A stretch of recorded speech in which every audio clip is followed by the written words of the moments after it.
Welcome to Dr. Creepen's dungeon.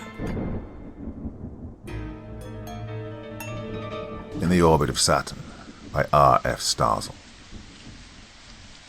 Disguised as a voluntary prisoner on a pirate spaceship, an IFP man penetrates the mystery of the dreaded solar scourge.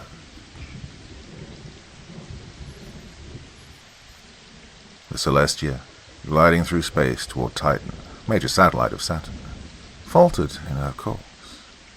Her passengers, mostly mining engineers and their wives, stockholders, and a sprinkling of visitors, were aware of a cessation of the heaven's apparent gyrations due to the halting of the ship's rotation on its axis.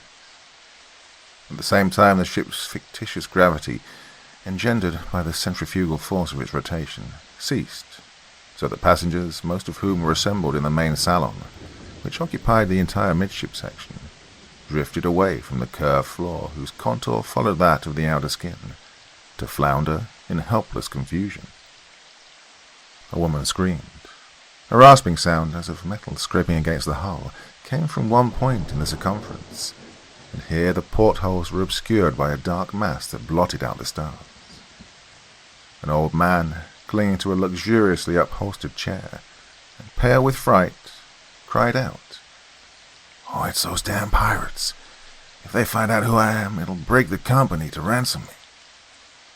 "If the company thinks it's worthwhile to ransom you," retorted his youngish, saturnine companion, who seemed less scared than annoyed. Questions darted back and forth. No word came from the control room forward, and little of what transpired outside could be seen through the thick glass ports. The pirate ship loomed over them like a monstrous leech, its bolts sharply etched in black and white by the sunlight from their stern. Beyond that was only the velvety darkness, the absolute vacuity of space that carries no sound, refracts no light. A battle was raging out there, but of that nothing could be seen or heard in the salon, only a dull, booming vibration through the flyer's hull, made by the rockets in a useless effort to shake off their captor. Of all the passengers, none understood the situation quite as well as Quirrell Finner. In imagination, he followed the desperate struggle that was going on out there, for the men who were selling their lives were his companions in arms, the ship's guard of the redoubtable IFP, the Interplanetary Flying Police, who carry the law of man to the outermost orbit of the solar system. Quirrell bristled, but he maintained his pose of indifference, of the sightseeing passenger who depended blindly on the ship's crews for his own safety. In appearance, he might easily have been the pampered son of some millionaire that he'd impersonated. His close-fitting silken tunic of blue, with its bright yellow roll collar, the turban of fine yellow lace, the close-fitting trousers that showed his lithe yet powerfully molded legs, the thin-soled low boots, well, they all proclaimed him the typical time-killing dandy of the times. His superb proportions made him look smaller, lighter than he really was, and his lean features, which under the IFP skullcap would have looked hawk-like, were sufficiently like the patrician fineness of the character part he was playing. Young men of means in the year 2159 were by no means without their good points. They indulged in athletic sports to counteract the softening influence of idleness, and so Quirrell Finner had no misgivings about the success of his disguise. Yet he could not refrain from listening intently for every sound that penetrated the hull. His part was to be captured by the pirate, who had been named the Solar Scourge by sensational newscasters, and to learn all he could, and eventually to be ransomed by a wealthy father with his priceless information. And so he waited, chafing, while men he knew, men who had faced the perils of space with him, met their death.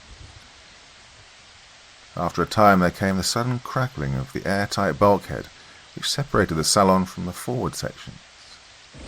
Quirrell knew what this meant. The pirates had succeeded in breaching a hole through the ship's skin, and the air of the forward section had rushed into space.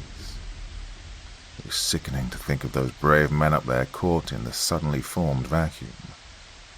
Long before the bulkhead had ceased crackling, he knew they were dead, and that the pirate crew had entered, wearing vacuum suits, and was even then replenishing the air so the passengers could be taken alive. They'd been in the prison hold of the pirate ship for 5 days then, terrestrial time. This was nothing like the spacious quarters they'd occupied before. A cross-section of their prison would have looked like a wedge with a quarter circle for its blunt end.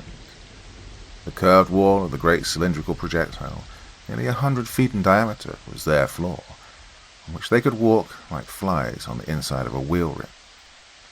The walls of the room, on 2 sides, converged toward the top, until they joined the sides of a well-like tunnel that ran from the nose of the ship to its tail, where the rocket nozzles were. A door pierced the tunnel side, and under this door was a metal platform, from which one could either climb into the passage or down a ladder into the hole. A pirate guard held this platform, from where he could peer over the top of a curtain which gave scant privacy to the men and women prisoners on either side of it.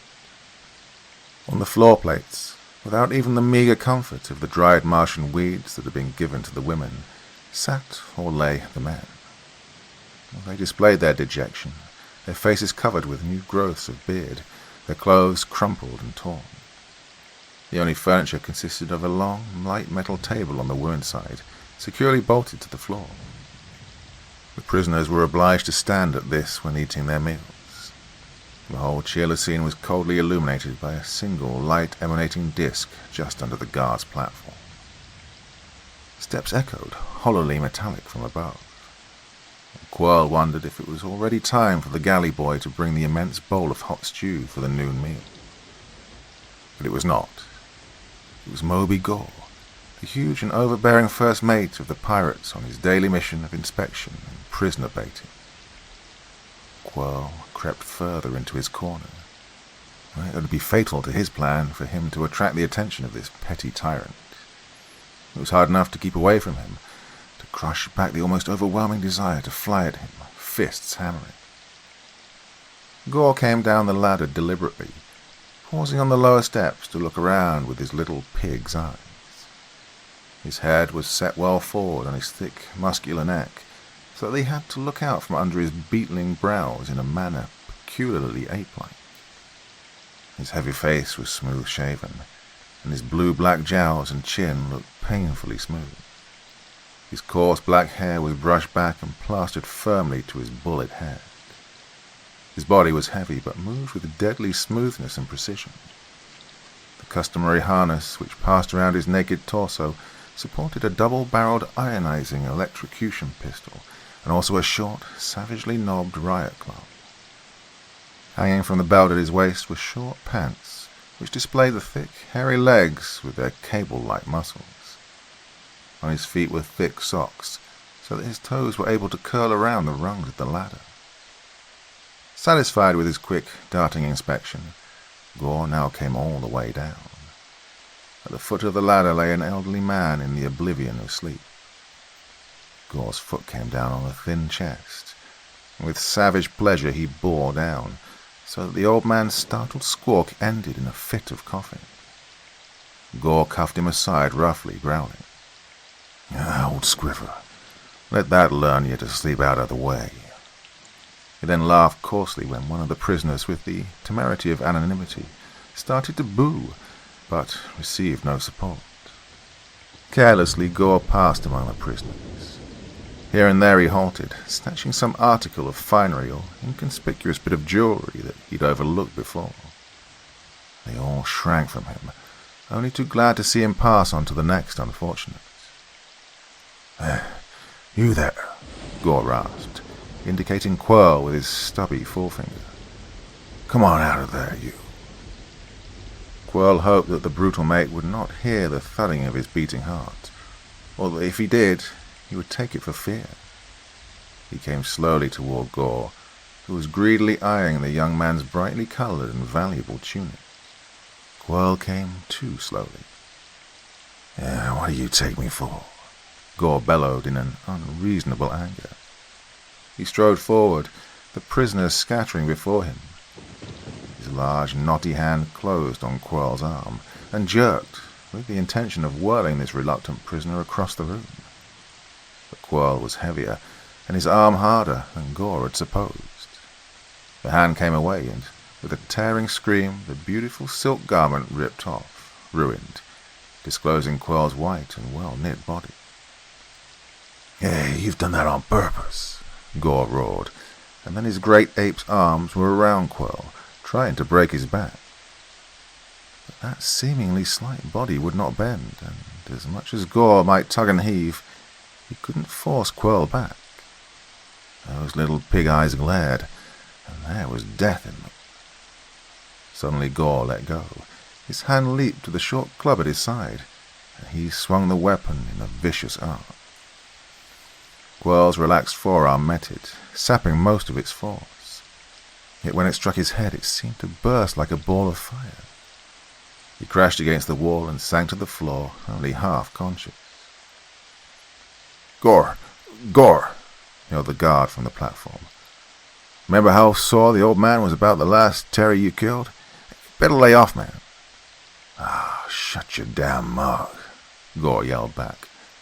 But he gave up his idea of kicking the prisoner, and with a menacing glare for the guard, moved on. As Quirl's mind slowly cleared, he congratulated himself for his repression. During his struggle with Gore, his hand had come in contact with the butt of the mate's electrogun. He could have easily pulled it out of its holster and turned it against his owner. But this hasty action would not only have assured his own death, but would have destroyed the only chance the IFP had of learning the Scourge's secrets. Gore slowly worked his way to the women's side of the hold. Here, much to the amusement of the guard and himself, he began stripping off their long, flowing robes, disclosing their nude bodies. He seemed to find particular humor in heaping indignity on the older women, commenting coarsely on their shortcomings. The men viewed this with set, pale faces, but none dared to interfere. In their midst was an object lesson, his head swathed in bandages. Well, he'd been the first to resent this exhibition, an almost daily event, when the mate's roving eye had happened to alight upon his wife. All at once Gore's careless and derogatory progress was halted, and he stared with terrifying intentness at the girl who had, until that day, managed to escape his notice. Gore had torn off a nondescript black cape that had covered her head and face, and the golden silk robe she wore. To Quirl, watching from a space of some 60 feet, her beauty came as a shock. Well, he remembered her as Lenore Hyde, whom he'd seen only once before as she emerged briefly from her stateroom. About 5'6" tall, her slim figure was dwarfed by the huge bulk of the mate. Her golden hair tumbled over her slim shoulders, almost to her waist, where a tasseled cord held the clinging silk close to her. Her face, so white that it seemed like silver in that gorgeous setting, was cold and defiant. There was no fear in those deep blue eyes under the straight brows, only loathing and contempt. Gore was not concerned with the personal feelings of his prize. He licked his wide, cruel lips, seizing the girl's arms as in a vice. His other big, dirty hand slipped into the collar of her robe. But the ripping of the fabric did not come. Instead, there was a sharp crack, and Gore, too surprised to even move, stared at the little man who'd hit him. Again, crack, the impact of fist on jaw. The blow was too weak to hurt this toughened veteran of countless battles, but slowly a tide of dull red welled up over the bull neck, turning the blue-black jowls to purple, and the walls echoed to Gore's roar of anger. Again the fists of the smaller man smacked, this time drawing a trickle of blood from Gore's mouth. And then the thick fingers closed on the brave passenger's wrist, and the tremendous muscles swelled as, with a quick movement, Gore thrust his adversary back from him, grasping the other wrist also. And then with slow, irresistible motion, he began drawing the thin arms forward, stretching them, until the unfortunate man, drawn against the barrier of Gore's back, began to shriek in pain. But still Gore pulled, grinning evilly, and his victim's shoulder blades lifted under the tight skin of his back as they took the strain. Shriek followed shriek, until the guard on the platform glanced furtively out into the central well. There came a dry, tearing crackle as the bones of the arms were drawn out of their sockets, and then the shrieks ceased as merciful unconsciousness came. Gore tossed the limp body carelessly aside. "Oh, that beast," Quirl gritted his teeth, but he stayed where he was, hiding his clenched fist, for his was a specific assignment. The men of the IFP know the meaning of the word duty. Now in better humor again, Gore looked around. "Oh, come on, you little Jenny," he chortled. "I see you. Come to Moby, my beauty. You'll be queen of the hole, and this scurvy little will kiss your feet every day." He pursued her then as she ran, bowling over or trampling on the fear-stricken passengers as they tried to scramble out of his way, men and women alike. But she made up in agility what she lacked in strength, lifting up the hem of her robe so that her legs twinkled bare, ducking under Gore's outstretched arms, or leaping over the fallen form of some stumbling, panic-stricken unfortunate. Only in her eyes was there a true picture of her terror. Gore's uncertain temper was changing again, and in a few moments he was cursing foully, his little red-rimmed eyes glistening, as he dashed after her with short, boar-like rushes. Again she skimmed past where Quirl cowered in simulated fear, and the look she gave him struck straight at the disguised officer's heart. So it was when she slipped and fell to her knees, and Gore charged in with a triumphant laugh. Quirl met him with no thought of anything, no feeling but the joy of battle, the delight of a strong man when he meets a foe whom he hates. And to that heady, feral emotion was added the unforgettable picture of a lovely face whose obvious fear was somehow tempered by hope and confidence in him. As Gore lunged past, Quirl struck him. It was a short, sharp, well-timed jab that would have knocked out an ordinary man. But Gore was by no means ordinary. The blow laid open his cheek against the jawbone, but Gore scarcely slowed as he swerved. With a bellow of rage, he came straight at Quirl, arms outstretched. Now, philosophers have said that no matter how far the human race advances in the sciences, its fundamental reactions will still be atavistic. Gore could have dispatched Quirl in a second with his ray weapon, with perfect safety. Yet it's doubtful that the weapon even entered his mind. As he came to the battle, he was driven only by the primitive urge to fight with his hands, to maim, to tear limb from limb like the great simians whom he resembled. To Quirl, coolly poised, the picture of Gore did not inspire terror. In the passengers, though, it did. They saw a brutal giant, gorilla-like and roaring like a beast, charging at a half-naked youth apparently only half his size. It seemed that those tremendous arms must break him at the first touch. But the grasping hand slipped off the lithe body as if it were oiled, leaving only angry red welts along Quirl's ribs. As the officer edged away, he planted 2 blows on Gore's nose, which began to bleed freely.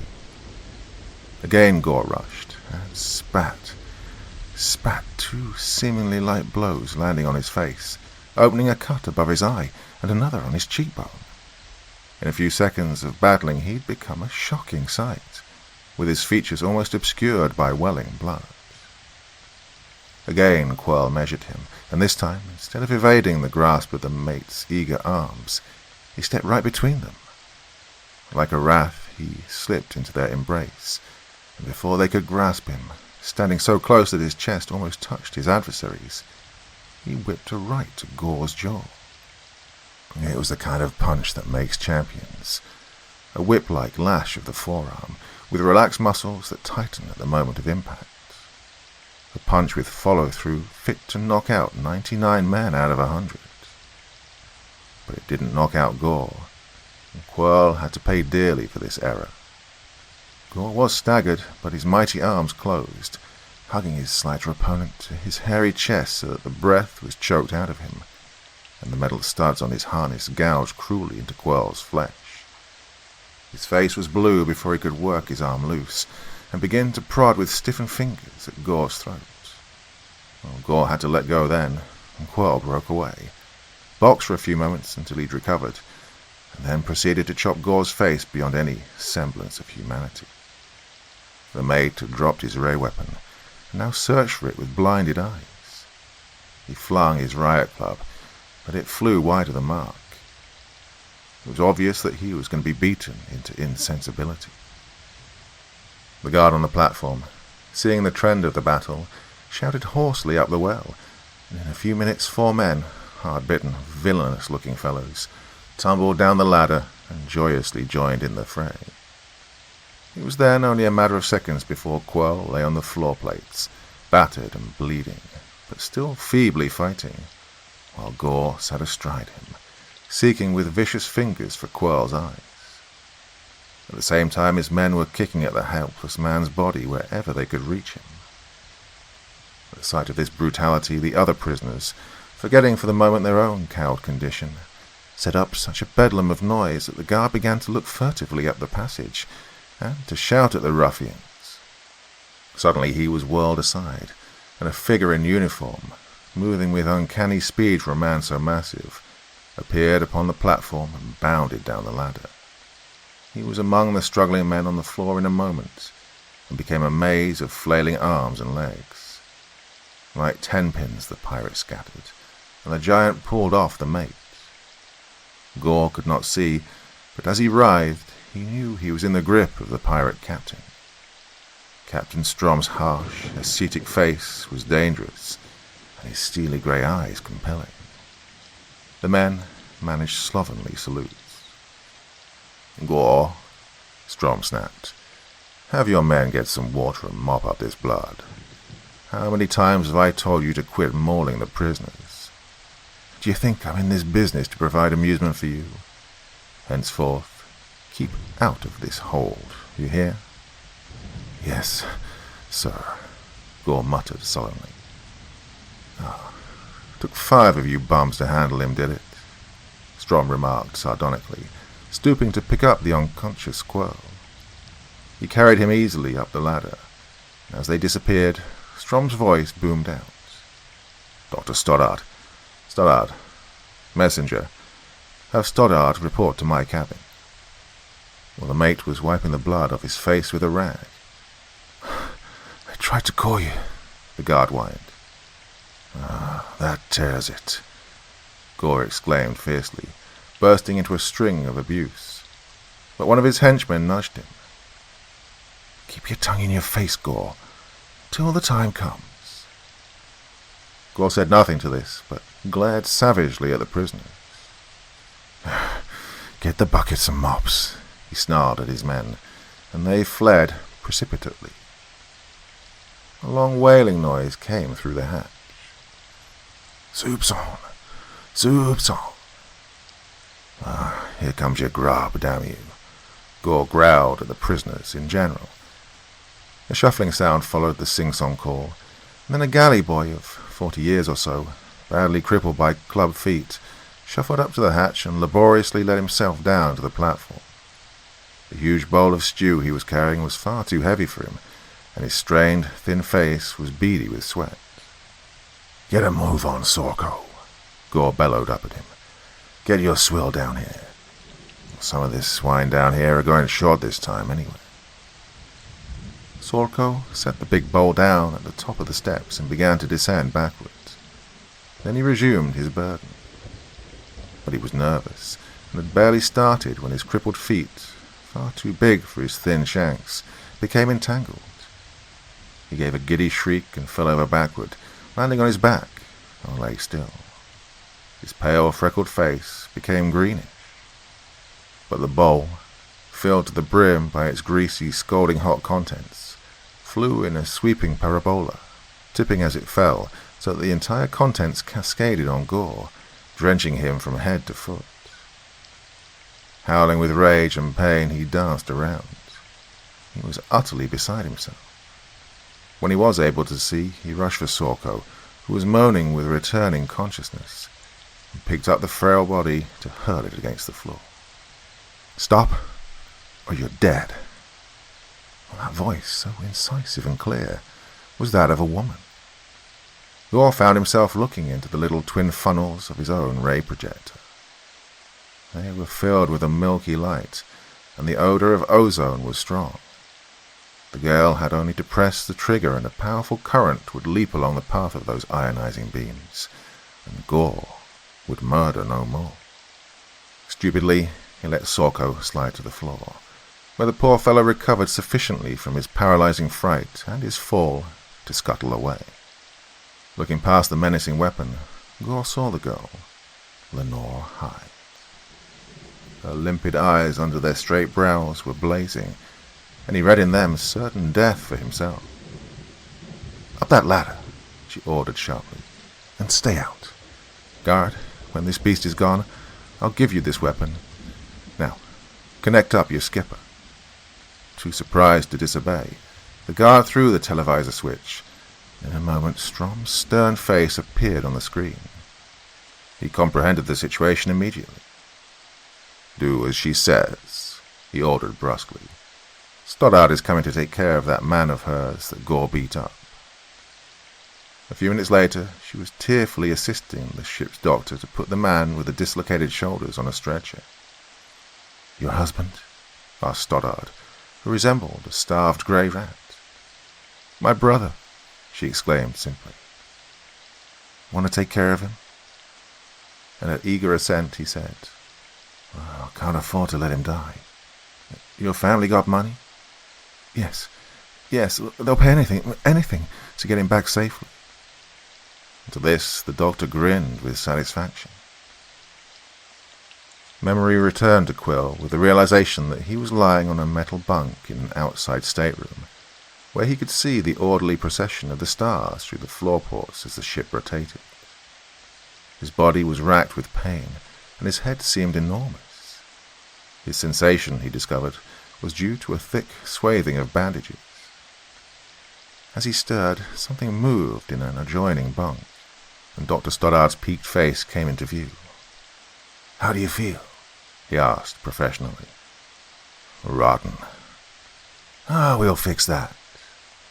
He left then, returning a few minutes later with a portable apparatus somewhat resembling its progenitor, the diathermy generator. He disposed a number of insulated loops about Quill's body and head, connecting them through flexible cables to his machine. As a gentle humming began, Quill was conscious of an agreeable warmth, of a quickening all over his body.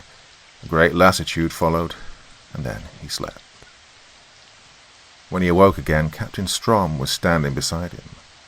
He'd taken off his coat, and his powerful body filled the blouse he was wearing. He'd evidently just come off duty, for he still had on his blue trousers with the stripes of gold braid down the side.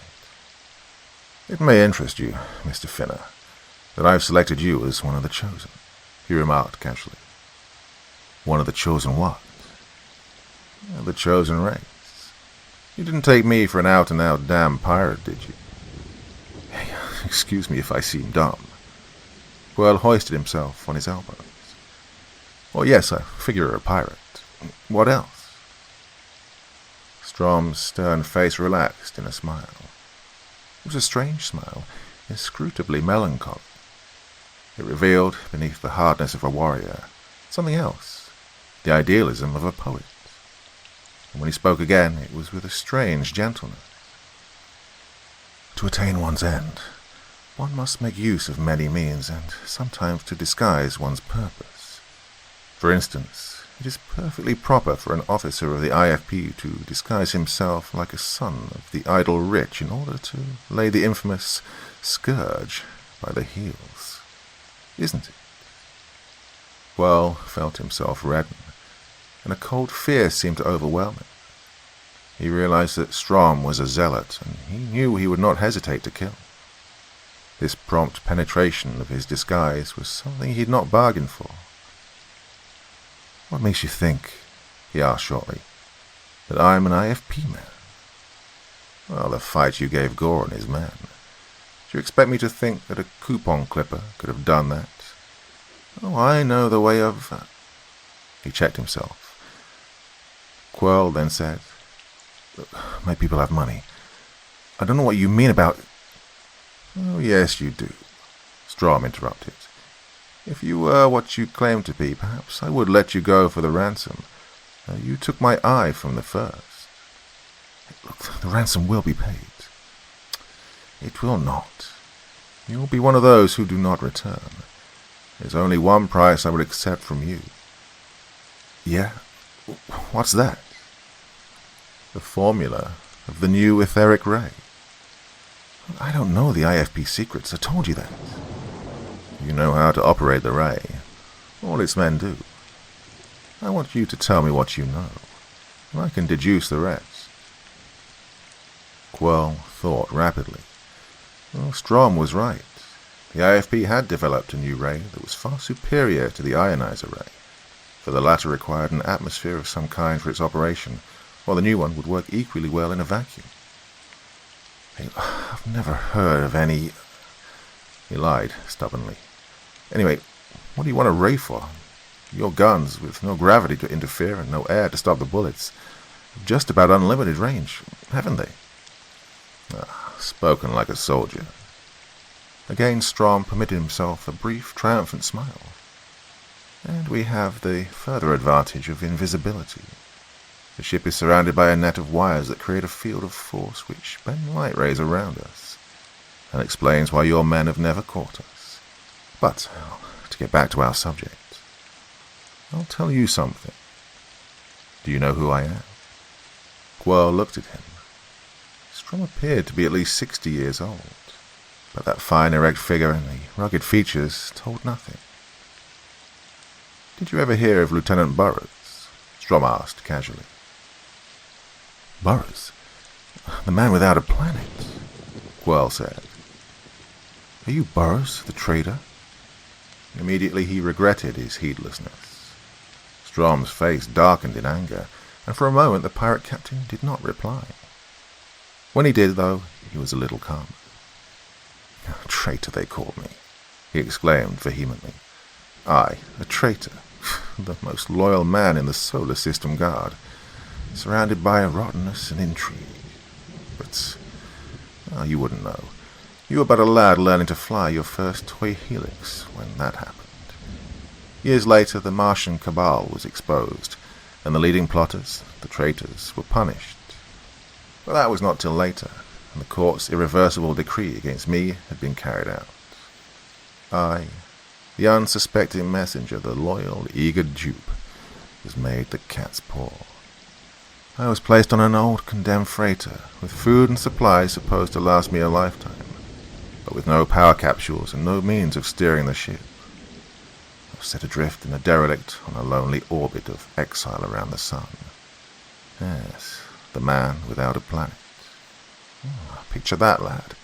That rusty, dead old cylinder, coursing around and around the sun, and inside, sitting on his bales and boxes, a young man like you.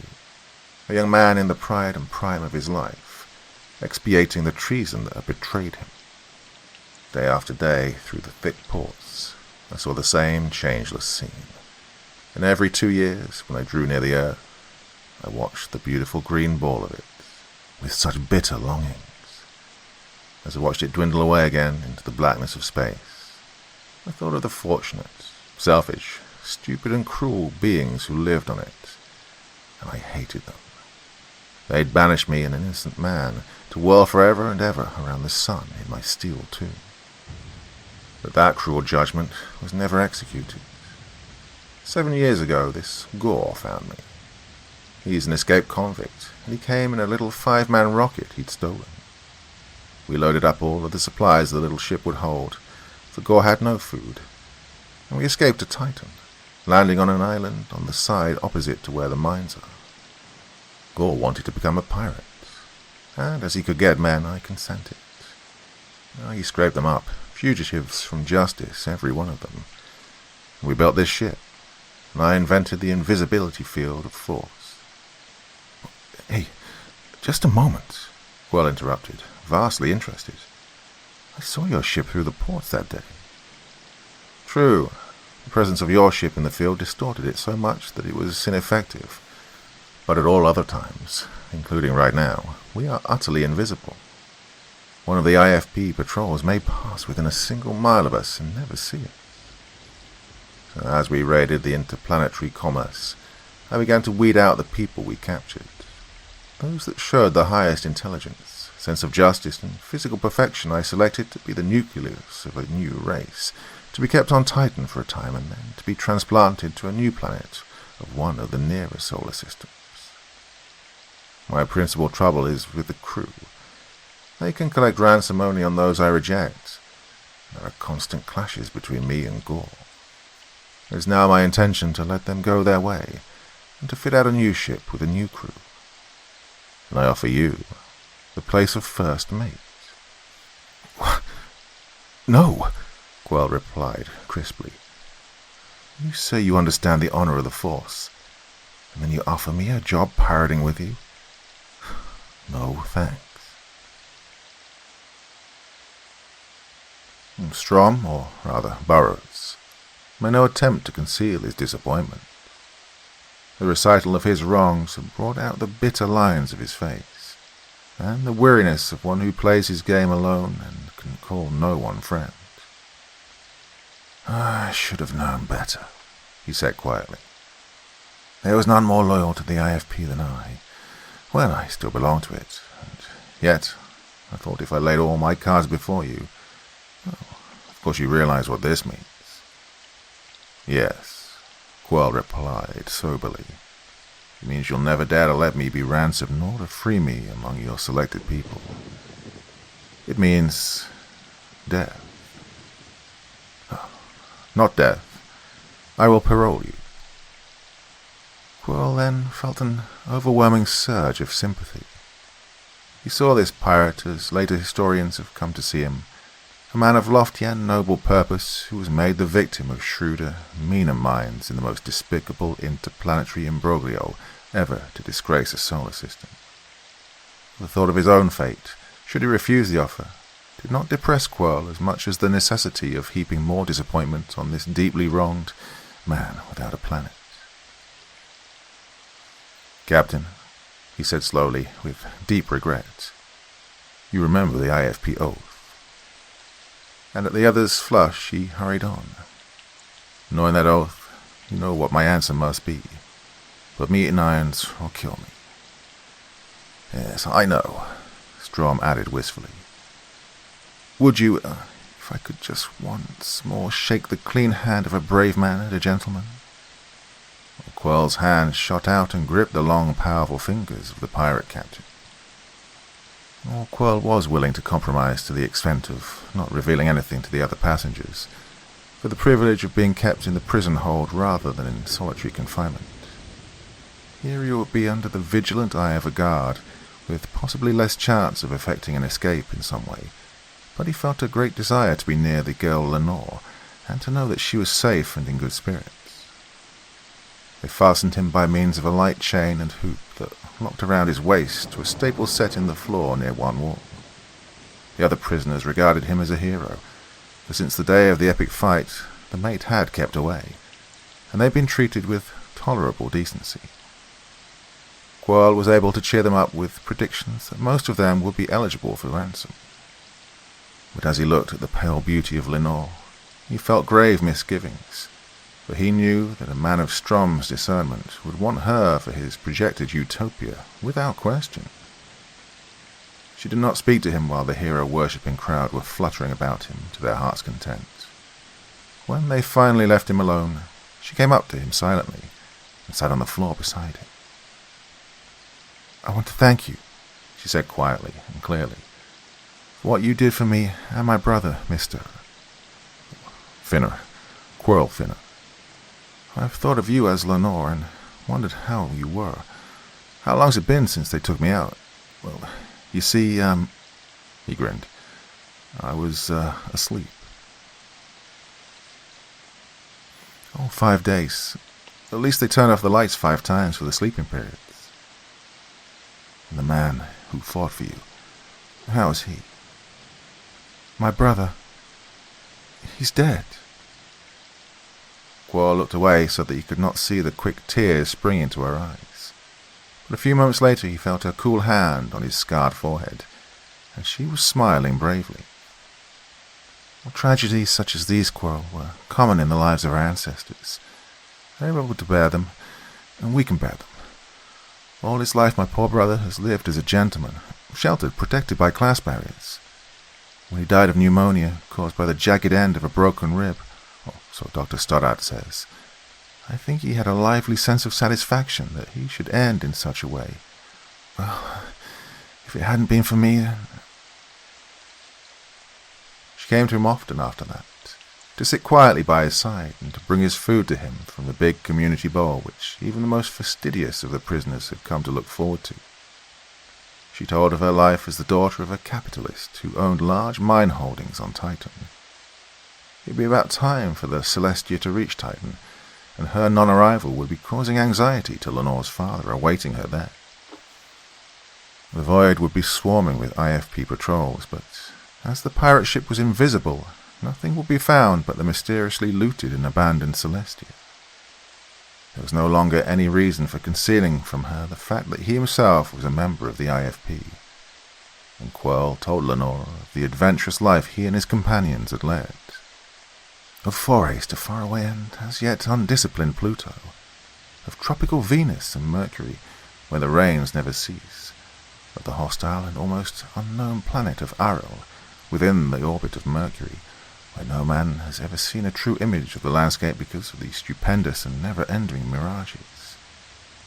As time passed, they were drawn together by the bonds of propinquity and mutual interest. Now, this obscure police officer and the daughter of one of the most powerful men in the solar system.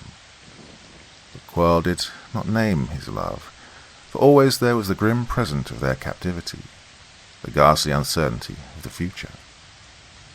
And the little galley boy, Sorko, seemed daily more frail. Apparently the fall he'd sustained had done him some internal injury. Often the guard, with many a ribald comment, had to help him get his emptied bowl back up that ladder. One day he seemed overcome by great weakness. Staggering, he held his hand to his sweat-dewed forehead. Erratically he waltzed across the floor, to crumple in the heap where Quirrell and the girl were sitting.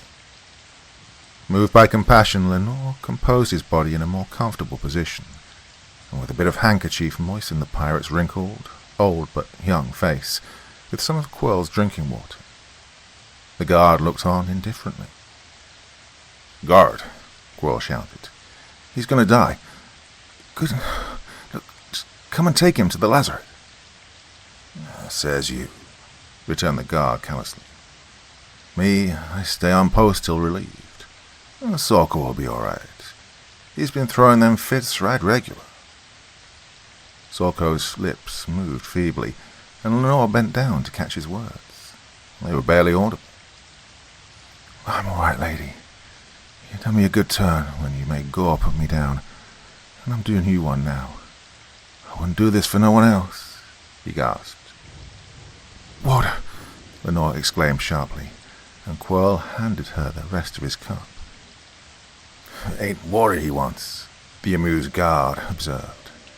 "The blighter's playing for a good chew of mercolite." Mercolite, a highly stimulating gum, was prohibited by interplanetary proclamation, but was always obtainable through the surreptitious channels of a highly profitable traffic. "Hey, I ain't as bad as I'm making out," Sorko whispered. "Got to do it to tell you this, 'cause you was square with me. Hey, Gore is fixing to have a mutiny. Kill the captain. Kill all these dubs here.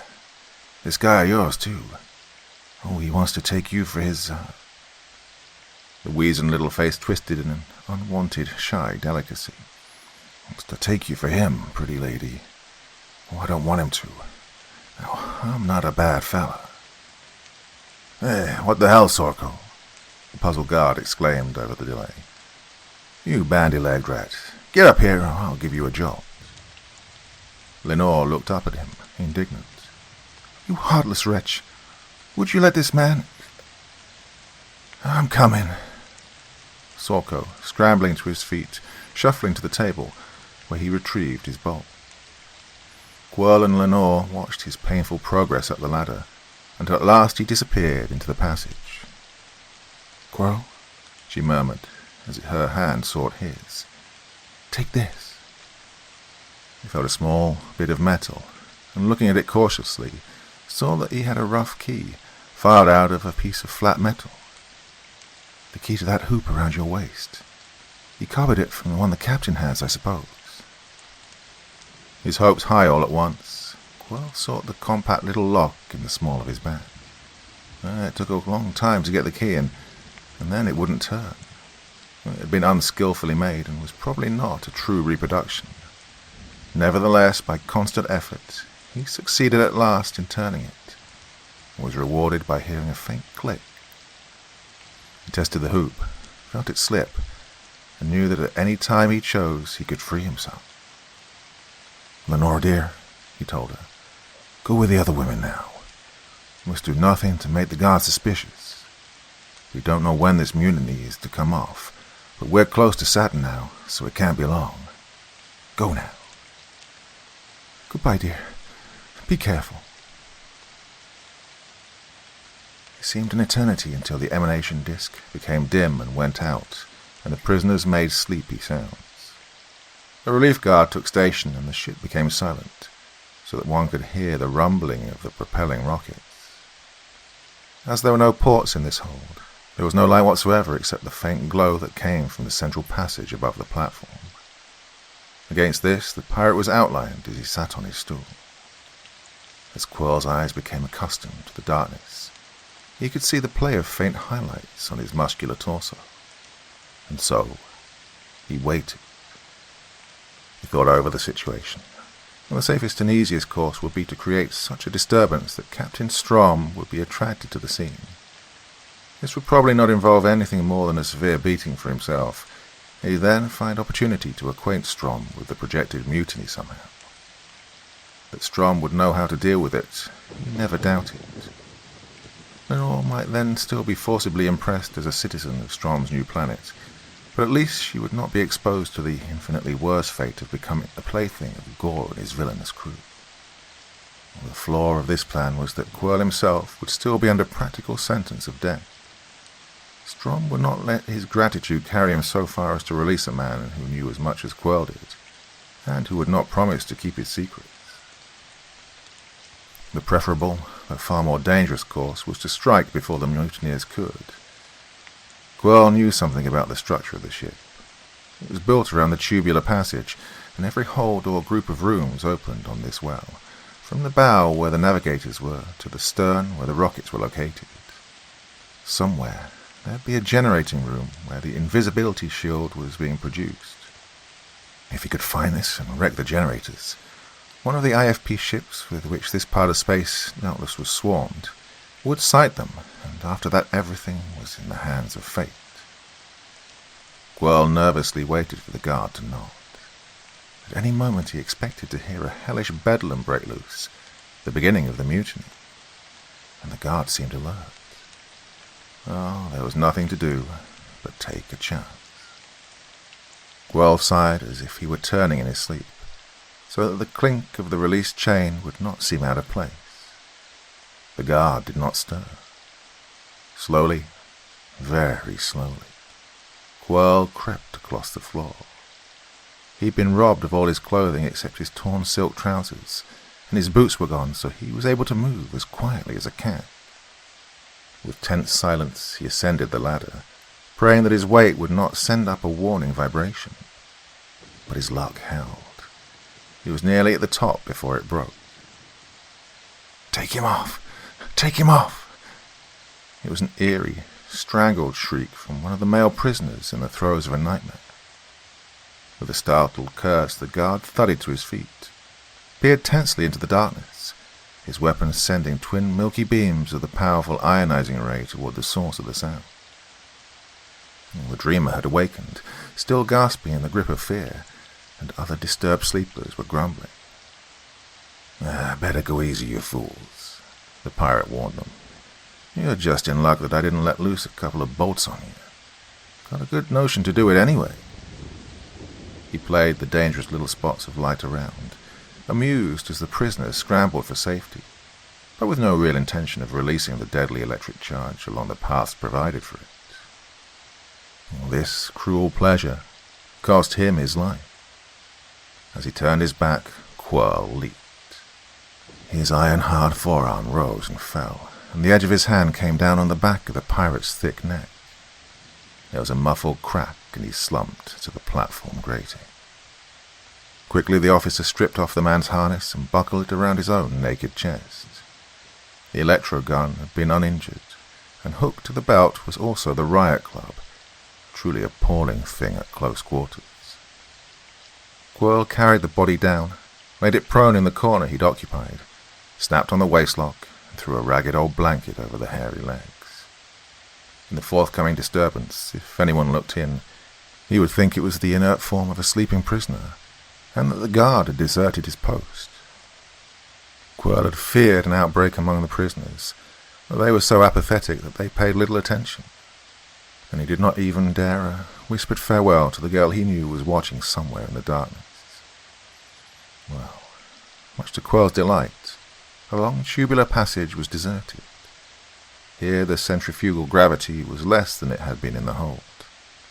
A weird place, this central tube, where every direction was down, and a man could walk on his ceiling, his floor, his walls with equal facility.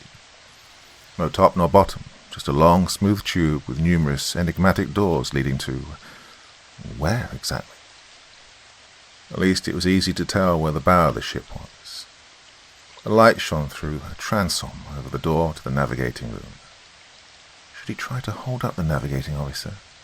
Well, he decided against that. There'd be at least 3 men in there, and it was the custom to keep those quarters locked. Oh, if only I knew where they generate the invisibility field, he muttered, as he stood irresolute. Opportunity, though, came at that moment. A crack of light appeared along the passage. A door was opening there. A moment later, a head and shoulders showed. Someone was climbing up.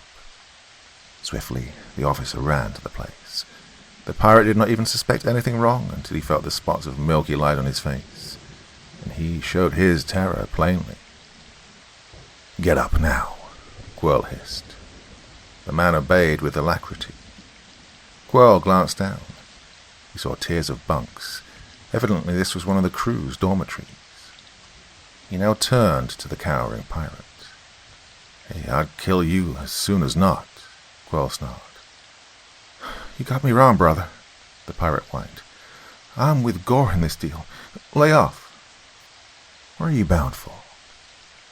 "I have to relieve Burke at the ventilating turbines." "Let Burke wait. Lead me to the invisibility generators." "I can't do that, mister. I gotta have a pass for that." "Say, mister, I was just kidding about being one of Gore's men. I'm for the captain. Yes, sir." "You lying scum," Quirl barked impatiently. "Get going, now." The white-faced and bewildered pirate led the way down the tube to the other end. He unlatched a door and tried to enter, but as soon as he dropped through to the platform, he was met by a guard with a levied ionizer.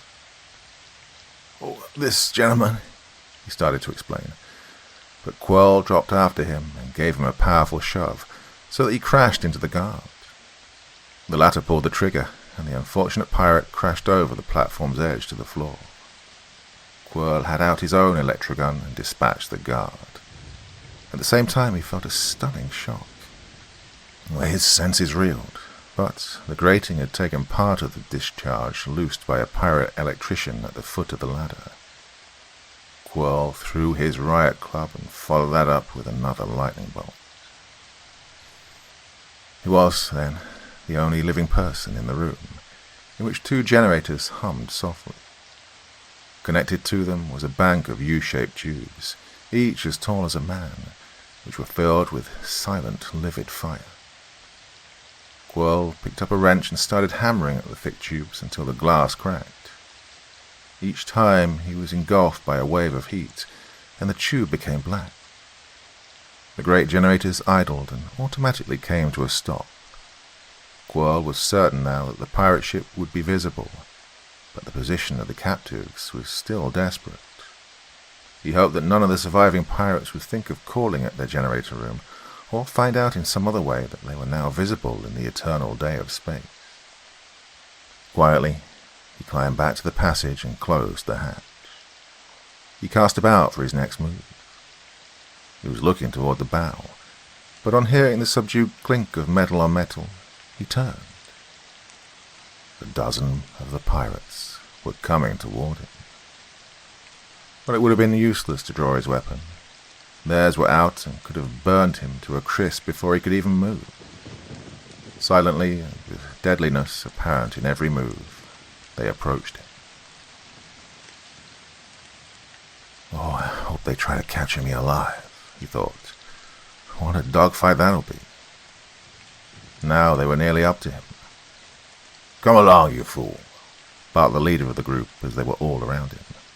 "Sabheads like you give the whole game away." Well, Quirrell could have laughed. This was evidently part of the mutineers' crew bent on their errand of murder. In the dim light, they'd taken him for one of their number. He went with them, meekly. "Unlocked." The leader, whom Quirrell had not seen before, exclaimed with satisfaction. He pulled the hatch open softly, and the hinges had been oiled. Quietly as panthers, they descended the ladder. They stood at the bottom. Still another door barred their way. Quirrell now realized that they were attacking the captain's quarters. But the leader produced a key and silently swung the door open. "So, you dogs, now finally you've come." Like an infuriated bull, Captain Strom charged at them, a riot club in each hand. He could have killed them all with a ray, but he chose to vent in physical action his consuming anger at their treachery, which he had in some way anticipated. 3 or 4 went sprawling under his mighty blows. The others sought shelter behind tables and chests, and began stabbing at him with their electroguns. Electricity crackled, and the air became pungent with ozone. A pair of the twin rays struck the captain's gold braid, and he went down. With a triumphant yell, a man dashed at him, murderous club upraised.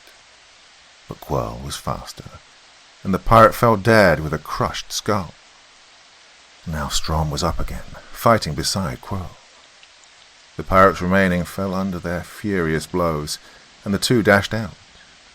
Strom said nothing, and Quirrell was not sure that he'd been recognized. The captain charged straight for the navigating bow. Here, unless he should be attacked by the AFP, he could still control the situation. He was perhaps still ignorant of the ship's visibility. But Quirrell made for the prisoners' hold. They'd be cowering there, probably in darkness, not knowing what was going on. It was his intention to rally them, provide them with the weapons of the fallen pirates, and so be in a position to advantageously make terms with whoever was victorious in this battle. And he saw, as he approached, that the light was on. He was hardly a dozen feet away when the door was darkened. Quirrell did not have to hear her cry to know that Gore had Lenore. Running with remarkable speed, the mate carried his prize toward the aft end of the tube. The hatch stood open there, and he dropped through, slamming it after him. Quirrell picked up a bar that someone had dropped. It took but a matter of moments to break the lock and pull open the hatch. The hold was lighted and empty. In its middle, holding the hapless Lenore, stood Gore, the electrogun in his hand, covering the platform. "Boy Scout to the rescue again," Gore sneered. He was even more repulsive than before, with the marks Quirrell left on him in the last battle. But he was fearless and utterly reckless. "Well, my lad, I know when I'm done. And when a fellow's done, he doesn't care what happens. So here's the deal. When I get out of here, I'll be dead, and she'll be dead. Well, you'll wish she was. Get it? She'll be killed too. If you jolt me, the shock'll pass to her. And the first madjack who crosses that grating will get this from me. Now then, go ahead. Gonna kill us both, or leave her to me? He then laughed defiantly, like one who counts himself already dead. Quirl tentatively placed one foot on the platform. Instantly, a fat spark jumped from the metal to his foot and sent him sprawling into the tube. He saw Strom coming toward him. He'd killed his enemies in the control room and was now on the hunt for more. "Thanks for what you did," he grunted. As a forlorn hope, Quirl explained the situation. Strom smiled a rare smile. "That's all right," he said mildly. "Quirl, you are a square man, and I'd rather do something for a square enemy than a false friend. Oh, and I can do it cheaply. The jig's up for me, anyway." Quickly, he dropped through the door and launched himself. Gore saw him coming, and Strom's body shuddered as the bolt struck squarely. He was dead by the time he hit, but his great weight knocked Gore down. Quirl had time to jump after him, knocking the wind out of Gore before he could rise. Lenore picked up Gore's weapon, but dared not use it for fear of injuring her lover. As the two fighting men circled warily, seeking openings in this battle that must be fatal to one of them, they didn't see the slight, shadowy figure that dropped down to them. There was a sudden flash, and then Gore slumped, a knife in his back. "I'd done it. I'd done it for him," chattered Sorko. "That dirty, lousy—" "Come, Lenore. Let's get up to the bow before the pirates think of it." They dashed up the ladder. Some more of the discs were out now, and it was nearly dark. 3 sinewy forms pounced on Quirl the moment he entered the passage. The girl, too, was caught, though she fought and she bit. "Lights. Let's have some lights," commanded an authoritative voice. "Coming, sir," came a faraway answer. The passage then became bright, and Quirl looked into the faces of his captors, wearing the uniforms of the IFP. "Got you, you dirty pirate," gloated the husky young man on his chest. "Mike," Quirl gasped. "Don't you know me? How did you get here?" "Oh, doggone, Finner. Hey, let go of his legs, you fools." "Well, we trailed you," he added. "Glommed out magnets on the navigating bow. We expected a fight, but some big guy let us in through an airlock. Well, he'd done plenty of scrapping, all the clothes torn off of him. 6 dead pirates in there." "Who was he?" Quinn thought of the stiffening body of Lieutenant Burrows, alias Captain Strom, who had just bought his life and that of Lenore at the cost of his own. Was his undeserved shame now to follow him to his grave? Well, Quirl was no lawyer, and he decided not to take any chances with the law's mercy. And so he said, "I don't know his name. A prisoner from some other ship, I think. He was really homesick for Earth, and I'll see he gets a decent grave back there. He died to save me. As for the lady," he added, "let her go. She's a captive, and anyway, I think she's the future Mrs. Quirl Finner." She smiled, and the men of the force looked somewhat enviously at Quirl. "Say," Quirl said, taking Lenore's hand and anxious to be rid of them. "Hey, if you find a little monkey-faced guy down in that hold, go easy on him. He's a good man too, and I'm going to recommend his pardon."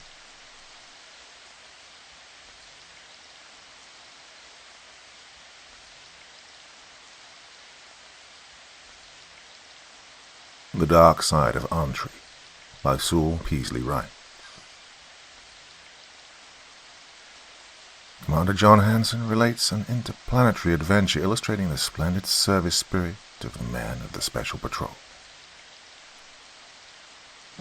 An officer of the Special Patrol Service dropped in to see me the other day. He was a young fellow, very sure of himself and very kindly towards an old man. He was doing a monograph, he said, for his own amusement, upon the early forms of our present offensive and defensive weapons. Could I tell him about the first dubospheres, and the earlier disintegrator rays, and the crude atomic bombs we tried back when I first entered the service? Well, I could, of course, and I did. But a man's memory does not improve in the course of a century of Earth years. Our scientists have not been able to keep a man's brain as fresh as his body, despite all their vaunted progress. There's a lot these deep thinkers in their great laboratories don't know. The universe gives them the credit for what's been done, yet the men of action who carried out the ideas— oh, I'm getting away from my pert young officer. Well, he listened to me with interest and toleration. Now and then he helped me out, when my memory failed me on some little detail. He seemed to have a very fair theoretical knowledge of the subject. It seems impossible, he commented when he'd gone over the ground he'd outlined, that the service could have done its work with such crude and undeveloped weapons, does it not? He smiled in a superior sort of way, as though to imply we'd probably done the best we could under the circumstances. I suppose I should not have permitted his attitude to irritate me, but I'm an old man, and my life has not been an easy one. Youngster, I said, like many old people, I prefer spoken conversation. Back in those days, the service was handicapped in every way. Well, we lacked weapons, we lacked instruments, we lacked popular support and backing. But we had men in those days who did their work with the tools that were at hand, and we did it well. Oh, yes, sir, the youngster said hastily. After all, a retired commander in the Special Patrol Service does rate a certain amount of respect, even from these pesky youngsters. I know that, sir. It was the efforts of men like yourself who gave us the proud traditions we have today. Well, that's hardly true, I corrected him. I'm not quite so old as that. We had a fine set of traditions when I entered the service, son. But we did our share to carry them on, I'll grant you that. Nothing less than complete success, quoted the lad reverently, giving the ancient motto of our service. That is a fine tradition for a body of men to aspire to, sir. True, true. The ring in the boy's voice brought memories flocking back. It was a proud motto, as old as I am. The words bring a thrill even now, a thrill comparable only with that which comes from seeing old Earth swell up out of the darkness of space after days of outer emptiness. Old Earth, with her wispy white clouds and her broad seas. Oh, no, I'm a provincial, but that's another thing that must be forgiven an old man. I imagine, sir, said the young officer, that you could tell many a strange story of the service and the sacrifices men have made to keep that motto the proud boast it is today. Yeah, I told him. I could do that. I have done so. Well, that is my occupation now that I've been retired from active service. You're a historian? He broke in eagerly. I forgave him the interruption. I can still remember my own rather impetuous youth. Do I look like a historian? I think I smiled as I asked him the question, and held out my hands to him. Big brown hands they are, hardened with work, stained and drawn from old acrid burns and the bite of blue electric fire. In my day we worked with crude tools instead, tools that left their mark upon the workman. Well, no, but— I waved the explanation aside. Historians deal with facts, with accomplishments, with dates and places and the names of great men.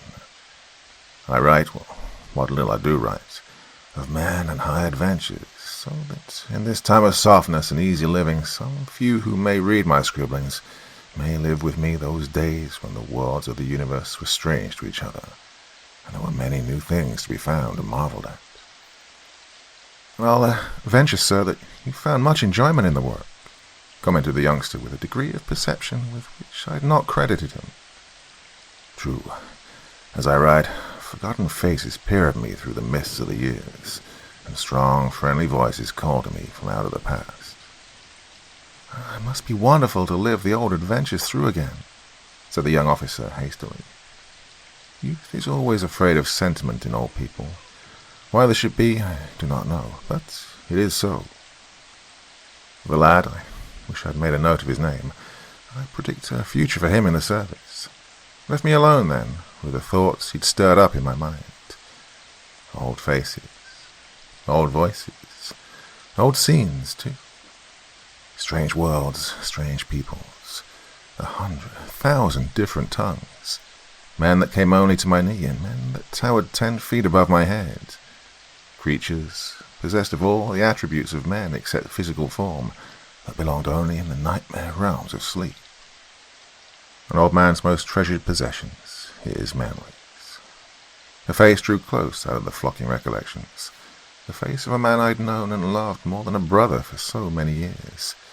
Dear God, how many years ago? Anderson Croy. Search all the voluminous records of the bearded historians, and you will not find his name. No great figure of history was this friend of mine, just an obscure officer on an obscure ship, the Special Patrol Service. And yet, there is a people who owe him their very existence. I wonder if they've forgotten him. That wouldn't surprise me. The memory of the universe is not a reliable thing. Anderson Croy was, like most of the other officer personnel of the Special Patrol Service, a native of Earth. They tried to make a stoop-shouldered dabbler in formulas out of him, but he was not the stuff from which good scientists are molded. He was young when I first knew him, and strong. He had mild blue eyes and a quick smile, and he had a fine, steely courage that a man could love. I was in command then, of the Airtak, my second ship. I inherited Anderson Croy with the ship, and I liked him from the first time I laid eyes upon him. As I recall it, we worked together on the Airtak for nearly 2 years, Earth time. We went through some tight places together. I remember our experience shortly after I took over the Airtak on the monstrous planet Calor, whose tiny, gentle people were attacked by strange, vapid things that came down upon them from the fastness of the polar cap. And, but I wander from the story I wish to tell here. An old man's mind is a weak and weary thing that totters and weaves from side to side. Like a worn-out ship, it's hard to keep on a straight course. We were out on one of those long, monotonous patrols, skirting the outer boundaries of the known universe that were, at that time, before the building of all the many stations we have today, a dreaded part of the Special Patrol Service routine. Not once had we landed to stretch our legs. Slowing up to atmospheric speed took time, and we were on a schedule that allowed for no waste of even minutes. We approached the various worlds only close enough to report, and to receive an assurance that all was well. A dog's life, but all part of the game. My log showed nearly 100 all's well reports, as I remember it, when we slid up to Antry, which was, so far as size is concerned, one of the smallest ports of call. Antry, I might add, for the benefit of those who've forgotten their maps of the universe, is a satellite of A411, which, in turn, is one of the largest bodies of the universe, both uninhabited and uninhabitable.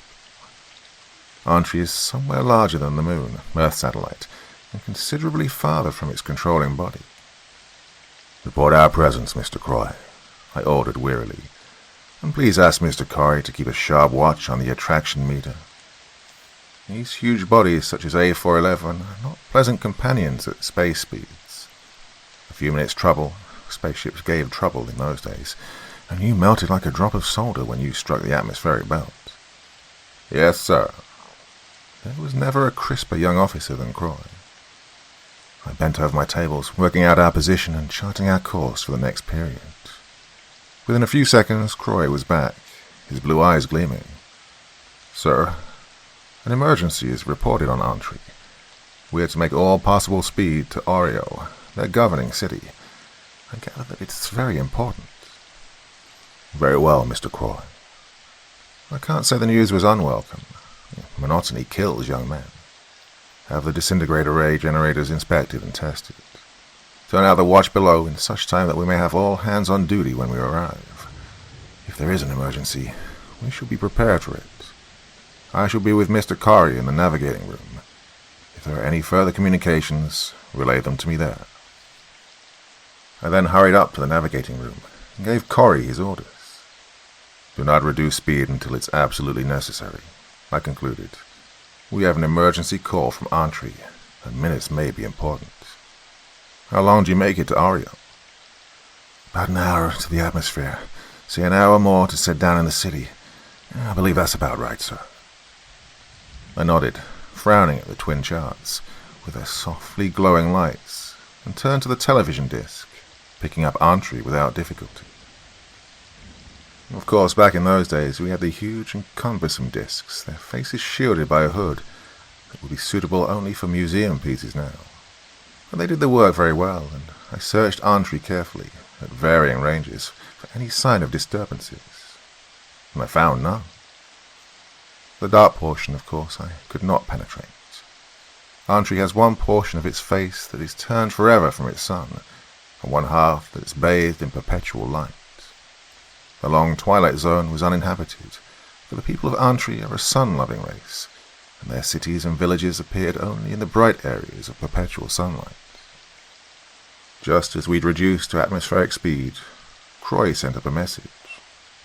The governing council sends word that we're to set down on the platform atop the Hall of Government, the large square white building in the center of the city. They say we'll have no difficulty in locating it.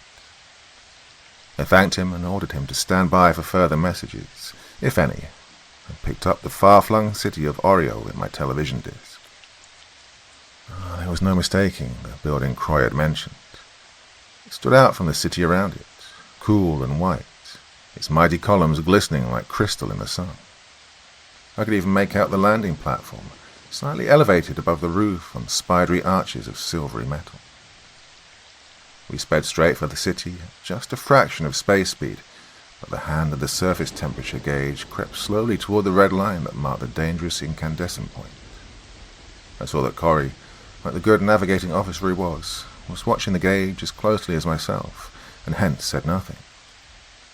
We both knew that Antrians would not have sent a call for help to a ship with a special patrol service if there hadn't been a real emergency. Corey had made a good guess in saying that it would take about an hour, after entering the gaseous envelope of Antri, to reach our destination. Well, it was just a few minutes, Earth time of course, less than that, when we settled gently onto the landing platform. A group of 6 or 7 Antrians, dignified old men, wearing the short, loosely belted white robes that we found were their universal costume, were waiting for us at the exit of the airtug, whose sleek, smooth sides were glowing dull red. "You have hastened, and that is well, sirs," said the spokesman of the committee. "You find Antri in dire need." He spoke in the universal language, and spoke it softly and perfectly. "But you will pardon me for greeting you with that which is, of necessity, uppermost in my mind, and in the minds of these, my companions. Permit me to welcome you to Antri, and to introduce those who extend those greetings." Rapidly he ran through a list of names, and each of the men bowed gravely in acknowledgment of our greetings. I've never observed a more courteous nor a more courtly people than the Antrians. Their manners are as beautiful as their faces. Last of all, their spokesman introduced himself. Bori Tulba, he was called, and he had the honor of being master of the council, the chief executive of Antri. When the introductions had been completed, the committee led our little party to a small, cylindrical elevator which dropped us, swiftly and silently, on a cushion of air, to the street level of the great building. Across a wide, gleaming corridor our conductors led us, and stood aside before a massive portal through which 10 men might have walked abreast. We found ourselves in a great chamber with a vaulted ceiling of bright, gleaming metal. At the far end of the room was an elevated rostrum, flanked on either side by huge, intricate masses of statuary, of some creamy, translucent stone that glowed as with some inner light. Semicircular rows of seats, each with its carved desk, surmounted by numerous electrical controls, occupied all the floor space. None of the seats were occupied. "We have excused the council from our preliminary deliberations," explained Bori Tulba, "because such a large body is unwieldy. My companions and myself represent the executive heads of the various departments of the council, and we are empowered to act." He led us through the great council chamber and into an anteroom, beautifully decorated and furnished with exceedingly comfortable chairs. "Be seated, sirs," the master of the council suggested. We obeyed silently, and Bori Tulba stood before, gazing thoughtfully into space. "I do not know where just to begin," he said slowly. You men in uniform know, I presume, but little of this world of ours. I presume I had best begin far back.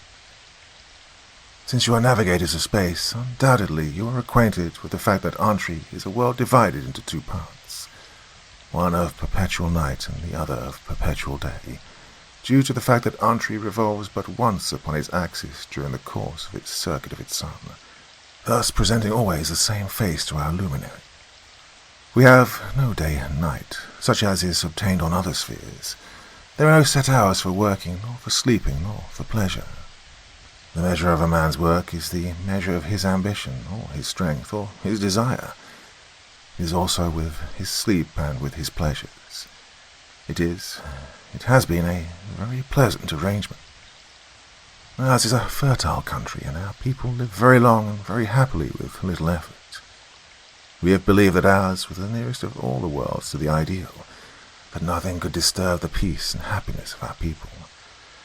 But we were mistaken. There is a dark side to Antri, a side on which the sun has never shone, a dismal place of gloom, which is like the night upon other worlds. No Antrian, to our knowledge, has ever penetrated this part of Antri and lived to tell his experience. We do not even till the land close to the twilight zone. Why should we, when we have so much fine land upon which the sun shines bright and fair always, save for the 2 brief seasons of rain?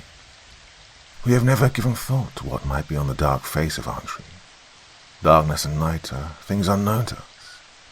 We know of them only from the knowledge which has come to us from other worlds. And now we have been brought face to face with the terrible danger which comes to us from the other side of this sphere. A people have grown there, a terrible people that I shall not try to describe to you. They threaten us with slavery, with extinction. 4 Ara ago, the Antrians have their own system of reckoning time, just as we have on Earth, instead of using the universal system based upon the Inaro. An Ara corresponds to about 50 hours Earth time. 4 Ara ago, we did not know that such a people existed. Now their shadow is upon all our beautiful, sunny country, and unless you can aid us, before other help can reach us, I am convinced that Antri is doomed.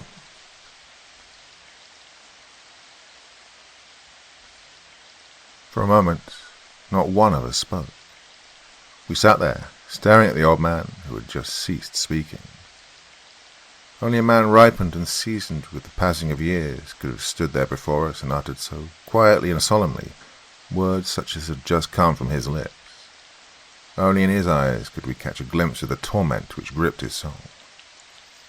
"Sir," I said, and have never felt younger than at that moment, when I tried to frame some assurance to this splendid old man who would turn to me and my youthful crew for succor. "We shall do what it lies within our power to do. But tell us more of this danger which threatens.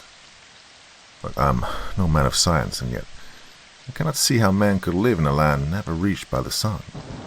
There will be no heat, no vegetation. Is that not so?" "Oh, would that it were," replied the master of the council bitterly.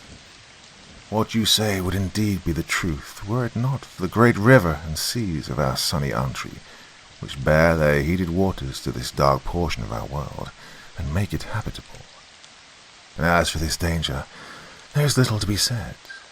At some time, men of our country, men who fish or venture upon the water in commerce, have been borne, all unwillingly, across the shadowy twilight zone and into the land of darkness. They did not come back, but they were found there and despoiled of their menors. Somehow these creatures who dwell in darkness determined the use of the menor, and now that they have resolved that they shall rule all this sphere, they have been able to make their threat clear to us. Perhaps," and Boritula smiled faintly and terribly, "you would like to have that message direct from its bearer." "Is that possible, sir?" I asked eagerly, glancing around the room. "How?" "Come with me," said the master of the council gently. "Alone, for too many near him excites this terrible messenger. You have your menor. No, I had not thought there would be need of it. Well, the menores of those days, it should be remembered, were heavy, cumbersome circlets that were worn upon the head like a sort of crown. One did not go equipped unless in real need of the device. Now today, of course, your menores are but jeweled trinkets that convey thought a score of times more effectively and weigh about 1/10 as much. Oh, it is a lack easily remedied. Torba then excused himself with a little bow and hurried out into the great council chamber, to appear again in a moment with a menore in either hand. Now, if your companions and mine will excuse us for a moment. He smiled around the seated group apologetically. There was a murmur of assent, and the old man opened a door in the other side of the room. "It is not far," he said. "I will go first and show you the way." He led me quickly down a long, narrow corridor to a pair of steep stairs that circled far down into the very foundation of the building.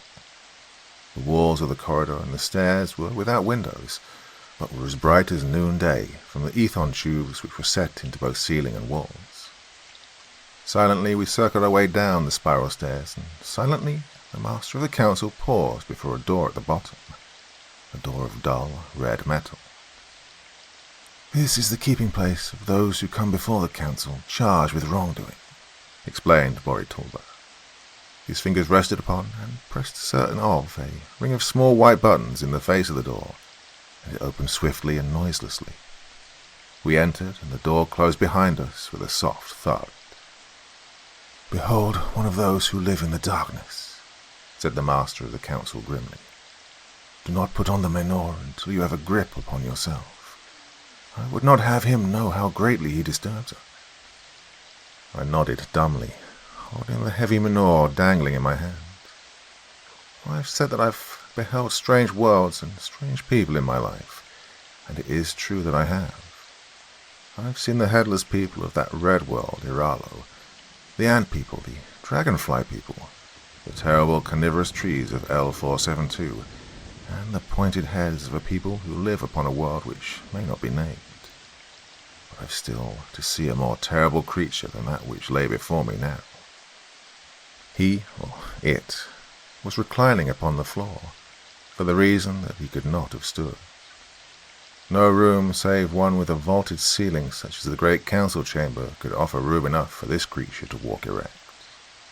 He was, roughly, a shade better than twice my height, yet I believe he would have weighed but little more.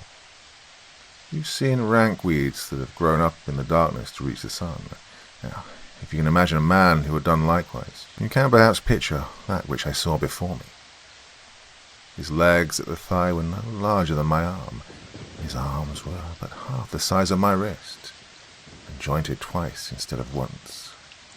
He wore a careless garment of some dirty yellow shaggy hide, and his skin, revealed on feet and arms and face, was a terrible bloodless white, the dead white of a fish's belly, maggot white, the white of something that had never known the sun.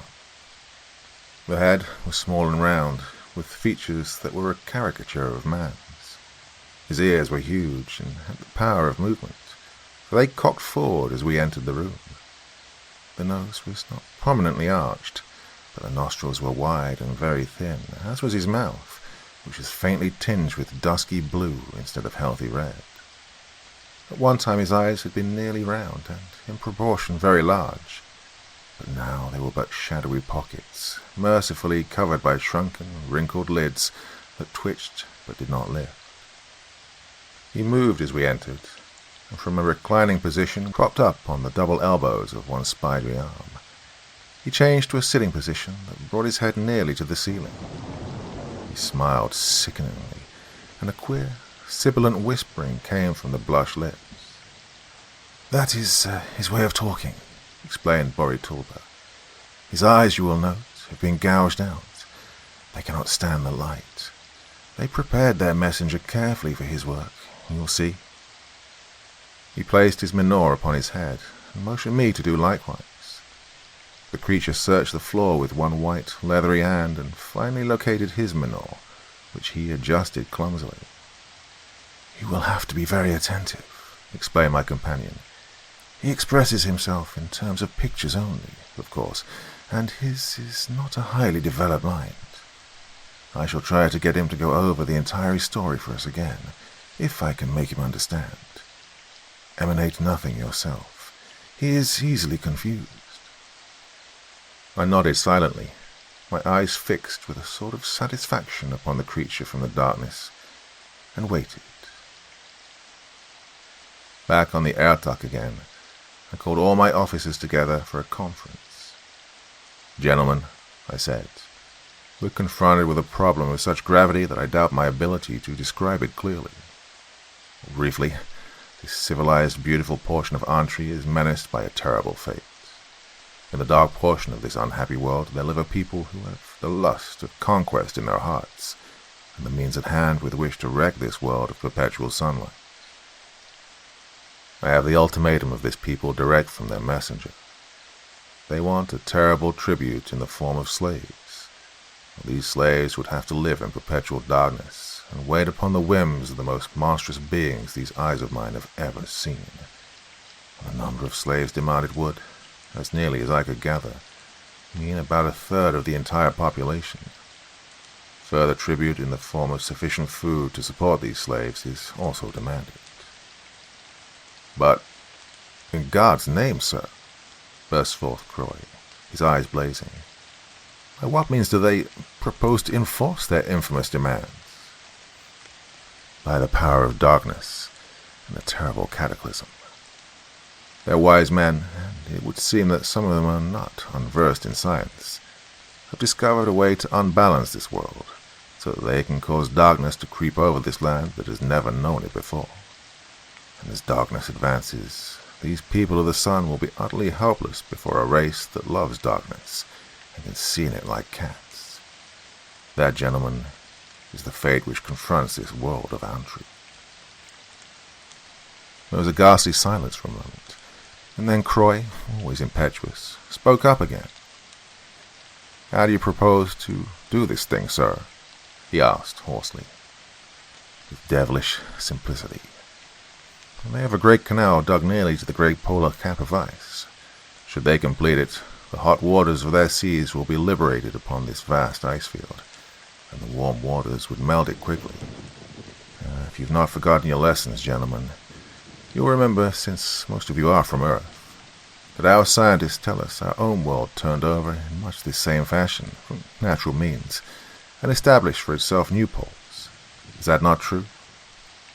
Grave, almost frightened nods traveled around the little semicircle of white, thoughtful faces. "And is there nothing, sir, that we can do?" asked Kincaid, my second officer, in an awed whisper. "Well, that is the purpose of this conclave, to determine what may be done. We have our bombs and our rays, it's true, but what is the power of this one ship against the people of half a world? And, such a people!" I shuddered, despite myself, at the memory of that grinning creature in the cell far below the floor of the council chamber. This city and its thousands we might save, it is true, but not the whole half of this world. And that's the task the council and its master have set before us. "Would it be possible to frighten them?" asked Croy. "I gather that they're not an advanced race. Perhaps a show of power, the rays, the atomic pistol, bombs. I'll call it strategy, sir, or just plain bluff. Seems like the only chance." "You've heard the suggestion, gentlemen," I said. "Is anyone a better?" "How does Mr. Croy plan to frighten these people of the darkness?" asked Kincaid, who was always practical. "By going to their country in this ship and letting the events take their course," replied Croy promptly. "Details will have to be settled on the spot, as I see it." "I believe Mr. Croy is right," I decided. "The messenger of these people must be returned to his own kind, the sooner the better. He's given me a mental map of his country. I believe it'll be possible for me to locate the principal city in which his ruler lives. We'll take him there, and then, may God aid us, gentlemen." "Amen," nodded Croy, and the echo of the word ran from lip to lip like the prayer it was. "Well, when do we start?" I hesitated for just an instant. "Now," I brought forth crisply, "immediately. We're gambling with the fate of a world, a fine and happy people. Let us throw the dice quickly, for the strain of waiting will not help us. Is that as you would wish it, gentlemen?" "It is, sir," came the grave chorus. "Very well. Mr. Croy, please report with a detail of 10 men to Bori Tulba and tell him of our decision. Bring the messenger back with you. The rest of you gentlemen to your stations. Make any preparations you may think advisable. Be sure that every available exterior light is in readiness. Let me be notified the moment the messenger is on board and we're ready to take off. Thank you, gentlemen." I hastened to my quarters and brought the Airtox log down to the minute, explaining in detail the course of action we decided upon and the reasons for it. I knew, as did all the Airtox officers who'd saluted so crisply and so coolly gone about the business of carrying out my orders, that we would return from our trip to the dark side of Antri triumphant or, well, not at all. Even in these soft days, men still respect the stern, proud motto of our service: nothing less than complete success.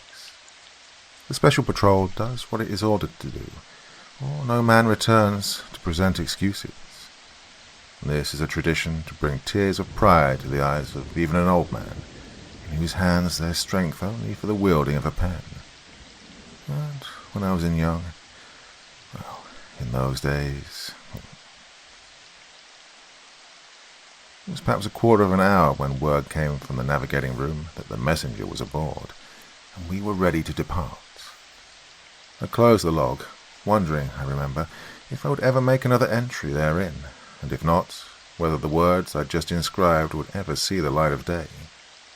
The love of life is strong in men so young. And then I hurried to the navigating room and took charge. Bori Tulba had furnished me with large-scale maps of the daylight portion of Antri.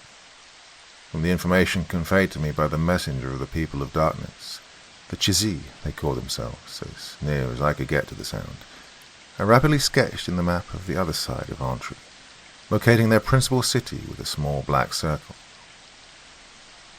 Realizing that the location of the city we sought was only approximate, we didn't bother to work out exact bearings. We set the Airtox on her course at a height of only a few thousand feet and set out at low atmospheric speed, anxiously watching for the dim line of shadow that marked the twilight zone and the beginning of what promised to be the last mission of the Airtox and every man she carried within her smooth, gleaming body. "Twilight zone in view, sir," reported Croy at length. "Thank you, Mr. Croy. Have all the exterior lights and searchlights turned on. Speed and course as at present, for the time being." I picked up the twilight zone without difficulty in the television disc, and at full power examined the terrain. The rich crops that fairly burst from the earth of the sunlit portion of Antri were not to be observed here. The Antrians made no effort to till this ground, and I doubt that it would have been profitable to do so even if they'd wished to come so close to the darkness they hated. The ground seemed dank, and great dark slugs moved heavily upon its greasy surface. Here and there strange pale growths grew in patches, twisted, spotted growths that seemed somehow unhealthy and poisonous. I searched the country ahead, pressing further and further into the line of darkness that was swiftly approaching. As the light of the sun faded, our monstrous searchlights cut into the gloom ahead, their great beams slashing the shadows. In the dark country, I'd expected to find little, if any, vegetable growth. Instead, I found that it was a veritable jungle through which our searchlight rays could not pass. How tall the growths of this jungle might be, I could not tell, yet I had the feeling that they were tall indeed. They were not trees, these pale, weedy arms that reached towards the sky. They were soft and pulpy, and without leaves, just long, naked, sickly arms that divided and subdivided and ended in little smooth stumps like amputated limbs. That there was some kind of activity within the shelter of this weird jungle was evident enough, for I could catch glimpses, now and then, of moving things. But what they might be, even the searching eye of the television disc could not determine. One of our searchlight beams, waving through the darkness like the curious antenna of some monstrous insect, came to rest upon a spot far ahead. I followed the beam of the disk and bent closer to make sure my eyes did not deceive me. I was looking at a vast cleared place in the pulpy jungle, a cleared space in the center of which there was a city. A city built of black, sweating stone, each house exactly like every other house, tall, thin slices of stone, without windows, chimneys, or ornamentation of any kind. The only break in the walls was the slit-like door of each house. Instead of being arranged along streets crossing each other at right angles, these houses were built in concentric circles broken only by 4 narrow streets that ran from the open space in the center of the city to the 4 points of the compass. Around the entire city was an exceedingly high wall built of and buttressed with the black, sweating stone of which the houses were constructed. That it was a densely populated city, there was ample evidence. People, they were creatures like the messenger. The Chiziyara people, despite their terrible shape, is hardly debatable. They were running up and down the 4 radial streets and around the curved connecting streets in the wildest confusion, their double-elbowed arms flung across their eyes. But even as I watched, the crowd thinned and melted swiftly away, until the streets of the queer circular city were utterly deserted. "That city ahead is not one we're seeking, sir?" asked Croy, who had evidently been observing the scene through one of the smaller television discs. "I take it that the governing city will be further into the interior." According to my rather sketchy information, yes," I replied. "However, keep all the searchlight operators busy, going over every bit of the country within the reach of their beams. You have men on all the auxiliary television discs?" "Yes, sir." "Good. Any findings of interest should be reported to me instantly. Oh, and Mr. Croy?" "Yes, sir." "You might order, if you will, that rations be served to all men at their posts. Over such country as this, I felt it would be wise to have every man ready for an emergency. It was, perhaps as well, that I issued this order."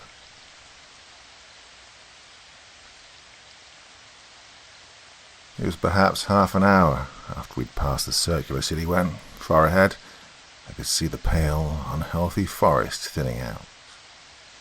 A half-dozen of our searchlight beams played upon the denuded area, and as I brought the television disc to bear, I saw that we were approaching a vast swamp, in which little pools of black water reflected the dazzling light of our searching beams. Nor was this all.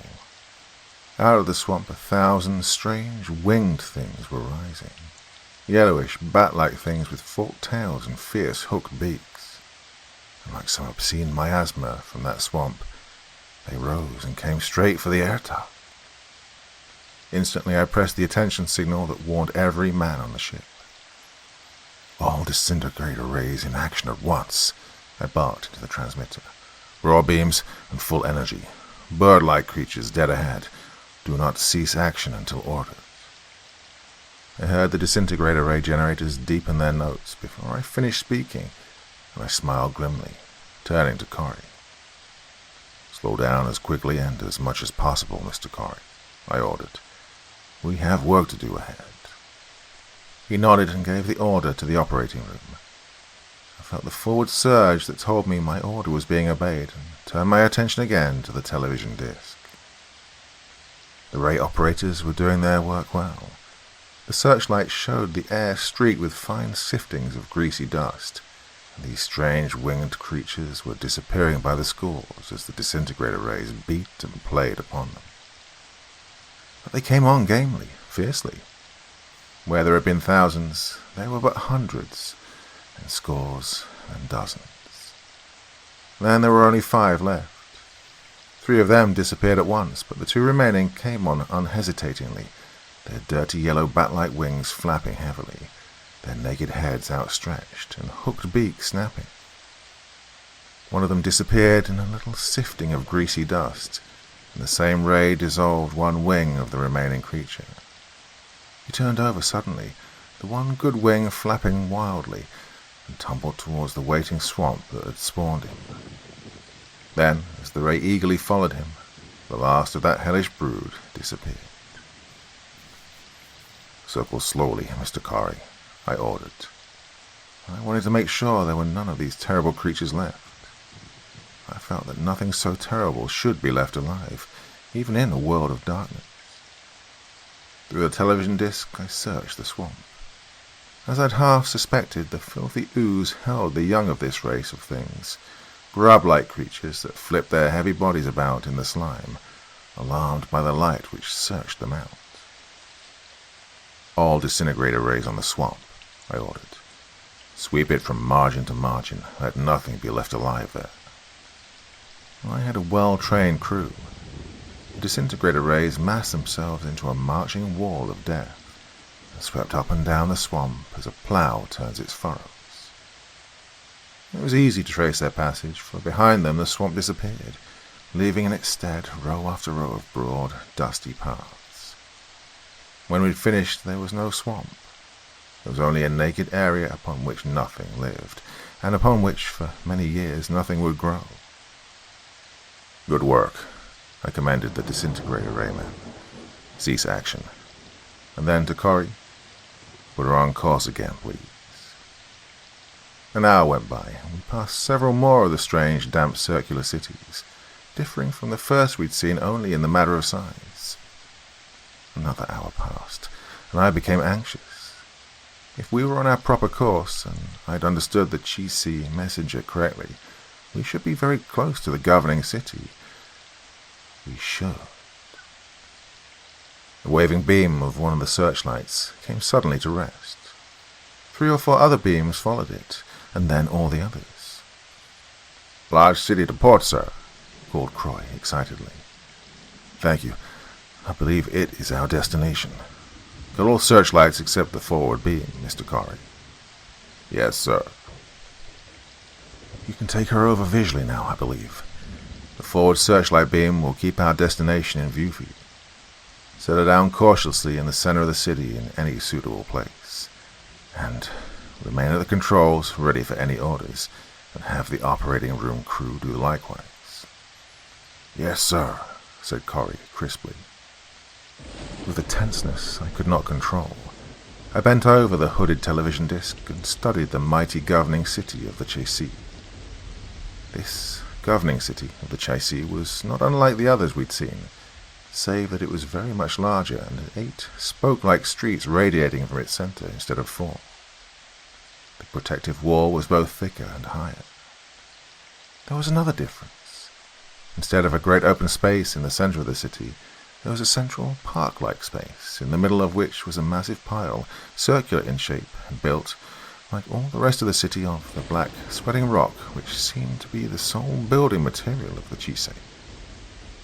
We set the air tuck down close to the big circular building, which we guessed, and correctly, to be the seat of government. I ordered the searchlight ray to be extinguished the moment we landed, and the ethon tubes that illuminated our ship inside to be turned off, so that we might accustom our eyes as much as possible to darkness, finding our way about with small ethon tube flashlights. With a small guard, I stood at the forward exit of the air tuck and watched the huge circular door back out on its mighty threads, and finally swing to one side on its massive gimbals.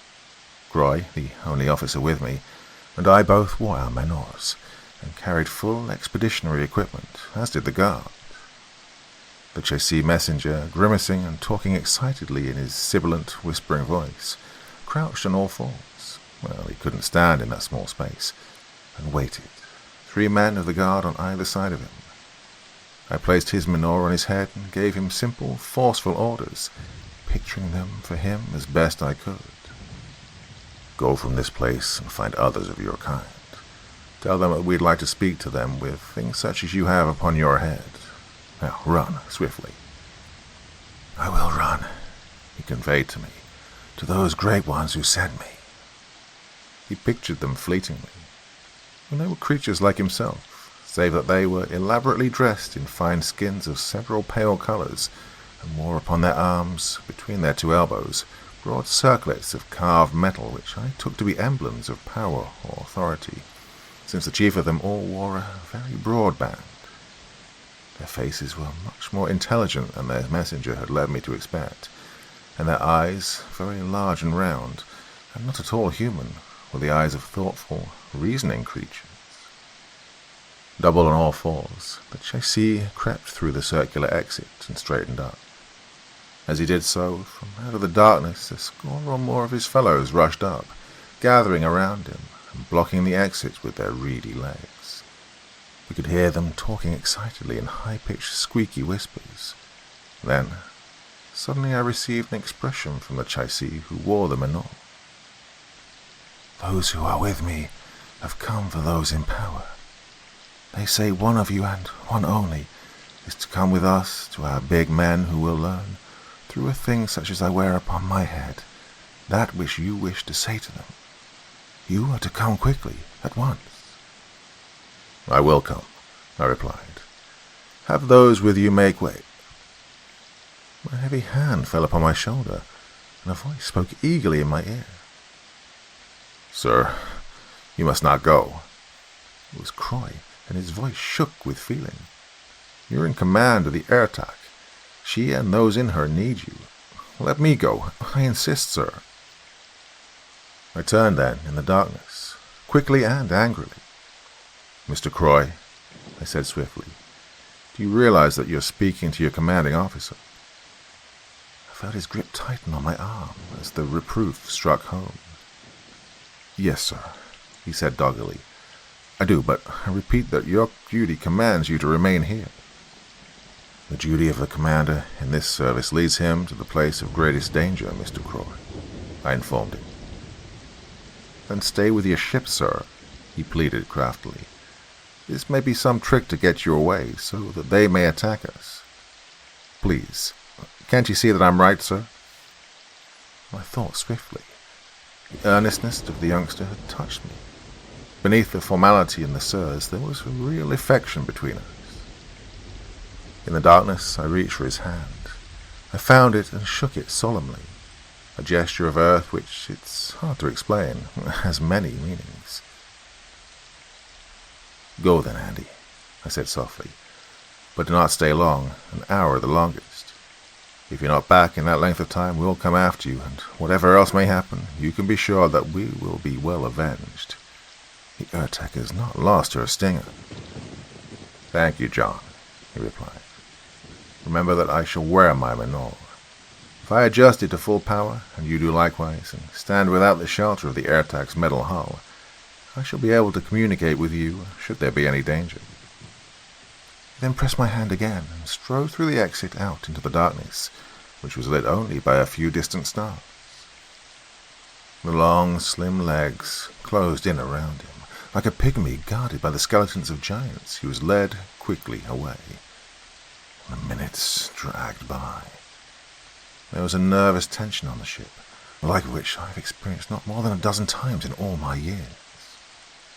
No one spoke aloud. Now and again one man would mutter uneasily to another, and there'd be a swift, muttered response, and then silence again. We were waiting. Waiting. 10 minutes went by. 20.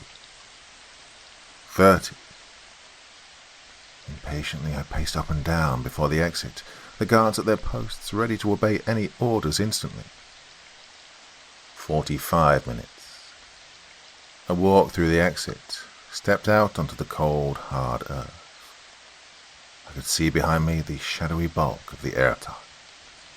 Before me a black, shapeless blot against the star-sprinkled sky.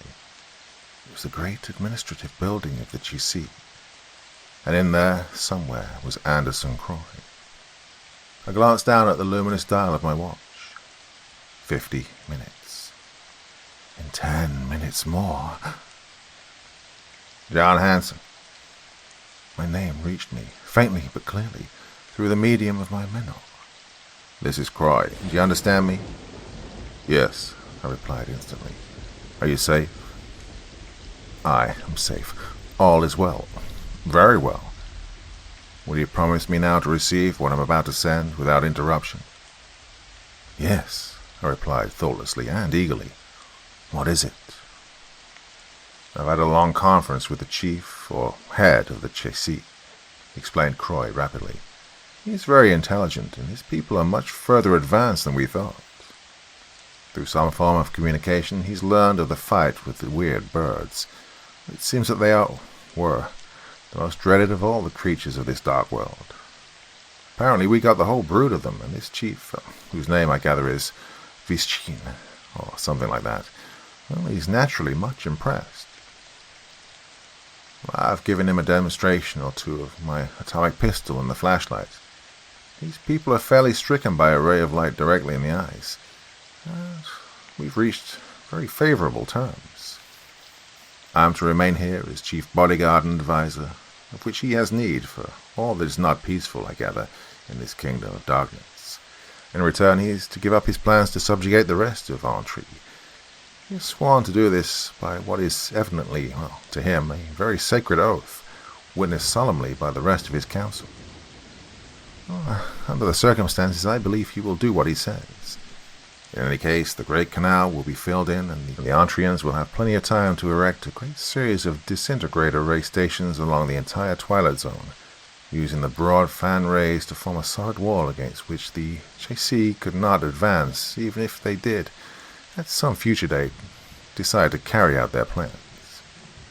The worst possible result, then, would be that the people in the sunlit portion would have to migrate from certain sections, and perhaps would have day and night, alternately, as to other worlds.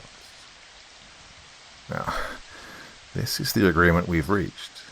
It's the only one that will save this world. Do you approve, sir? No. Return immediately, and we'll show the Chassis that they cannot hold an officer of the Special Patrol as a hostage. Come, make haste. It's no go, sir, came the reply instantly. When I threatened them first, I explained what our disintegrator rays would do. Vischin laughed at me. This city's built upon great subterranean passages that lead to many hidden exits. If we show the least sign of hostility, the work will be resumed on the canal, and before we can locate the spot and stop the work, the damage will be done. This is our only chance, sir, to make this expedition a complete success. Permit me to judge this fact from the evidence I have before me. Whatever sacrifice there is to make, I make gladly. Vischin asks that you depart at once, and in peace. I know this is the only course. Goodbye, sir. Convey my salutations to my other friends upon the old air attack and elsewhere. And now, lest my last act as an officer of the Special Patrol Service be to refuse to obey the commands of my superior officer, I'm removing my menore. Goodbye. I tried to reach him again, but there was no response. Gone. He was gone, swallowed up in the darkness and in silence.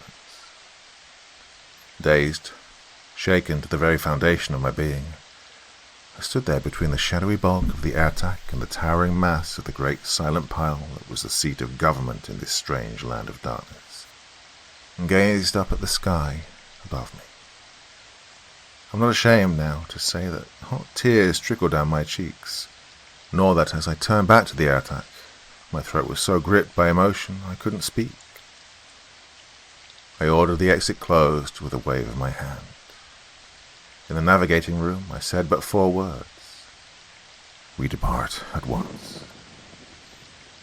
At the 3rd meal of the day, I gathered my officers about me and told them, as quickly and as gently as I could, of the sacrifice one of their number had made. It was Kincaid who, when I'd finished, rose slowly and made reply. Sir, he said quietly, we had a friend. Some day he might have died, but now he will live forever in the records of the service, in the memory of a world and in the hearts of those who had the honor to serve with him. Could he, or we, wish for more? Amid a strange silence, he sat down again. There was not an eye among us that was dry. Well, I hope that the snappy young officer who visited me the other day reads this little account of bygone times. Perhaps it will make clear to him how we worked in those nearly forgotten days, with the tools we had at hand. They were not the perfect tools of today, but what they lacked, we somehow made up. That fine old motto of the service, nothing less than complete success. We passed on unsullied to those who came after us. I hope these youngsters of today may do as well.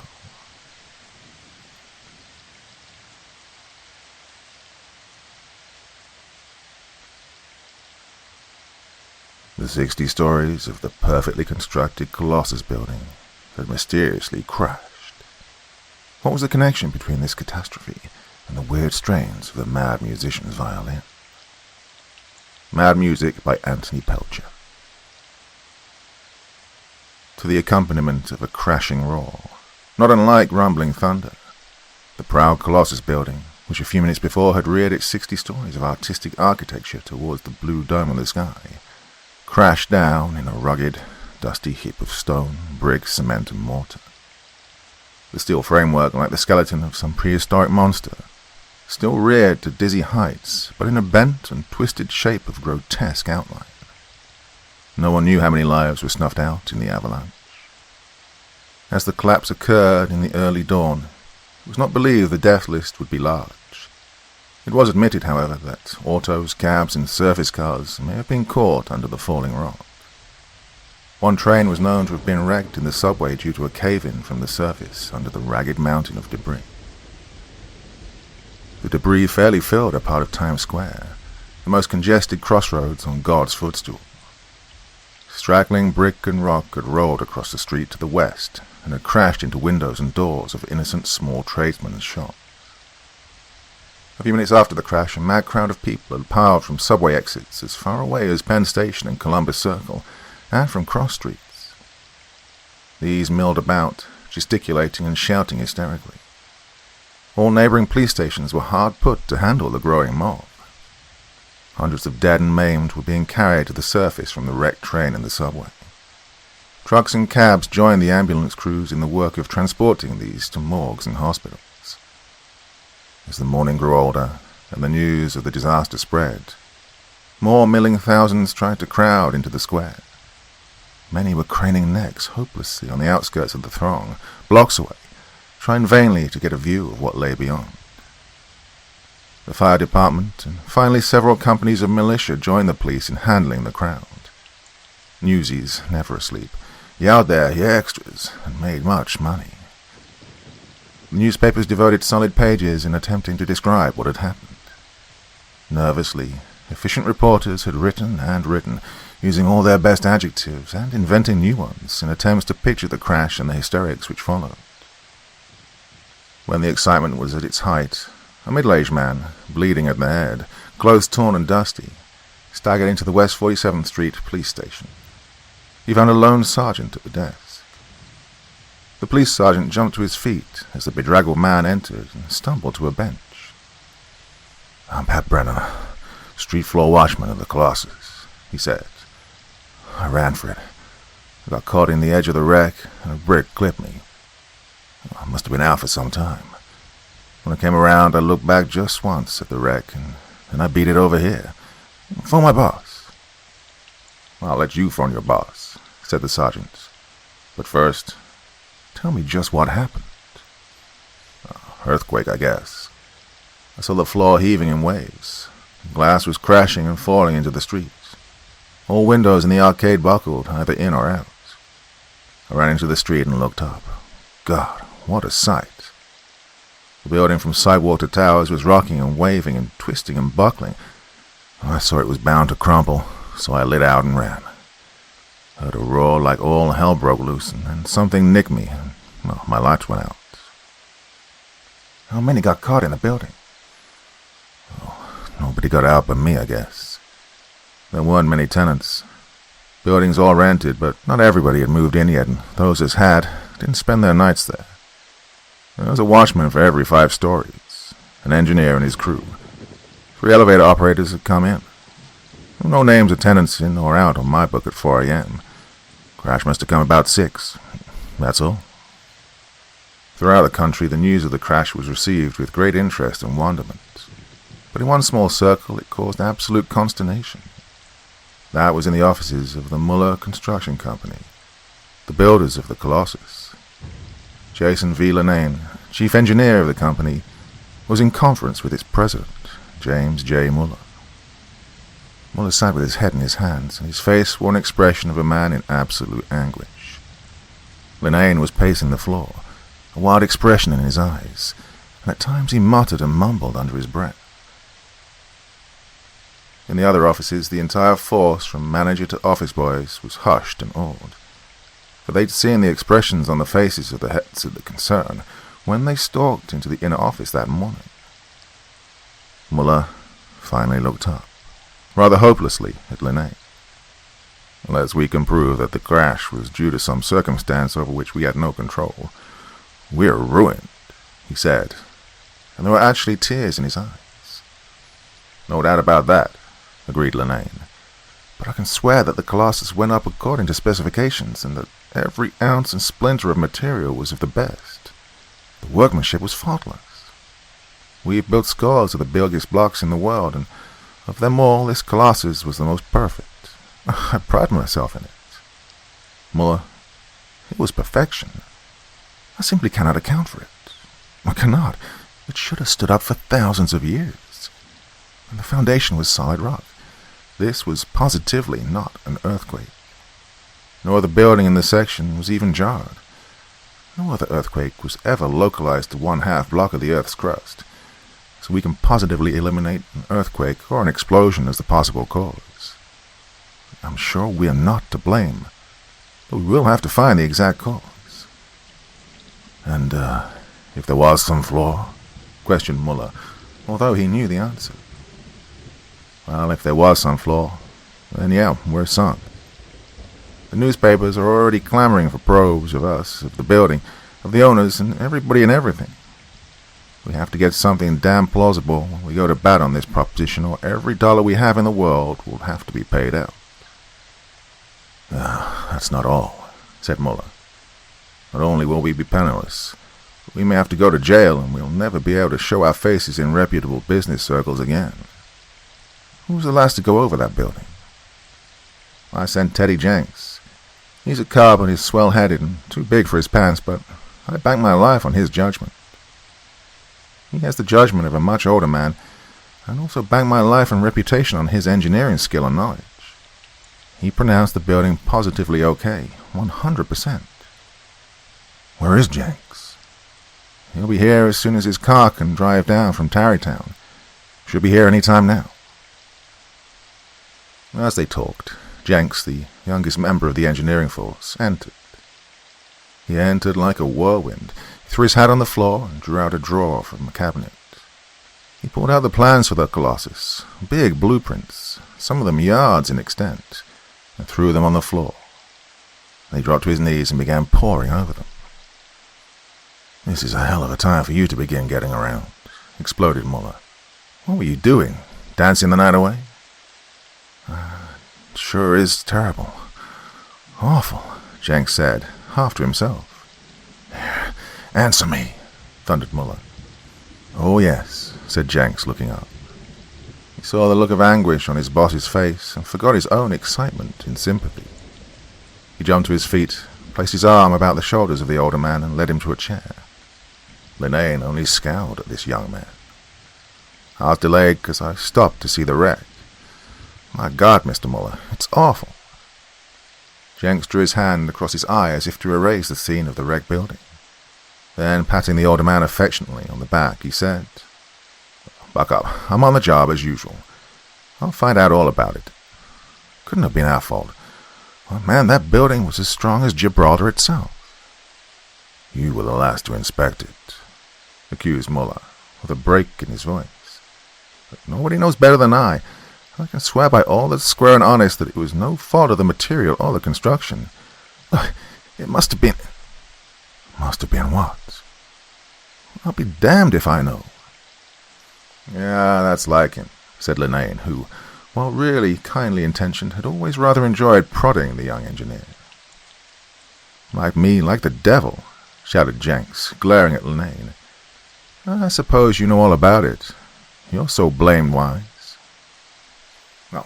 No, I don't know," admitted Linnane. "But I do know that you don't like me to tell you anything. Nevertheless, I'm going to tell you that you'd better get busy and find out what caused it. Or—" "That's just what I'm doing," said Jenks, and he dived for his plans on the floor. Newspaper reporters, many of them, were fighting to get in. Muller looked at Linnane when a stenographer had announced the reporters for the 10th time. "We'd better let 'em in," he said. "Looks bad to crawl for cover." "What are you going to tell them?" asked Linnane.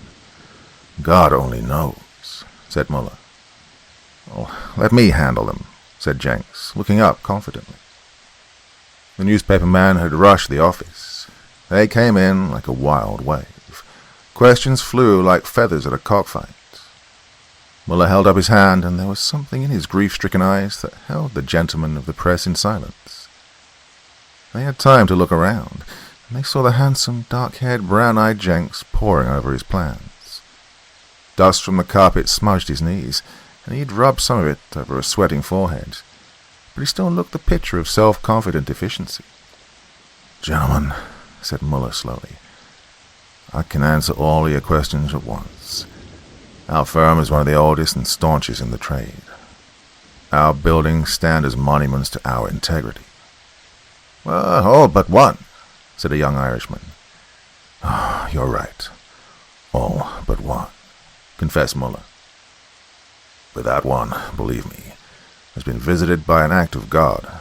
Some form of earthquake or some unlooked-for, uncontrolled, almost unbelievable catastrophe has happened. The Muller Company backs its work to its last dollar. Now, gentlemen, you know as much as we do. Mr. Jenks there, whose reputation as an engineer is quite sturdy, I assure you, was the last to inspect the building. He passed upon it when it was finished. Now he's at your service." Jenks arose, brushed some of the dust from his knees. "You look like you've been praying," bandied the Irishman. "Well, maybe I have. Now, let me talk. Don't broadside me with questions. I know what you want to know, so let me talk." The newspaper men were silent. "Now, there's been talk of probing this disaster naturally," began Jenks. "You all know, gentlemen, that we'll aid any inquiry to our utmost. You want to know what we have to say about it? Who's responsible? Well, in a reasonable time, I will have a statement to make that will be startling in the extreme. I'm not sure of my ground now, though." "How about the ground under the Colossus?" said the Irishman. "Don't let's kid each other," pleaded Jenks. "Look at Mr. Muller. It's as if he had lost his whole family. But we're good people.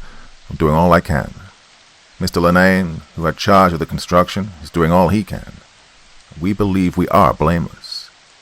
If it's proven otherwise, we'll acknowledge our faults, assume financial responsibility, and take our medicine. Believe me, that building was perfection plus, like all our buildings, and that covers the entire situation." Hundreds of questions were parried and answered by the three engineers, and the reporters left convinced that if the Muller Construction Company was responsible, it was not through any fault of its own. And the fact that Jenks and Linnane were not strong for each other, except to recognize each other's abilities as engineers, was due to an incident in the past. This incident had caused a ripple of mirth in engineering circles when it happened, and the laugh was on the older man, Linnane. It was back when radio was new. Linnane, a structural engineer, had paid little attention to the radio. Jenks was the kind of an engineer who dabbled in all sciences, so he knew his radio. When Jenks first came to work with a technical sheepskin and a few tons of brass, Linnane accorded him only passing notice. Jenks craved the plaudits of the older man and his friendship. Linnane treated him as a son, but he didn't warm to his social advances. "I'm as good an engineer as he is," mused Jenks, "and if he's going to high-hat me, I'll just put a swift one over on him and compel his notice." The next day, Jenks approached Linnane in a conference and said, "I've got a curious bet on, Mr. Linnane. I'm betting sound can travel a mile quicker than it travels a quarter of a mile." "What?" said Linnane. "I'm betting 50 that sound can travel a mile quicker than it can travel a quarter of a mile." "No, it can't," insisted Linnane. "Oh, yes, it can," decided Jenks. "I'll take some of that fool money myself," said Linane. "How much?" asked Jenks. "As much as you want." "All right, $500. "How are you going to prove your contention?" "By stopwatches, and your man can hold the watches. We'll bet that a pistol shot can be heard 2 miles away quicker than it can be heard a quarter of a mile away." "Sound travels about 1/5 of a mile a second. The rate varies slightly according to temperature," explained Linane. "At the freezing point, the rate is 1,090 feet per second. It increases a little over 1 foot for every degree Fahrenheit." "Well, hot or cold?" breezed Jenks. "I'm betting you $500 that sound can travel 2 miles quicker than a quarter mile." "You're on, you damned idiot," shouted the completely exasperated Linane. Jenks let Linane's friends hold the watches, and his friend held the money. Jenks was to fire the shot. Well, he fired the shot in front of a microphone on a football field. One of Linane's friends picked up the sound instantaneously on a 3-tube radio set 2 miles away. The other watch holder was standing in the open a quarter of a mile away, and his watch showed a second and a fraction. Well, all hands agreed that Jenks had won the bet fairly. Linane never exactly liked Jenks after that. And then Jenks rather aggravated matters by a habit. Whenever Linane would make a very positive statement, Jenks would look owl-eyed and say, "Oh, Mr. Linane, I'll have to sound you out about that." And the heavy accent on the word sound nettled Linane somewhat. Linane never completely forgave Jenks for pulling this fast one. Socially, they were always more or less at loggerheads, but neither never let this feeling interfere with their work. They worked together faithfully long enough, and each recognized the ability of the other. And so it was that Linane and Jenks, their heads together, worked all night in an attempt to find some cause that would tie responsibility for the disaster on Mother Nature. But they failed to find it, and sleepy-eyed, they were forced to admit failure, so far. The newspapers, to whom Muller had said that he would not shirk any responsibility, began a hue and cry for the arrest of all parties in any way concerned with the direction of the building of the Colossus. When the death list from the crash and subway wreck reached 97, the press got nasty and demanded the arrest of Muller, Linane, and Jenks in no uncertain tones. Half dead from lack of sleep, the 3 men were taken by the police to the district attorney's offices and, after a strenuous grilling, were formally placed under arrest on charges of criminal negligence. They put up a $50,000 bond in each case, and were permitted to go and seek further to find the cause of what the newspapers now began calling the colossal failure. Several days were spent by Linane and Jenks in examining the wreckage which was being removed from Times Square, truckload after truckload, to a point outside the city. Here it was again sorted and examined and piled for future disposal. So far as could be found, every brick, stone, and ounce of material that was used in the building had been perfect. Attorneys, however, assured Linane, Jenks, and Muller that they would have to find the real cause of the disaster if they were to escape possible long prison sentences.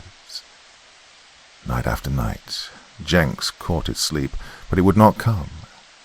He began to grow wan and haggard.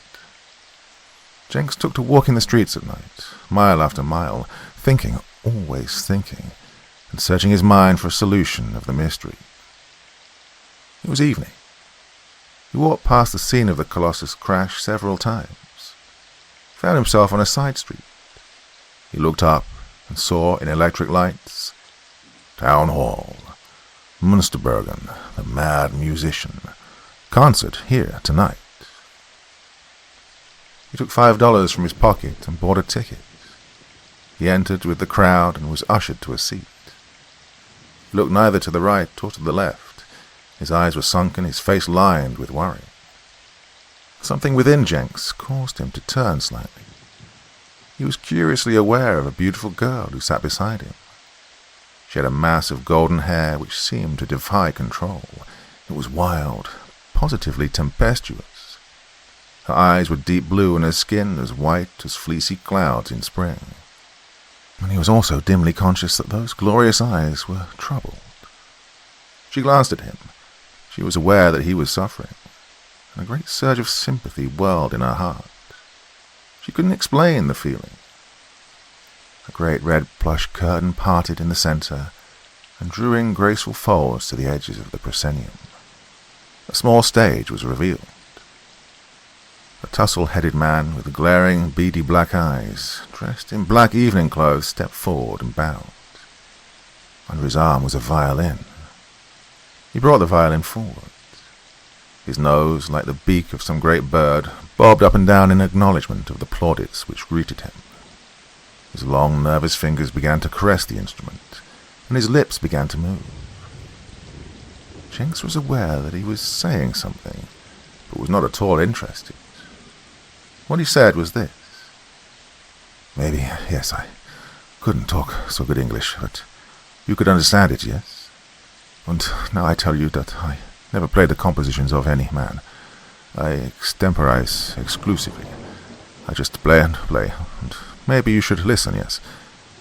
If I please you, then I am just happy. Jenks's attention was now drawn to him. He noted his wild appearance.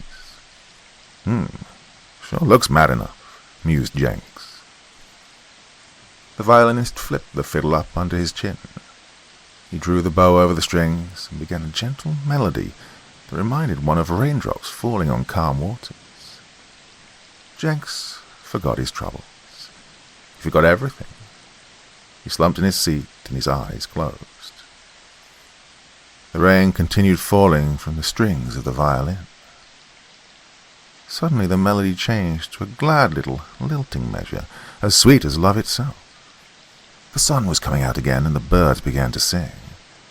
There was the trill of a canary with the sun on its cage. There was the song of the thrush, the mockingbird, and the meadowlark. These blended finally into a melodious burst of chirping melody, which seemed to be a chorus of the wild birds of the forest and glen. Then the lilting love measure again. It tore at the heartstrings and brought tears to one's eyes. Unconsciously, the girl next to Jenks leaned towards him. Involuntarily, he leaned to meet her. Their shoulders touched. The cloud of her golden hair came to rest against his dark locks. Their hands found each other with gentle pressure, and both were lost to the world. But abruptly, the music changed. There was a succession of broken treble notes that sounded like the crackling of flames. Moans deep and melancholy followed. These grew more strident and prolonged, giving place to abject howls, suggesting the lamentations of the damned. The hands of the boy and girl gripped tensely. They couldn't help shuddering. The violin began to produce notes of a leering, jeering character, growing more horrible with each measure, until they burst into a loud guffaw of maniacal laughter.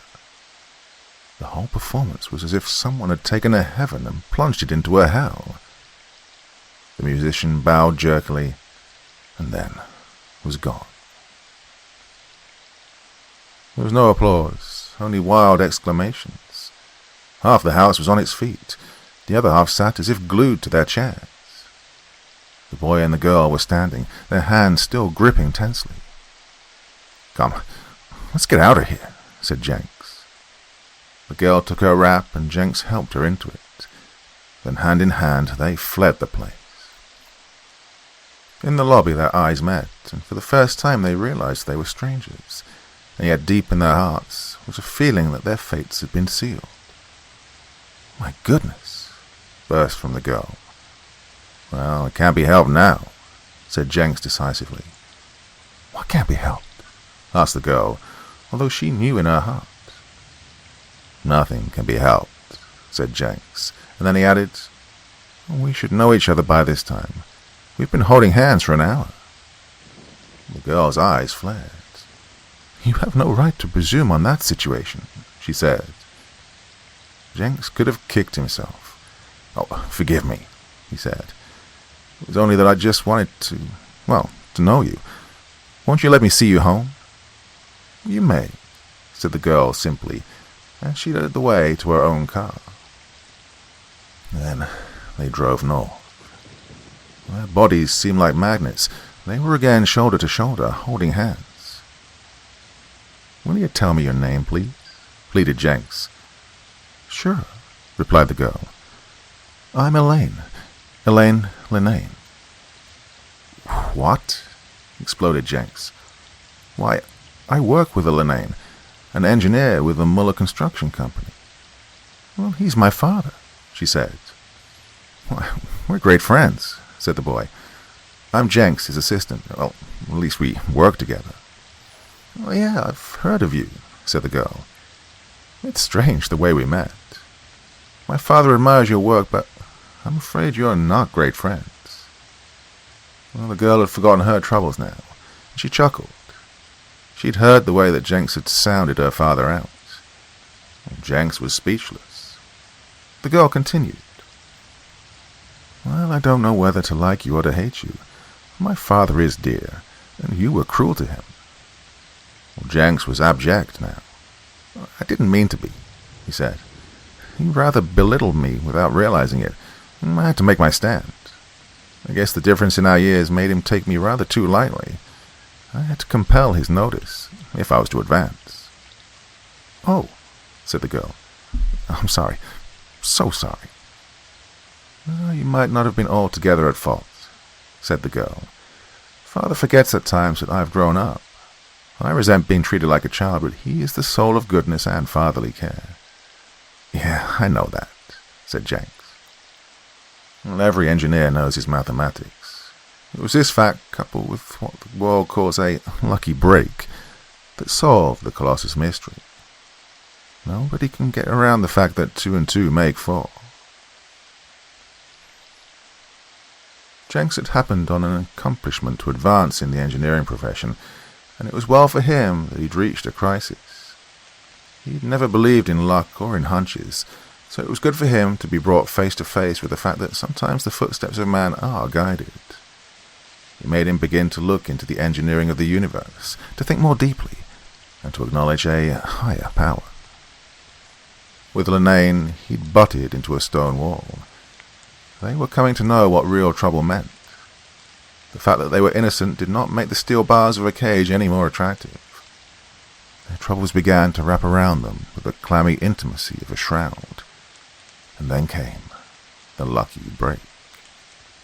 Next to his troubles, Jenks's favorite topic was the mad musician. Well, he tried to learn all he could about this uncanny character, at whose concert he'd met the girl of his life. He learned 2 facts that made him perk up and think. One was that the mad musician had had offices and a studio in the Colossus, and was one of the first to move in. The other was that the mad musician took great delight in shattering glassware with notes or vibrations from his violin. Nearly everyone knows that a glass tumbler can be shattered by the proper notes sounded on a violin. The mad musician took delight in this trick. Jenks courted his acquaintance, and saw him shatter a row of glasses of different sizes by sounding different notes on his fiddle. The glasses crashed one after another, like gelatin balls hit by the bullets of an expert rifleman. And then Jenks, the engineer who knew his mathematics, put 2 and 2 together. And it made 4, of course. Listen, Linnane, he said to his co-worker. This fiddler is crazier than a flock of cuckoos. If he can crack Crocker with violin sound vibrations, is it not possible, by carrying the vibrations to a much higher power, that he could crack a pile of stone, steel, brick, and cement, like the Colossus? Possible, but hardly probable. Still, Linnane mused, when you think about it, and put 2 and 2 together. Let's go after him and see what he's doing now. Both jumped for their coats and hats. As they fared forth, Jenks clinched his argument. If a madman takes delight in breaking glassware with a vibratory wave or vibration, how much more of a thrill would he get by crushing a mountain? Wild, but unanswerable, replied Linnane. Jenks had been calling on the mad musician at his country place. He had a studio in the Colossus, he reminded Linnane. He must have reopened somewhere else in town. Wonder where? Musicians are great union men, replied Linnane. Let's phone the union. Teddy Jenks did, but the union gave the last known town address as the Colossus. He'd remain in the same district around Times Square, reasoned Jenks. Let's page out the big buildings and see if he's not preparing to crash another one. Oh, fair enough, said Linnane, who was too busy with the problem at hand to choose his words. Together the engineers started a canvass of the big buildings in the theatrical district. After 4 or 5 had been searched without result, they entered the 30-story Acme theatre building. Here they learned that the Mad Musician had leased a 4-room suite just a few days before. And this suite was on the 15th floor, just halfway up in the big structure. They went to the manager of the building and frankly stated their suspicions. "We want to enter that suite when the tenant's not there," they explained. "And we want him forestalled from entering while we're examining the premises." "Hadn't we better notify the police?" asked the building manager, who had broken out in a sweat when he heard the dire disaster which may be in store for the stately Acme building. "Not yet," said Linnane. "You see, we're not sure. We've just been putting 2 and 2 together." "Well, we'll get the building detective anyway," insisted the manager. "Yeah, let him come along, but don't let him know until we're sure. If we're right, we'll find a most unusual infernal machine," said Linnane. The 3 men entered the suite with a pass key. The detective was left outside in the hall to hold anyone who might disturb the searchers. Well, it was as Jenks had thought. In an inner room they found a diabolical machine, a single string stretched across 2 bridges, one of brass and one of wood. A big horsehair bow attached to a shaft operated by a motor was automatically soaring across the string. The resulting note was evidently higher than the range of the human ear, because no audible sound resulted. It was later estimated that the destructive note was several octaves higher than the highest note on a piano. The entire machine was enclosed in a heavy wire net cage, securely bolted to the floor. Neither the string or the bow could be reached. It was evidently the Mad Musician's idea that the devilish contrivance should not be reached by hands other than his own. How long the infernal machine had been operating, no one knew, but the visitors were startled when the building suddenly began to sway perceptibly. Jenks jumped forward to stop the machine, but couldn't find a switch. "See if the machine plugs in anywhere in the wall socket," he shouted to Linnane, who promptly began examining the walls. Jenks shouted to the building manager to phone the police to clear the streets around the big building. "Tell the police that the Acme Theatre building may crash at any moment," he instructed. The engineers were perfectly cool in face of their great peril, but the building manager lost his head completely and began to run around in circles, muttering, "Oh God, save me," and other words of supplication that blended into an incoherent babble. Jenks rushed to the man, trying to still his wild hysteria. And meanwhile, the building continued to sway dangerously. Jenks looked from a window. An enormous crowd was collecting, watching the big building swinging a foot out of plumb like a giant pendulum. The crowd was growing. Should the building fall, the loss of life would be appalling. It was mid-morning now, and the interior of the building teemed with thousands of workers, for all floors above the 3rd were offices. Teddy Jenks turned suddenly. He heard the watchman in the hall scream in terror, and then he heard a body fall. He rushed to the door to see the Mad Musician standing over the prostrate form of the detective, a devilish grin on his distorted countenance.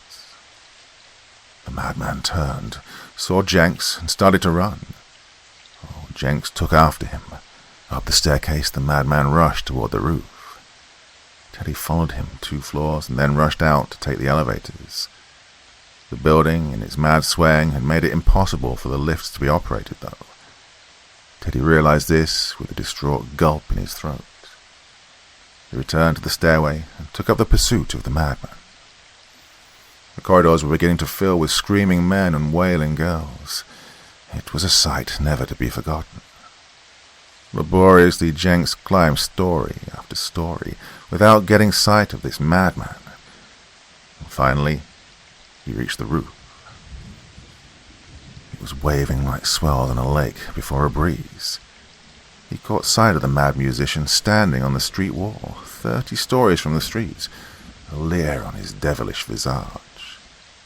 He made a jump for him, and the madman grasped him and lifted him up to the top of the wall as a cat might have lifted a mouse. Both men were breathing heavily as a result of their 15-story climb. The madman tried to throw Teddy Jenks to the street below, but Teddy clung on to him, and the two battled desperately as the building swayed more. The dense crowd in the street had caught sight of the two men fighting on the narrow coping, and the shout which rent the air reached the ears of Jenks. The mind of the engineer was still working clearly, but a wild fear gripped his heart. His strength seemed to be leaving him, and the madman pushed him back, bending his spine with brute strength. Teddy was forced to the narrow ledge that had given the two men footing. The fingers of the madman now gripped his throat. He was dimly conscious that the swaying of the building was slowing down. Reason told him that Linnane had found the wall socket and had stopped the soaring of the devil's bow on the engine of hell. He saw the madman draw a big knife now. With his last remaining strength, he reached out and grabbed the wrist above the hand which held the weapon. In spite of all he could do, he saw the madman inching the knife nearer and nearer to his throat. Grim death was peering into the bulging eyes of Teddy Jenks when his engineering knowledge came to his rescue. He remembered the top stories of the Acme building were constructed with a step of 10 feet in from the street line, for every story of construction above the 24th floor. If we fall, he reasoned, we can only fall one story. Then he deliberately rolled his own body and the weight of the madman, who held him, over the edge of the coping. At the same time, he twisted the madman's wrist so the point of the knife pointed to the madman's body. There was a dim consciousness of a painful impact. Teddy had fallen underneath, but the force of the two bodies coming together had thrust the knife deep into the entrails of the mad musician. Clouds which had been collecting in the sky began a splattering downpour now, and the storm grew in fury and lightning tore the heavens, while thunder boomed and crackled, and the rain began falling in sheets. This served to revive the unconscious Teddy. He painfully withdrew his body from under that of the madman. The falling rain, stained with the blood of the mad musician, trickled over the edge of the building. Teddy dragged himself through a window and passed his hand over his forehead, which was aching miserably. He tried to get to his feet, but fell back, only to try again. Several times he tried, and then, his strength returning, he was finally able to walk. He made his way to the studio where he had left Linnane and found him there surrounded by police, reporters, and others. The infernal machine had been rendered harmless, but was kept intact as evidence. Catching sight of Teddy, Linnane shouted with joy. "Stop the damn thing," he chuckled, like a pleased schoolboy. Then, observing Teddy's exhausted condition, he added, "Why, you look like you've been to a funeral." "I have," said Teddy. "You'll find that crazy fiddler dead on the 29th story. Look out the window of the 30th story." He instructed the police, who had started to recover the body. He stabbed himself, so he's either dead or dying. It proved to be that he was dead. No engineering firm is responsible for the actions of a madman, and so the Muller Construction Company was given a clean bill of health. Jenks and Elaine were with the girl's father in his study now. They were asking for the paternal blessing. Linnane was pretending to be hard to convince. "Now, my daughter," he said, "this young man who takes $500 of my good money by sounding me out, as he called it, and then he comes along and tries to take my daughter away from me. It is positively high-handed. Dates back to the football game." "Daddy, dear, don't be like that," said Elaine, who was on the arm of his chair with her own arms around him. "I tell you, Elaine, this dates back to the fall of 1927. "Dates back to the fall of Eve," said Elaine. "When a girl finds her man, no power can keep him from her. If you won't give me to Teddy Jenks, I'll have to elope with him." Well, all right then. Kiss me, said Linane as he turned towards his radio set. 1 and 1 makes 1, said Teddy Jenks. And it's true. Every engineer knows his mathematics.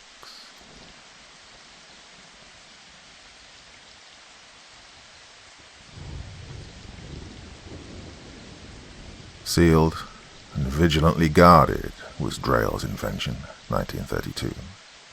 For it was a scientific achievement beyond which man dared not go. An Extra Man by Jackson Gee. Rays of the August midday sun pouring through the museum's glass roof beat upon the 8 soldiers surrounding the central exhibit, which for 30 years had been under constant guard. Even the present sweltering heat failed to lessen the men's careful observation of the visitors who, from time to time, strolled listlessly about the room. The object of all this solicitude scarcely seemed to require it. A great upended rectangle of polished steel some 6 feet square by 10 or a dozen feet in height, standing in the center of the machinery hall, it suggested nothing sinister or priceless. 2 peculiarities, however, marked it as unusual: the concealment of its mechanism and the brevity of its title. While the remainder of the exhibits located around it varied in the simplicity or complexity of their design, they were alike in the openness of their construction and detailed explanation of plan and purpose. The great steel box, however, bore merely 2 words and a date: Drail's invention, 1932. It was nevertheless toward this exhibit that a pleasant-appearing white-haired old gentleman and a small boy were slowly walking when a change of guard occurred. The new men took their posts without words, while the relieved detail turned down a long corridor that, for a moment, echoed with the clatter of hobnailed boots on stone. Then all was surprisingly still. Even the boy was impressed into reluctant silence as he viewed the uniformed men, though not for long. "What's that? What's that? What's that?" he demanded presently with shrill imperiousness. "Grandfather, what's that?" An excited arm indicated the exhibit with its soldier guard. "Well, if you keep still long enough," replied the old man patiently, "I'll tell you." And with due regard for rheumatic limbs, he slowly settled himself on a bench and folded his hands over the top of an ebony cane in preparation for answering the youngster's question. His inquisitor, however, was at the moment being hauled from beneath a brass railing by the sergeant of the watch. "You'll have to keep an eye on him, sir," said the man reproachfully. "He was going to try his knife on the woodwork when I caught him." "Well, thank you, Sergeant. I'll do my best, but this younger generation, you know." "Sit still, if possible," he directed the squirming boy. "If not, we'll start home now." The non-com took a new post within easy reaching distance of the disturber and attempted to glare impressively. "Go on, Grandfather, tell me. What's Drail? What's in the box? Can they open it? What are those soldiers for? Oh, God, do they have to stay here? Why?" "Drail," said the old man, breaking through the barrage of questions, "is a close friend of mine a good many years ago." "How many, Grandfather? 50? As much as 50? Did Father know him? Is Father 50?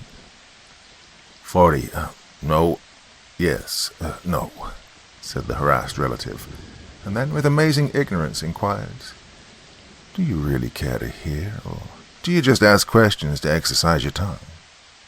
"Oh, I want to hear the story, Grandpa. Tell me the story. It's a nice story. Has it got bears in it? Polar bears? I saw a polar bear yesterday. He was white. Are all polar bears white? Tell me the story, Grandpa." The old man turned appealing eyes toward the sergeant. Tacitly, a sympathetic understanding was established. The warrior was also a father, and off of the field of battle he had known defeat.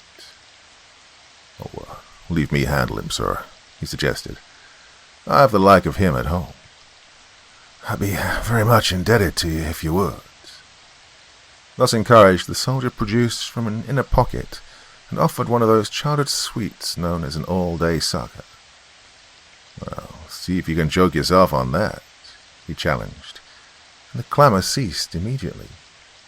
"It always works, sir," explained the man of resource.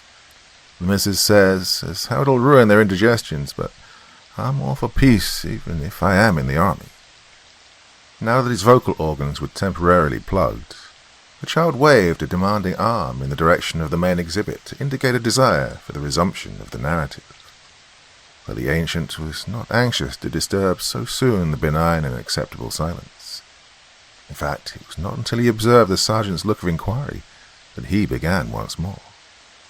"That box," he said slowly, "is both a monument and a milestone on the road to mankind's progress in mechanical invention.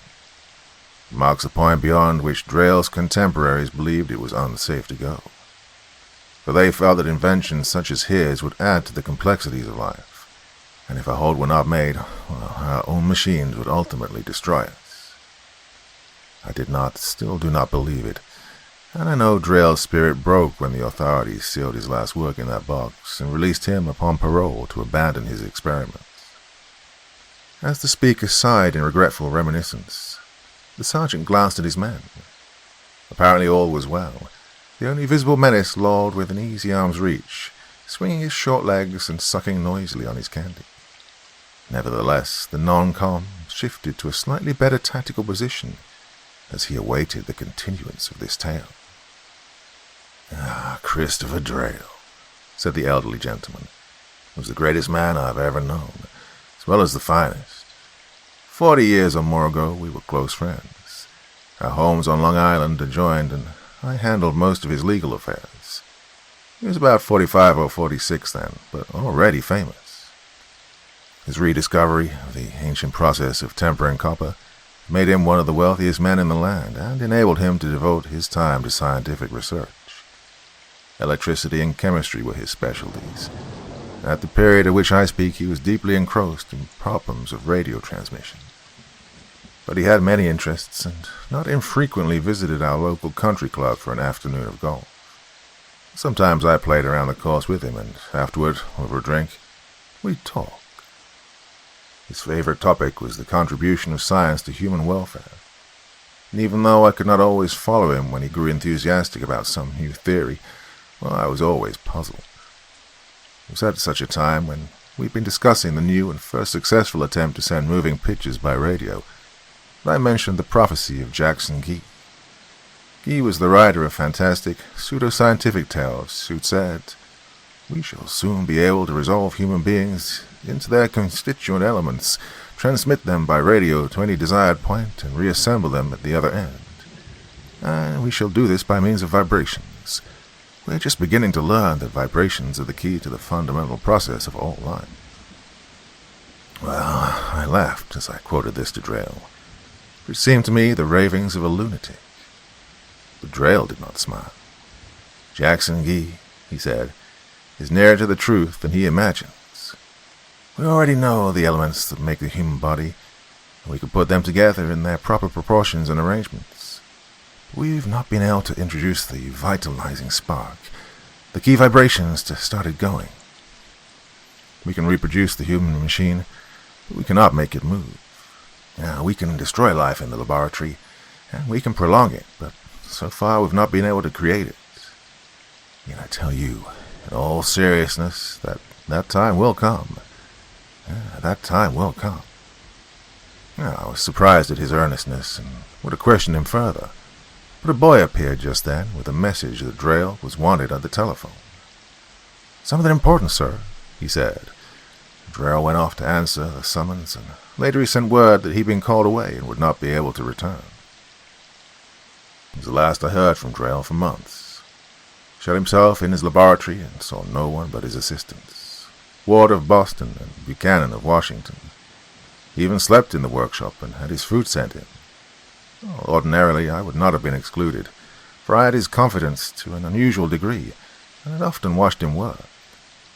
I admired the deft movements of his hands. He had the certain touch and a style of a master, but during that period he admitted only his aids.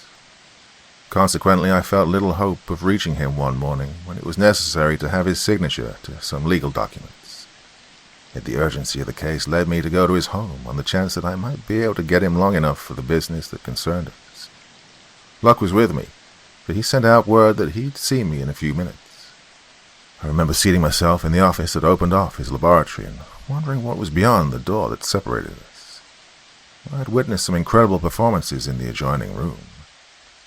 At last, Drail came in. He looked worried and careworn.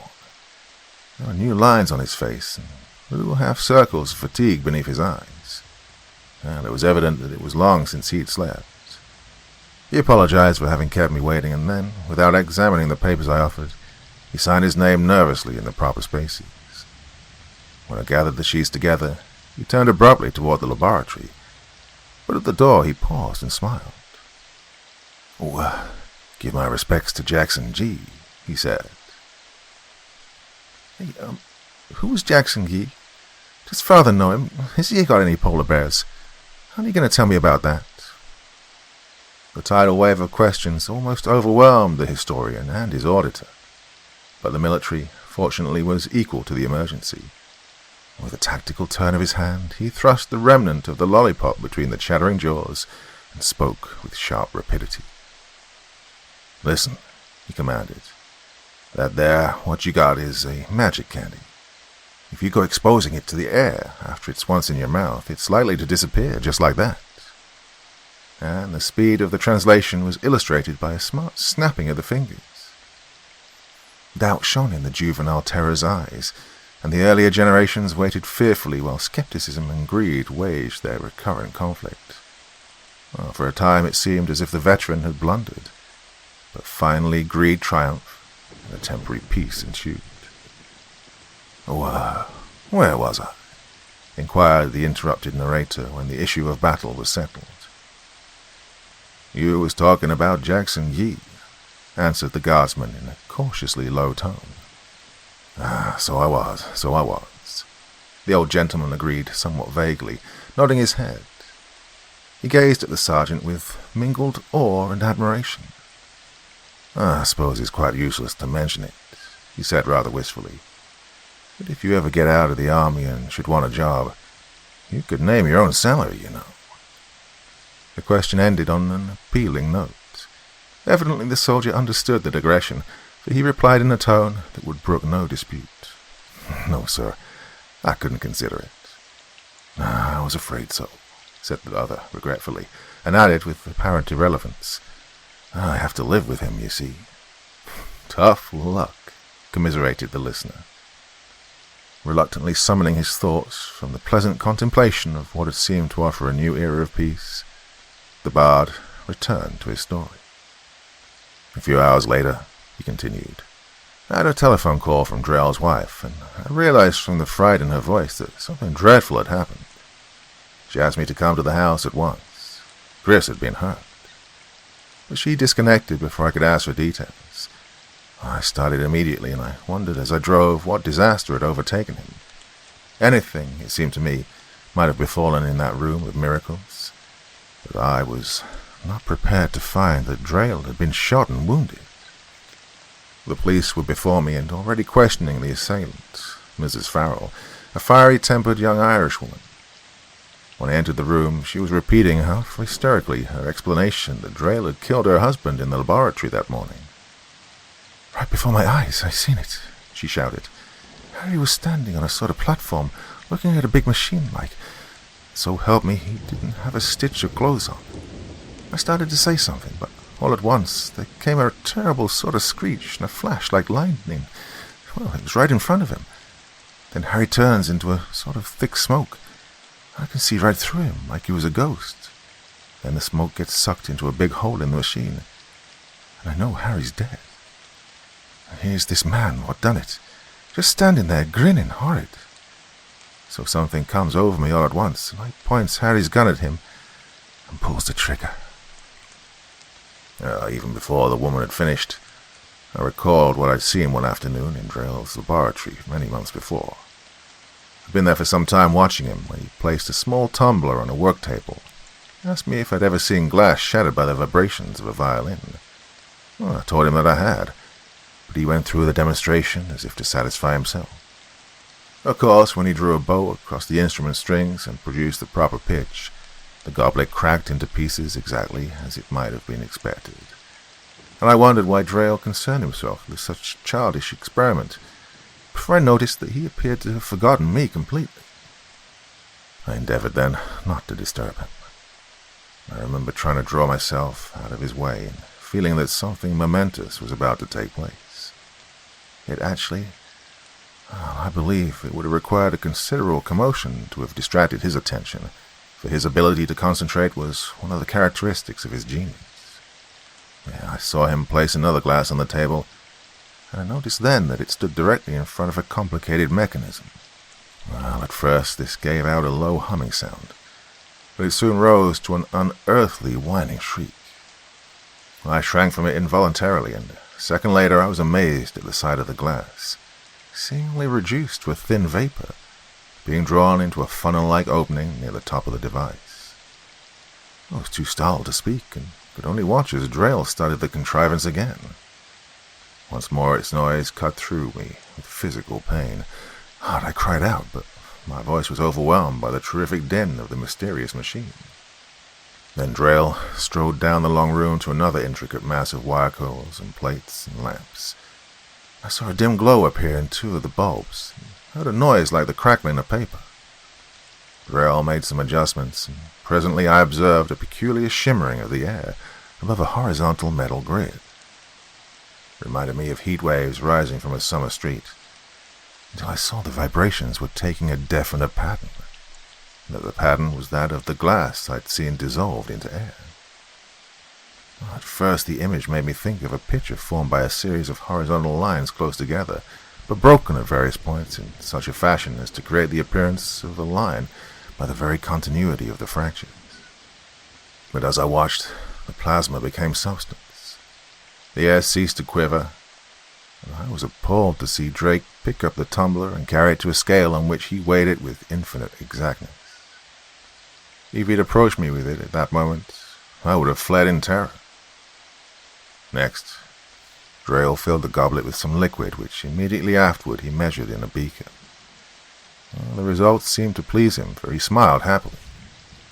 At the same instant he became aware of my presence. He looked surprised and then a trifle disconcerted. I could see that he was embarrassed by the knowledge that I had witnessed so much, and after a second or two he asked my silence.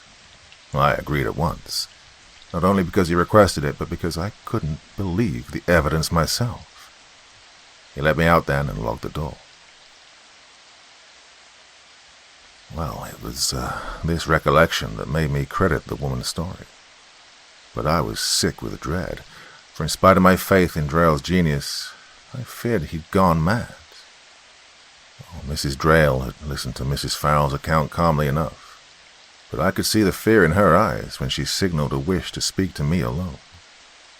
I followed her into an adjoining room, leaving Mrs. Farrell with the two policemen and the doctor who was trying to quiet her. As soon as the door closed, Mrs. Drail seized my hands. "Tim," she whispered, "I'm horribly afraid that what the woman says is true. Chris has told me of some wonderful things he was planning to do, but I never expected he'd experiment on human beings. Can they send him to prison?" Of course, I said what I could to comfort her and tried to make my voice sound convincing. At the time, the legal aspect of the matter did not worry me so much as the fear that the attack on Drail might prove fatal. For even if it should develop that he was not dangerously hurt, I imagined that the interruption of the experiment at a critical moment might easily have ruined whatever slim chance there had been of success. For us, the nerve-wracking part was that we could do nothing until the surgeon who was attending Drail could tell us how badly he was injured. Well, at last word came that the bullet had only grazed Drail's head and stunned him, but he might remain unconscious for some time.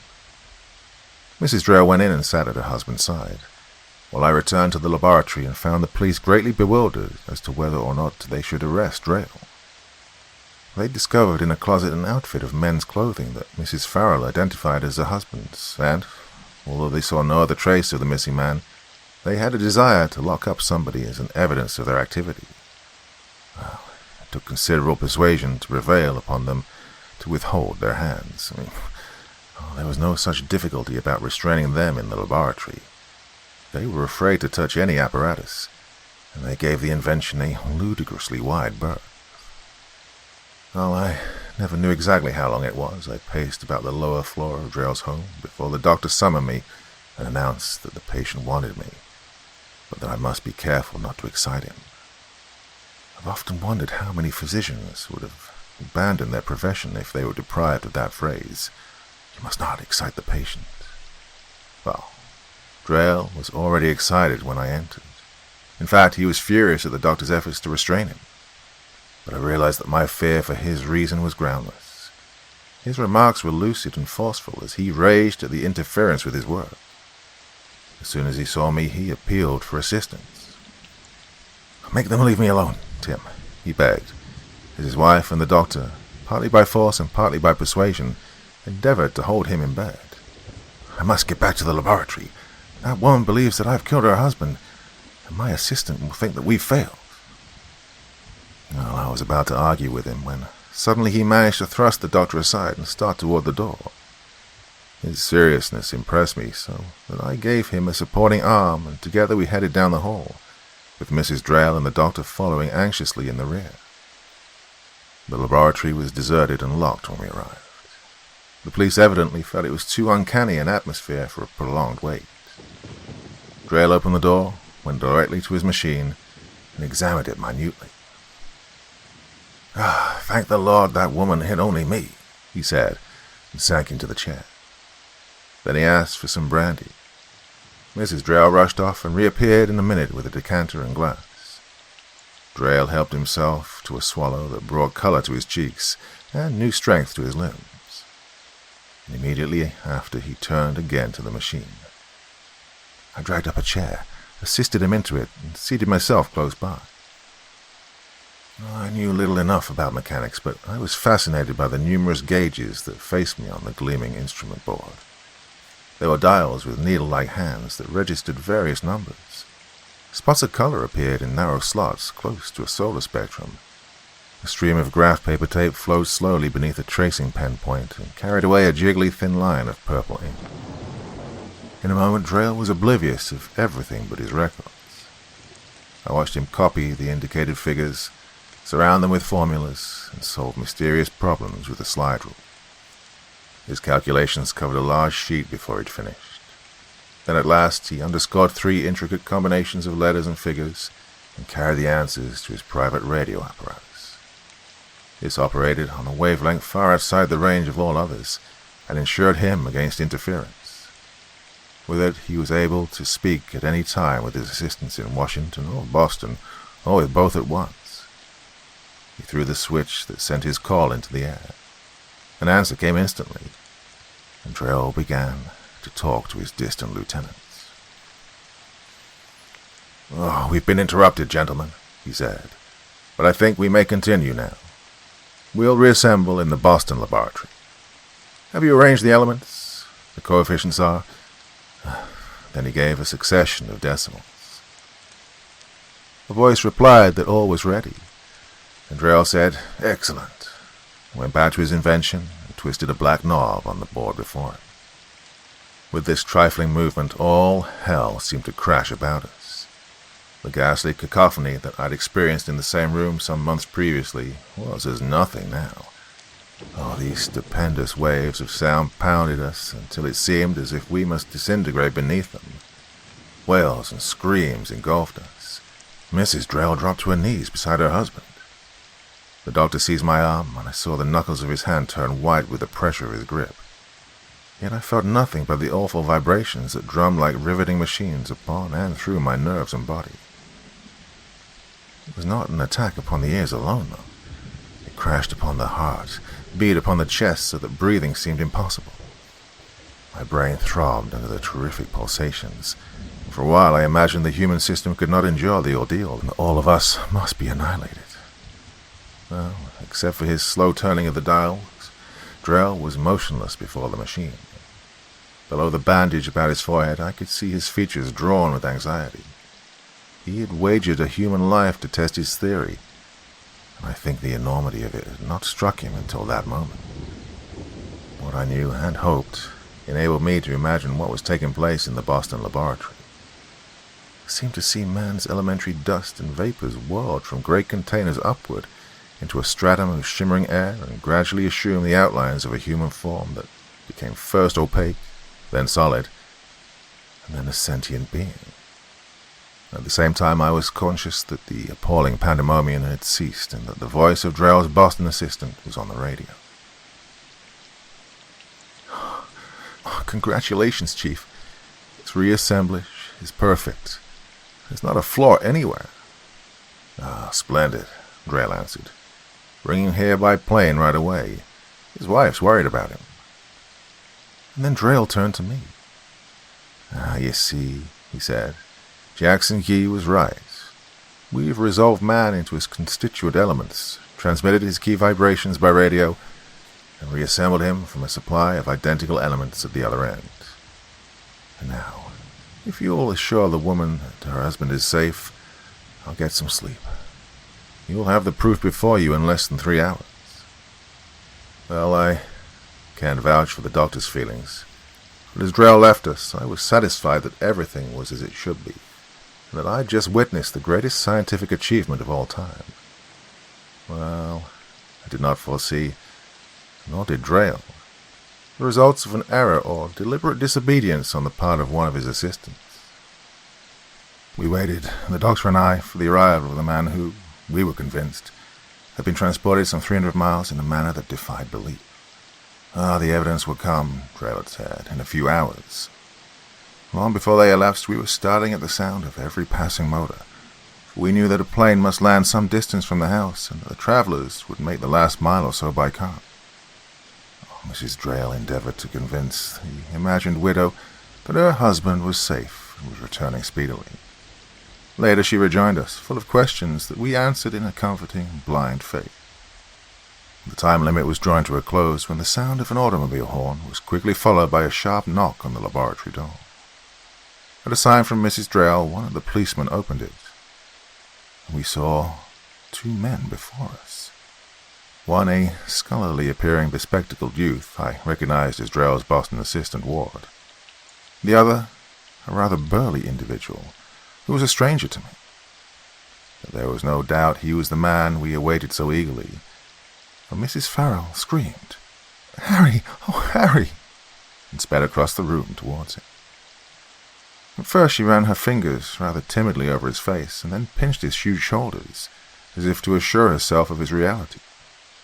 The sense of touch must have satisfied her, for abruptly she kissed him, flung her arms about him, clung to him, and crooned little endearments. The big man, in turn, patted her cheeks awkwardly, and mumbled in a convincingly natural voice, "It's all right, Mary. Okay, there ain't nothing to it. Yep, sure, it's me." And then I was conscious of Drail's presence. A brown silk dressing gown fell shapelessly about his spare frame, and smoke from his cigarette rose in a quivering blue-white stream. Ward spied him at the same moment and stepped forward with quick, outstretched hands. I remember the flame of adoring zeal in the youngster's eyes as he tried to speak. At length he managed to stammer some congratulatory phrases while Drail clapped him affectionately on the back. Then Drail turned to Farrell to ask him how he'd enjoyed the trip. Farrell grinned and said, "Fine. It's like a dream, sir. First I'm in one place and then I'm in another, and I don't know nothing about how I got there. But I could do with a drink, sir. Ain't used to them airplanes much." Drail accepted the hint and suggested that we all celebrate. He gave instructions over a desk telephone, and almost immediately a man entered with a small service wagon containing an assortment of liquors and glasses. When we'd all been served, Ward asked somewhat hesitantly if he might propose a toast. To Dr. Drail, the greatest scientist of all time. We were, of course, already somewhat drunk with excitement as we lifted our glasses, but Drail would not have it. "Let me amend that," he said. "Let us drink to the future of science." "Sure," said Farrell very promptly.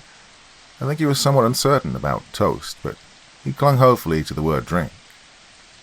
We raised our glasses again when Drail, who was facing the door, dropped his. It struck the floor with a little crash, and the liquor spattered my ankles. Then Drail whispered, "Great God!" I saw in the doorway another Farrell. He was grimy, disheveled, his clothing was torn, and his expression was ugly, but his identity with Harry was inescapable. For an instant I suspected Drail of trickery, of perpetuating some fiendishly elaborate hoax.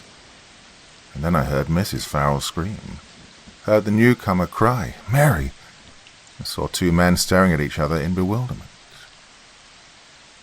The explanation burst upon me with a horrible suddenness. Farrell had been reconstructed in each of Drail's distant laboratories, and there stood before us two identities, each equally authentic, each the legal husband of the woman who, a few hours previously, had imagined herself a widow. Well, the situation was fantastic, nightmarish, unbelievable, and undeniable. My head reeled with the fearful possibilities. Drail was the first to recover his poise. He opened a door leading into an adjoining room and motioned for us all to enter. That is, all but the police. He left them wisely with their liquor. "Oh, finish it," he advised them. "You see, no one has been killed." And they were not quite satisfied, but neither were they certain what they ought to do, and for once displayed common sense by doing nothing. When the door closed after us, I saw Buchanan, the Washington laboratory assistant, was with us. He must have arrived with the second Farrell, although I had not observed him during the confusion attending the former's unexpected appearance. But Drail had noted him, and now seized his shoulders.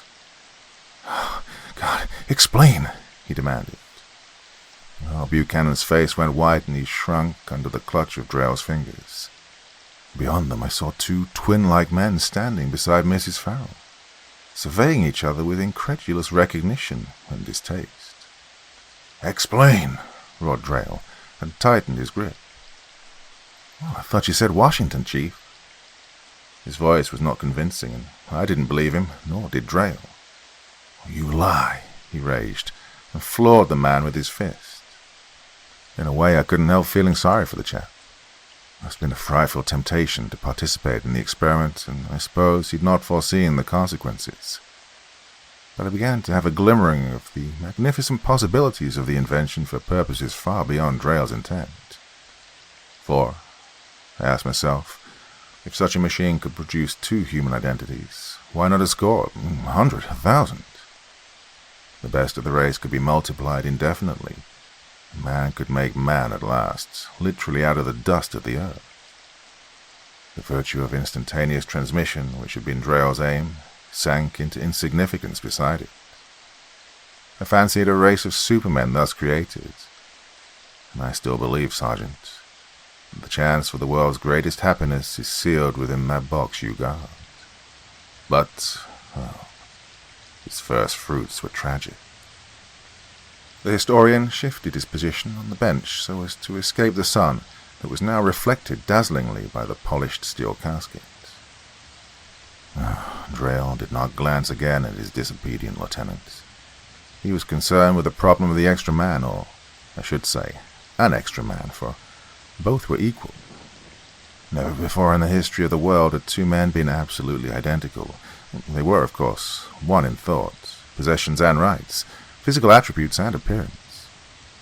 Mrs. Farrell, as they were beginning to realize, was the wife of both. And I have an unworthy suspicion that the red-headed young woman, after she recovered from the shock, was not entirely displeased.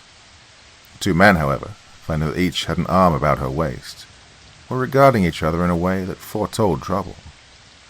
Both spoke at the same time and in the same words. "Take your hands off my wife." And I think they would have attacked each other then if Drail hadn't intervened. He said, "Sit down, all of you," in so peremptory a voice that we obeyed him.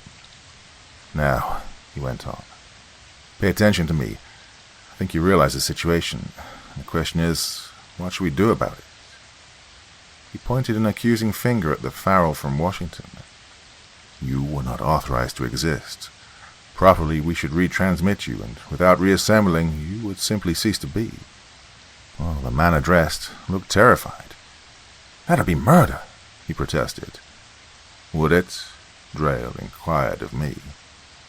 Well, I told him that it could not be proved inasmuch as there be no corpus delicti, and hence is nothing on which to base a charge. But the Washington Farrell seemed to have more than an academic interest in the question and grew obstinate. "Nothing doing," he announced emphatically. "Here I am and here I stay. I started from this place this morning and now I'm back. As for that big ape over there, I don't know nothing about him, except he'll be dead damn soon if he don't keep away from my wife." The other Drail-made man leaped up at this, and again I expected violence. But Buchanan flung himself between, and they subsided, muttering.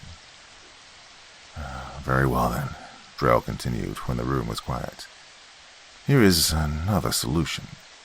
We can, as you realize, duplicate Mrs. Farrell, and I'll double your present possessions." This time it was Mrs. Farrell who was dissatisfied. "You ain't taking me," she informed Drail.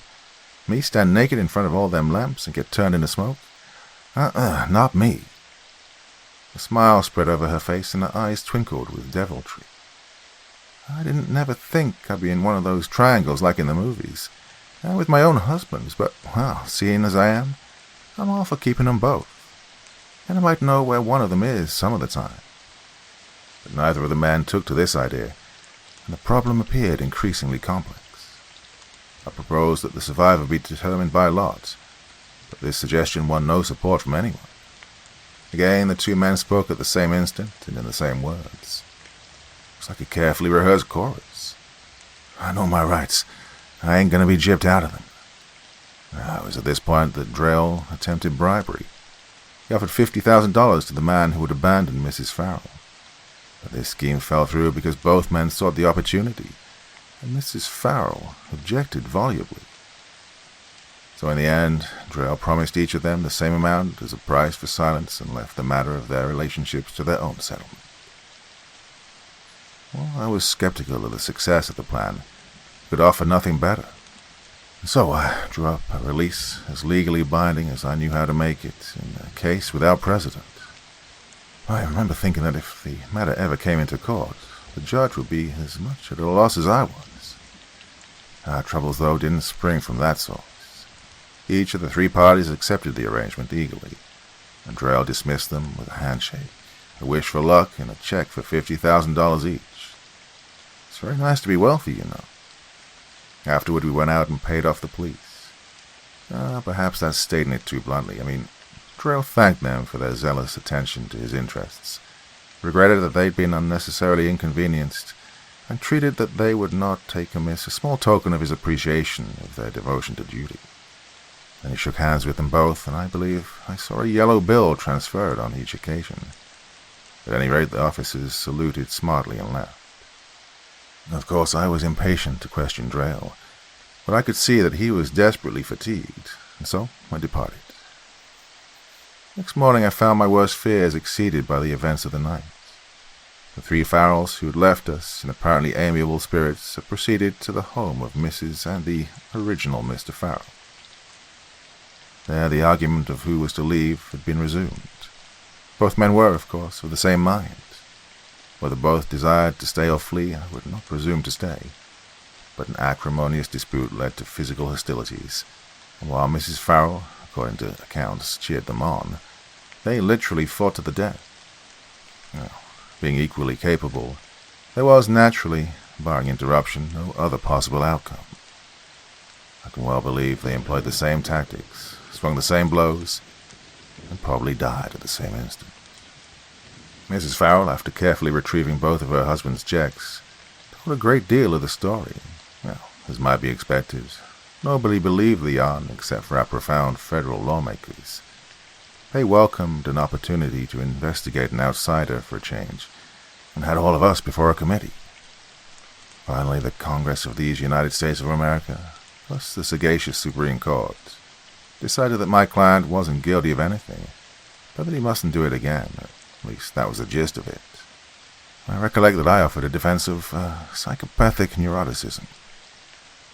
As a result of the obiter dictum and a resolution by both houses assembled, Drail's invention was sealed, dated, and placed under guard.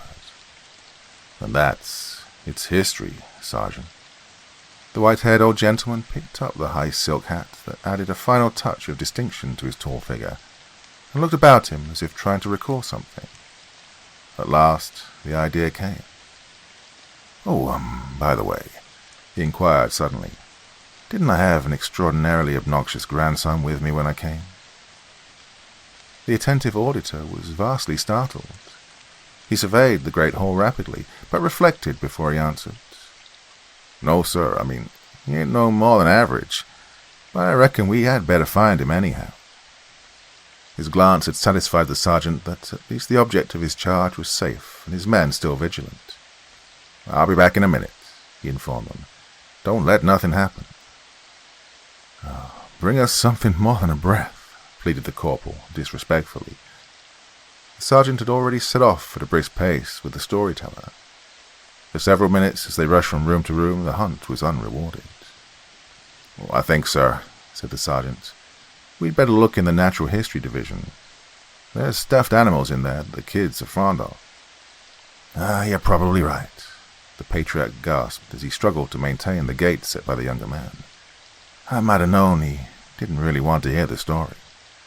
"They never do," answered the other over his shoulder.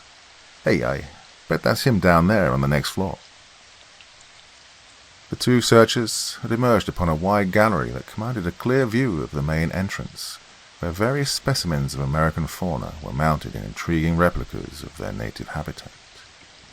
The guard pointed an accusing finger at one of these groups and sprang toward the stairs. The old gentleman's breath and strength were gone. He could only gaze in the direction that had been indicated by the madly running guard, but he had no doubts. A small boy was certainly digging vigorously at the head of a specimen of Ursus polaris that the curator had represented in the dramatic pose of killing a seal. A protesting wail arose from below as the young naturalist was withdrawn from his field by a capable hand on the slack of his trousers, and presently, chagrined with failure, the culprit was before his grandsire. "Gee," he complained, "I was only looking at the polar bear. Hey, all polar bears white?" "You'd better take him away, sir," interrupted the sergeant. "He was trying to pry out one of the bear's eyes with the stick of the lollipop I gave him. Here, take him." The old gentleman extended both hands. His left found a grip in the grandson's coat collar. His right, partly concealing a government engraving, met the guard's with a clasp of gratitude. "Sergeant," he remarked in a voice tense with feeling, "a half hour ago I expressed some ridiculous regrets that Drail's invention had been kept from the world. Now I realize its horrid menace. I shudder to think it might have been responsible for two like him." The object of disapproval was shaken indicatively. "Guard the secret well, Sergeant. Guard it well. The world's peace depends upon you." The old gentleman's words trembled with conviction. Then, alternately shaking his head and his grandson, he marched down the hallway, ebony cane tapping angrily upon the stone. As the exhausted but happy warrior retraced his steps, a high-pitched voice floated after him. "Grandpa, are polar bears always white?"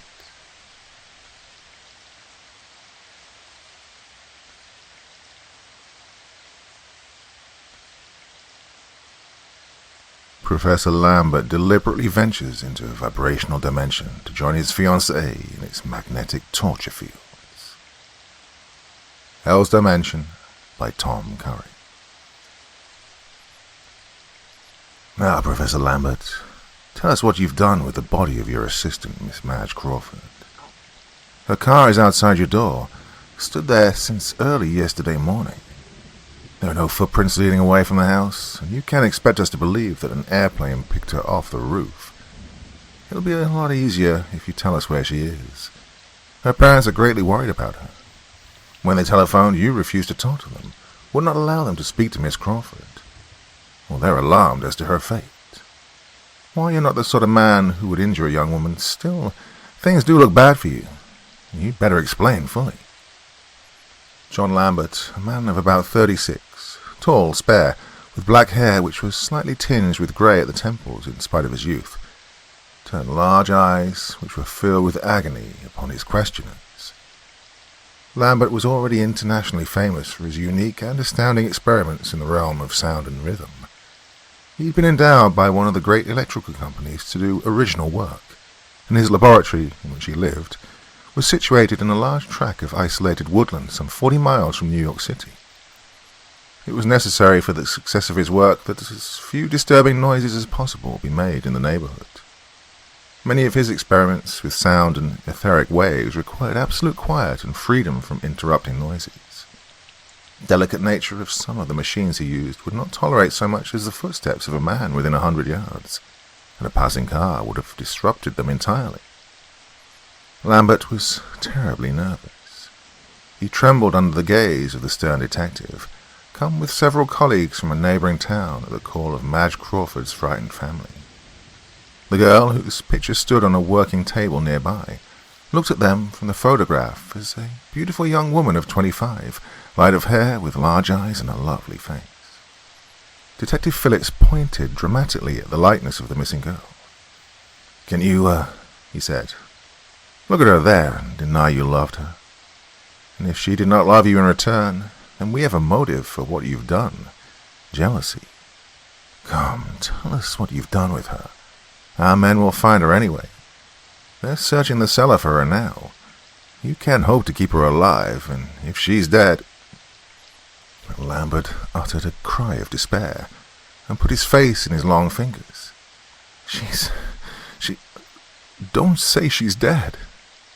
"Ah, then you did love her," exclaimed Phillips triumphantly, and exchanged glances with his companions. "Of course I love her, and she loved me in return. We were secretly engaged and were to be married when we'd finished these extremely important experiments. It is infamous, though, to accuse me of having killed her. If I have done so, then it was no fault of mine." "Ah, then you did kill her." No, I cannot believe she's really gone." "Why did you evade her parents' inquiries?" "Because, I've been trying to bring her to rematerialize her." "You mean bring her back to life?" "Yes." "Couldn't a doctor do that better than you? If she is hidden about here somewhere?" asked Phillips gravely. No, you don't understand. She cannot be seen. She's dematerialized." "Go away. I'm the only man, save possibly my friend Dr. Morgan, who can help her now." "Morgan? Well, I've thought of calling him, but I've been working every instant to get the right combination. Just go away, for God's sake."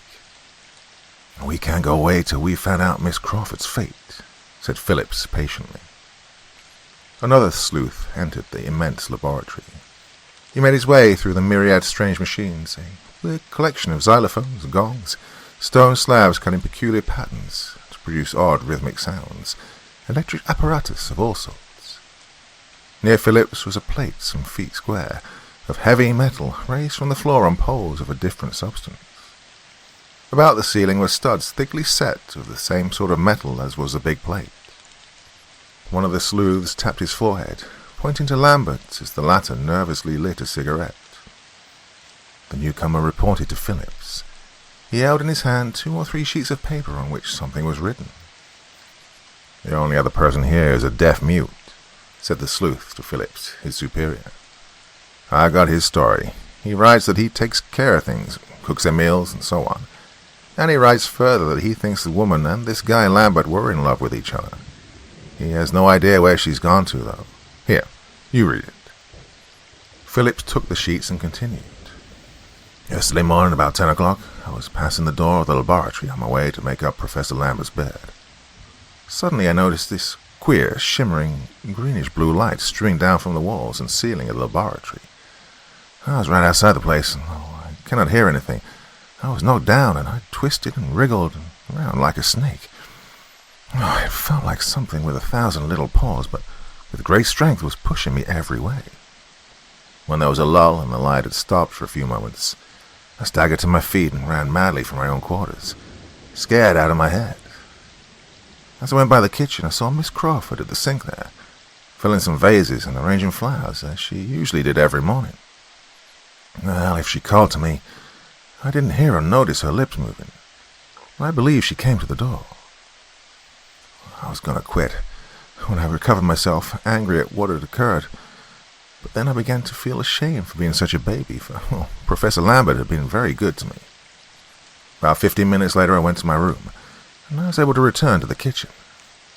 Miss Crawford was not there, though the flowers and vases were. Then, as I started to work, still a little alarmed, Professor Lambert came rushing into the kitchen, an expression of terror on his face. His mouth was open. I think he was calling. Then he ran out, back to the laboratory, and I've not seen Miss Madge since. Professor Lambert's been almost continuously in the workroom since then, and I keep away from it because I was afraid. 2 more members of Phillips's squad broke into the laboratory and came toward the chief. They'd been working at physical labor, for they were still perspiring, and one regarded his hands with a rueful expression. "Any luck?" asked Phillips eagerly. "No, boss. We've been all over the place, and we dug every spot we could to get earth in the cellar. Most of it's 3-inch concrete, without a sign of a break." "Did you look in the furnace?"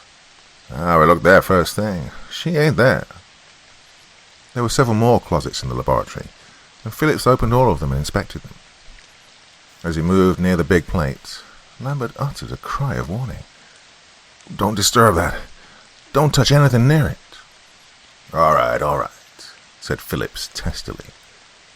The skeptical sleuths had classified Lambert as a nut, and were practically sure he'd done away with Madge Crawford because she wouldn't marry him. Still, they needed better evidence than their mere beliefs. She was no corpus delicti, for instance. "Gentlemen," said Lambert at last, controlling his emotions with a great effort, "I will admit to you that I am in trepidation and a state of mental torture as to Miss Crawford's fate. You are delaying matters, keeping me from my work." "He thinks about work when the girl he claims he loves has disappeared," said Doherty in a loud whisper to Phillips. Doherty was one of the sleuths who'd been digging in the cellar, and the hard work had made his temper short. "You must help us find Miss Crawford before we can let you alone," said Phillips. "Can't you understand that you're under grave suspicion of having injured her, hidden her away? Well, this is a serious matter, Professor Lambert. Your experiments can wait." "This one cannot," shouted Lambert, shaking his fists. "You are fools." "Steady now," said Doherty. "Perhaps you'd better come with us to the district attorney's office," went on Phillips. "There you may come to your senses and realize the futility of trying to cover up your crime, if you've committed one. If you have not, then why don't you tell us where Miss Crawford is?"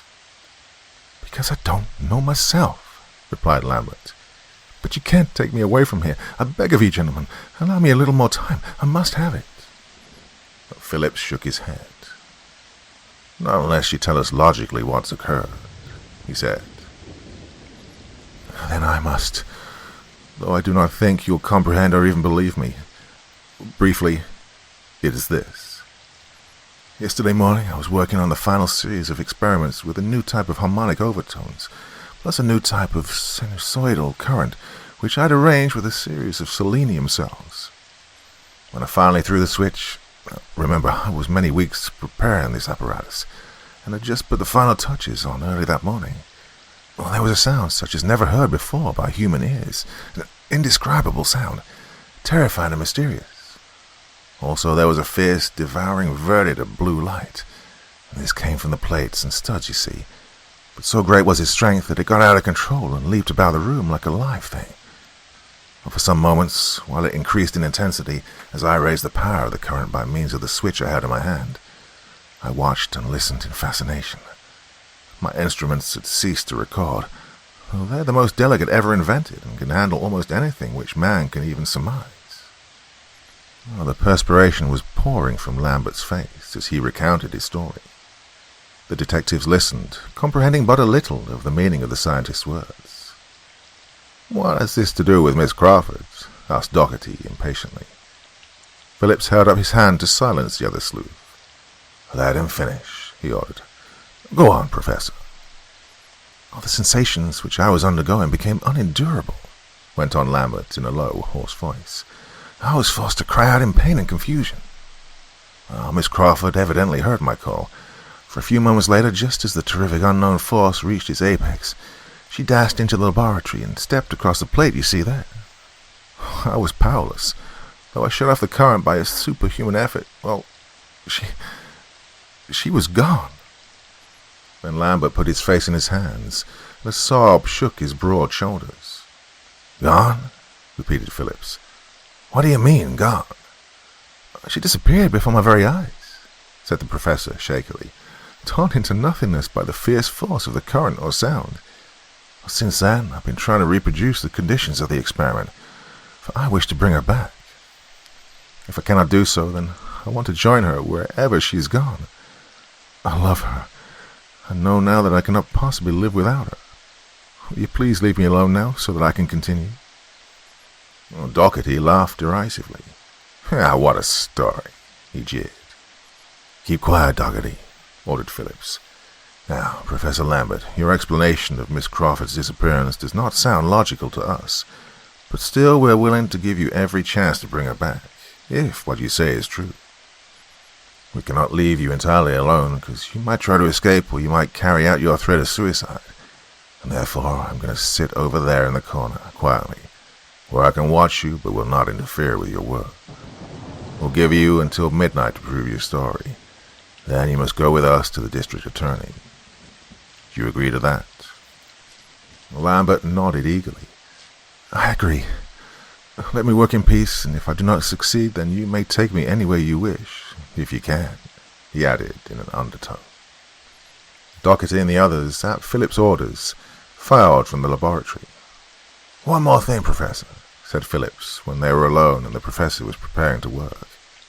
"How do you explain the fact that, if your story is true, that Miss Crawford was killed and made to disappear, while you yourself, close by, were uninjured?" "Do you see these garments?" asked Lambert, indicating some black clothes which lay on a bench nearby. "They insulated me from the current and partially protected me from the sound. Though the force was very great enough to penetrate my insulation, it was handicapped in my case because of these garments." "I see. Well, you may go on." Phillips moved in the chair he'd taken from time to time. He could hear the noises of his men still searching the premises for Madge Crawford, and Professor Lambert heard them too. "Will you tell your men to be quiet?" he cried at last. There were dark circles under Lambert's eyes. He was working in a state of feverish anxiety. When the girl he loved had dematerialized from under his eyes, panic had seized him. He'd ripped away wires to break the current and lost the thread of his experiment, so that he could not reproduce it exactly without much labor. The scientist put on the black robes, and Phillips wished he too had some protective armor, even though he did believe that Lambert had told them a parcel of lies. The deaf-mute story was not too reassuring. Phillips warned his companions to be more quiet, and he himself sat quite still.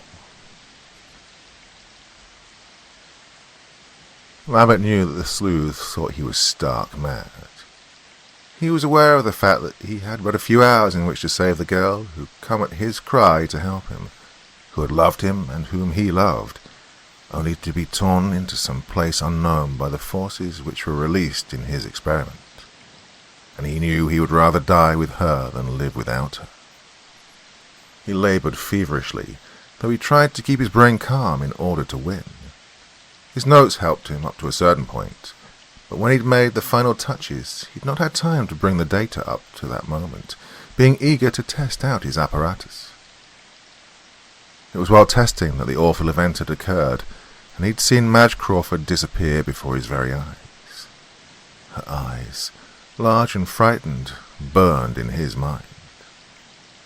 The deaf-mute, Felix, a small, spare man of about 50, sent the professor some food and coffee through one of the sleuths. Lambert swallowed the coffee, but waved away the rest impatiently. Phillips, watching his suspect constantly, was served a light supper at the end of the afternoon. There seemed to be a million wires to be touched, tested, and various strange apparatus. Several times later on in the evening, Lambert threw the big switch with an air of expectancy, but little happened. Then Lambert would go to work again, testing, adjusting this and that until Phillips swore under his breath. "Only an hour more, Professor," said Phillips, who was bored to death and cramped from trying to obey the professor's orders to keep still. A circle of cigarette ends surrounded the sleuth. "Only an hour," agreed Lambert. "Will you please be quiet, my man? This is a matter of my fiancée's life or death." Phillips was somewhat disgruntled, for he felt he'd done Lambert quite a favour in allowing him to remain in the laboratory for so long to prove his story. "I wish Dr. Morgan were here. I ought to have sent for him, I suppose," said Lambert a few minutes later. "Will you allow me to get him? I cannot seem to perfect this last stage." "No time now," declared Phillips. "I said till midnight." It was obvious to Lambert that the detective had become certain during the course of the evening that the scientist was mad.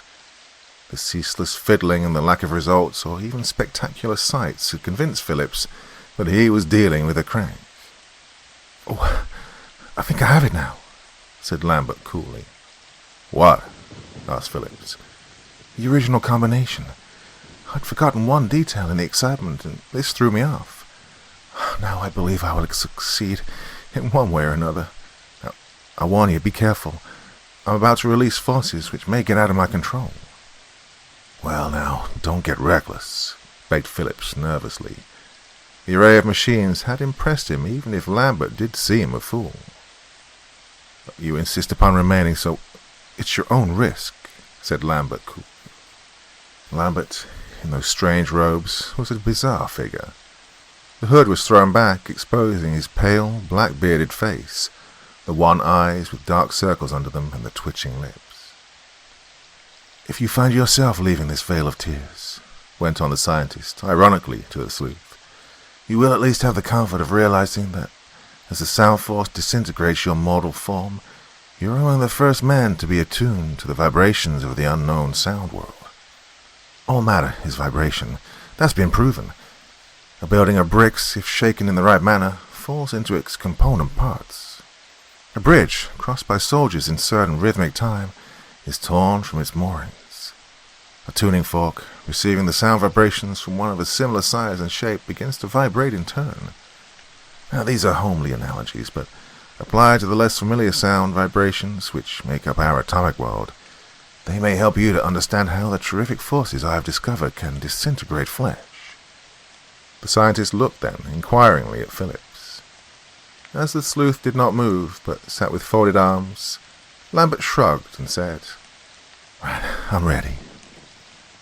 Lambert raised his hood, and Phillips said, in a spirit of bravado, "You can't scare me out of here." "Well, here goes a switch," cried Lambert. He made the contact, as he had before. He stood for a moment, and this time the current gained force. The experimenter pushed his lever all the way over. A terrible greenish-blue light suddenly illuminated the laboratory, and through the air there came sound vibrations which seemed to tear at Phillips's body. He found himself on the floor, knocked from his chair, and he writhed this way and that, speechless, suffering a torment of agony. His whole flesh seemed to tremble in unison with the waves which emanated from the machines which Lambert manipulated. After what seemed hours to the suffering sleuth, the force diminished, and soon Phillips was able to rise. Trembling, the detective cursed and yelled for help in a high-pitched voice. Lambert had thrown back his hood and was rocking to and fro in agony. "Madge! Madge!" he cried. "What have I done? Come back to me! Come back!" Doherty and the others came running in at their chief's shouts. "Arrest them," ordered Phillips shakily. "I've taken enough of this nonsense." The detective started for Lambert. He saw them coming and swiftly threw off the protective garments he wore. "Stand back," he cried, and threw the switch all the way over. The verditer green light smashed through the air, and the queer sound sensations smacked and tore at them. Doherty, who had drawn a revolver when he was answering Phillips's cries, fired the gun into the air, and the report seemed to battle with the vibrating ether. Lambert, as he threw the switch, leaped forward and landed on the metal plate under the ceiling studs, in the very center of the awful disturbance and unprotected from its force. For a few moments Lambert felt racking pain, as though something were tearing at his flesh, separating the very atoms. The scientist saw the wriggling figures of the sleuths in various strange positions, but his impressions were confused. His head whirled round and round.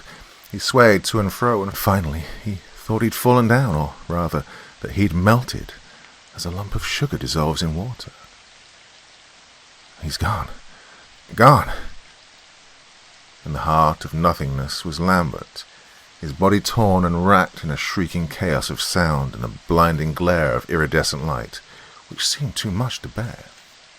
His last conscious thought was a prayer that, having failed to bring back his sweetheart, Madge Crawford, he was undergoing a step toward the same destination to which he'd sent her. John Lambert came to with a shudder, but it was not a mortal shudder. He could sense no body, had no sense of being confined by matter. He was in a strange, chilly place, a twilight region, limitless, without dimensions. Yet he could feel something, in an impersonal way, vaguely indifferent. He had no pain now, but he was moving somehow. He had one impelling desire, and that was to discover Madge Crawford. Perhaps it was this thought which directed his movements. Intent upon finding the girl, if she was indeed in this same strange world that he was, he didn't notice for some time, how long he had no way of telling, that there were other beings which tried to impede his progress. But as he grew more accustomed to the unfamiliar sensations he was undergoing, he found his path blocked again and again by queer beings. They were living, without doubt, and had intelligence, and evinced hostility towards him. But they were shapeless as amoebas. He heard them in a sort of soundless whisper, and could see them without the use of his eyes. And he shuddered, though he could feel no body in which he might be confined. Still, when he pinched viciously with invisible fingers at the spot where his face should have been, a twinge of pain registered on the vague consciousness which appeared to be all there was of him. He was not sure of his substance, though he could evidently experience human sensations with his amorphous body. He didn't know whether he could see, yet he was dodging this way and that, as the beings who occupied this world tried to stop him. They gave him the impressions of grey shapes, and in coppery shadows things gleamed and closed in on him. He seemed to hear a cry, and he knew that he was receiving a call for help from Madge Crawford. He tried to run, pushed determinedly toward the spot, impelled by his love for this girl. Now, as he hurried, he occasionally was stopped short by collision with the formless shapes which were all about him. He was hampered by them, for they followed him, making a sound like wind heard in a dream. Whatever medium he was in was evidently thickly inhabited by these hostile beings, who claimed this world as their own. Though he couldn't actually feel the medium, he could sense that it was heavy. He leaped and ran, fighting his way through the increasing hosts, and the roar of their voice impressions increased in his consciousness. Yet there seemed to be nothing tangible save vagueness. He felt he was in a blind spot in space, a place of no dimensions, no time, where beings are bored by nature, things which had never developed any dimensional laws, existed. The cry for help struck him, with more force this time. Lambert, whatever form he was in, realized that he was close to the end of his journey to Madge Crawford. He tried to speak, and had the impression that he'd said something reassuring. He then bumped into some vibrational being which he knew was Madge. His ears could not hear, nor could his flesh feel, but his whole form, or cerebrum, sensed he held the woman he loved in his arms. And she was speaking to him, in accents of fear, begging him to save her. John, you've come at last. They've been torturing me terribly. Save me. Darling Madge, I'll do everything I can. Now I've found you, and we're together. We'll never part. Can you hear me? I know what you're thinking, and what you wish to say. I can't exactly hear. It all seems vague and impossible, yet I can suffer. They've been hitting me with something which makes me shudder and shake. They're at it again. Lambert felt these sensations now, which the girl had made known to him. He felt crowded by grey beings, and his existence was troubled by spasms of pain impressions. He knew Madge was crying out too. He couldn't comprehend the attacks or guess their meaning, but this situation was unendurable. Anger shook him, and he began to fight, furiously but vaguely. They were closely hemmed in, but when Lambert began to strike out with his hands and legs, the beings gave way a little. The scientist tried to shout, and though he could actually hear nothing, the result was gratifying. The formless creatures seemed to scatter and draw back in confusion as he yelled his defiance. "Oh, they hate that," Madge said to him. "I've screamed myself hoarse, and that's why they've not killed me, if I can be killed." "I do not believe we can, but they can torture us," replied Lambert. "It's an everlasting half-life or quarter-life, and these creatures who call this hell's dimension home have nothing but hatred for us in their consciousness. The inhabitants of this imperfect world are closed in once again, and the sharp instruments of torture they used were being thrust into the invisible bodies of the two humans." Each time, Lambert was unable to restrain his cries, for it seemed that he was being torn to pieces by vibrations. He yelled until he could not speak above a whisper, or at least until the impressions of speech he gave forth did not trouble the beings. The two humans, still bound to some extent by their mortal beliefs, were chivied to and fro, and struck and bullied. The creatures seemed to delight in this sport. The two felt they could not die, and yet they could suffer terribly. Would this go on through eternity? Was there no release? Now they were trying to tear Madge away from him. She was fighting them, and Lambert, in a frenzy of rage, made a determined effort to get away with the girl from their tormentors. They retreated before his onslaughts. Drawing Madge after him, Lambert put down his head, or believed he was doing so, and ran as fast as he could at the beings. He bumped into some invisible forms and was slowed in his rush, but he shouted and flailed about with his arms and tried to kick.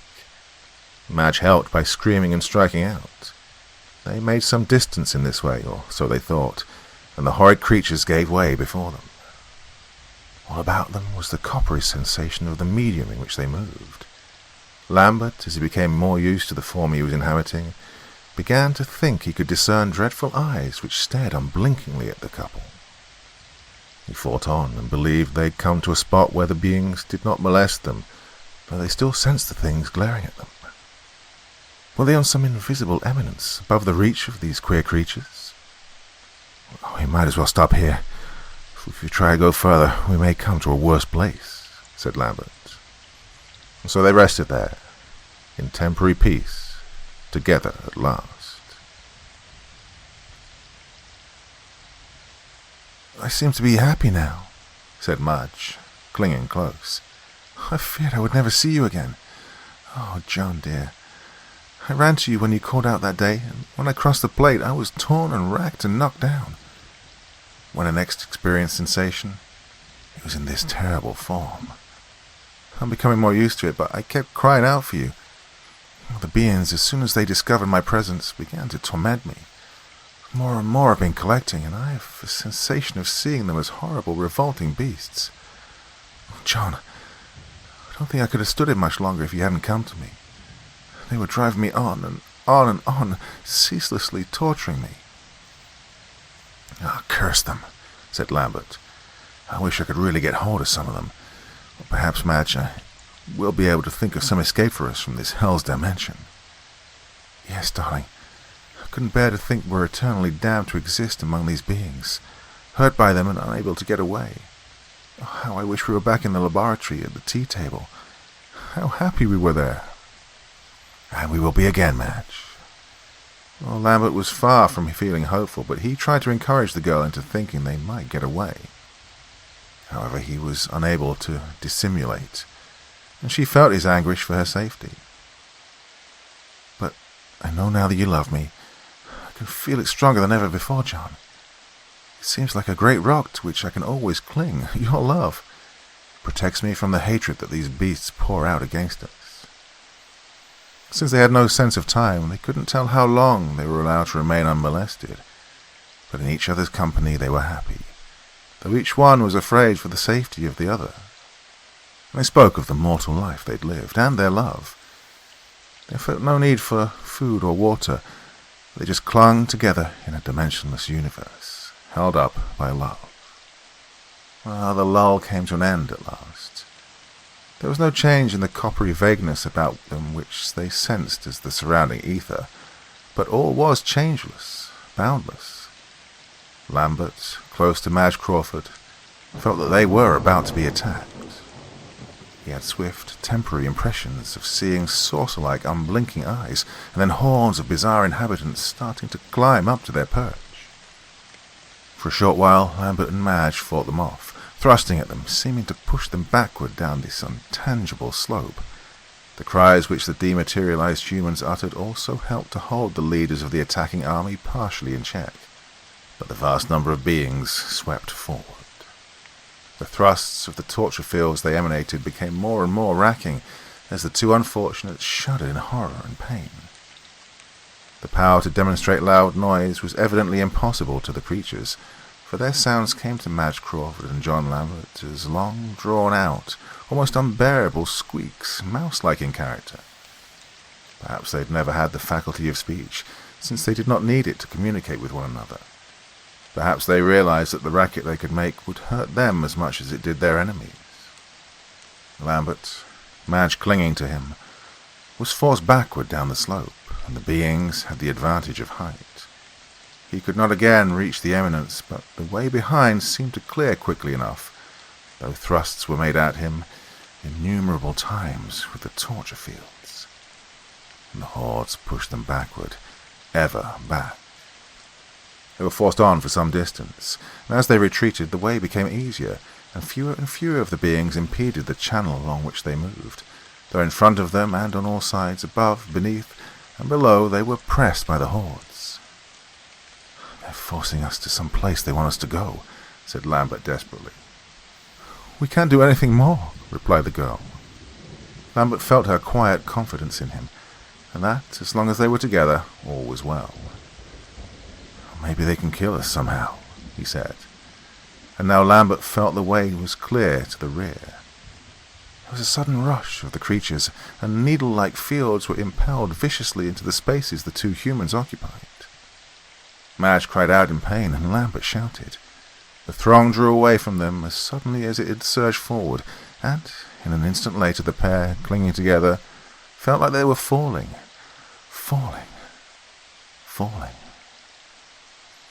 "Are you all right, Madge?" "Yes, John." But he knew she was suffering. How long they fell he did not know, but they stopped at last. No sooner had they come to rest than they were assailed with sensations of pain which made both cry out in anguish.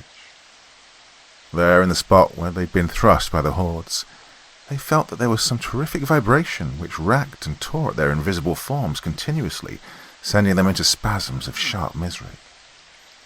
They were both forced to give vent to their feelings by loud cries, but they could not command their movements any longer. When they tried to get away, their limbs moved, but they felt that they remained in the same spot. The pain shook every fraction of their souls. "We're in some pit of hell, into which they've thrown us, John," gasped Madge. He knew she was shivering with the torture of that great vibration from which there was no escape, that they were in a prison pit of hell's dimension. "John, I'm dying." But he was powerless to help her, because he suffered as much as she. Yet there was no weakening of his sensations. He was in as much torture as he'd been at the start. He knew that they could not die and could never escape from this misery of hell. Their cries seemed to disturb the vacuum about them. Lambert, shivering and shaking with pain, was aware that great eyes, similar to those which they thought they saw above, were now upon them. Squeaks were impressed upon him, squeaks which expressed disapprobation. There were some of the beings in the pit with them. Madge knew they were there too, and she cried out in terror. "Will they add to our misery?" But the creatures in the vacuum were pinned to the spots they occupied, as were Madge and Lambert. From their squeaks it was evident they suffered too, and were fellow prisoners of the mortals. Probably the cries we made disturbed them, said Lambert. Vibrations to which we and they are not attuned are torture to the form we're in. Evidently, the inhabitants of this hell world punish offenders by condemning them to this eternal torture. Why? Why do they treat us so? Perhaps we jarred upon them, hurt them, because we're not of their kind exactly, said Lambert. Perhaps it's just their natural hatred of us as strangers. They did not grow used to the terrible eternity of torments. No, if anything, it grew worse as it went on. Still, they could visualize no end to the existence to which they were bound. Throbs of awful intensity rent them, tore them apart myriad times, yet they still felt as keenly as before and suffered just as much. There was no death for them, no release from the intangible world in which they were. Their fellow prisoners squeaked at them, as though imploring them not to add to the agony by uttering discordant cries. But it was impossible for Madge to keep quiet, and Lambert shouted in anguish from time to time. There seemed to be no end to it. And yet, after what was eternity to the sufferers, Madge spoke hopefully. Darling John, I fear I'm really going to die. I'm growing weaker. I can feel the pain very little now. It's all vague and it's getting less real to me. Goodbye, sweetheart. I love you and I always will. Lambert uttered a strangled cry. No, don't leave me, Madge. He clung to her, yet she was becoming extremely intangible to him. She was melting away from his embrace, and Lambert felt that he too was weaker, even less real than he had been. He hoped that, if it was the end, that they would go together. Desperately he tried to hold her with him, but he had little ability to do so. The torture was still racking his consciousness, but was becoming more dreamlike. And there was a terrific snap, suddenly, and Lambert lost all consciousness. What? Lambert, opening his eyes, felt his body writhing about, and experienced pain that was mortal. A bluish-green light dazzled his pupils and made him blink. Something cut into his flesh, and Lambert rolled about, trying to escape. He bumped into something soft. He clung to this form and knew he was holding on to a human being. Then the light died out, and in its stead was the yellow, normal glow of the electric lights. Weak, famished, almost dead of thirst, Lambert looked about him at the familiar sights of his laboratory. He was lying on the floor, close by the metal plate, and at his side, unconscious but still alive, judging by her rising and falling breast, was Madge Crawford. Someone bent over him and pressed a glass of water against his lips. He drank, watching, while a mortal whom Lambert at last realized was Detective Phillips bathed Madge Crawford's temples with water from a pitcher and forced a little between her pale, drawn lips. Lambert tried to rise, but he was too weak and required assistance. He was dazed still, and they sat him down in the chair and allowed him to come to. He shuddered from time to time, for he still thought he could feel the torture which he'd been undergoing. But he was worried about Madge and watched anxiously as Phillips, assisted by another man, worked over the girl. At last Madge stirred and moaned faintly. They lifted her to a bench where they gently restored her to full consciousness. When she could sit up, she at once cried out for Lambert. The scientist had recovered enough to rise to his feet and stagger toward her. "Here I am, darling. Here I am," he said. "John, we're alive. We're back in the laboratory." "Ah, Lambert. Glad to see you." A heavy voice spoke, and Lambert for the first time noticed the black-clad figure which stood to one side, near the switchboard, hidden by a large piece of apparatus. "Dr. Morgan!" cried Lambert. Alphys Morgan, the renowned physicist, came forward calmly, with outstretched hand. "So you realize your great ambition, hey?" he said curiously. "But where would you be if I had not been able to bring you back?" "In hell. Or hell's dimension, anyway," said Lambert. When he went to Madge, took her in his arms. "Darling, we're safe. Morgan has managed to rematerialize us. We'll never again be cast into the void in this way. I shall now destroy the apparatus and all my notes." Doherty, who'd been out of the room on some errand, came back to the laboratory. He shouted when he saw Lambert standing before him.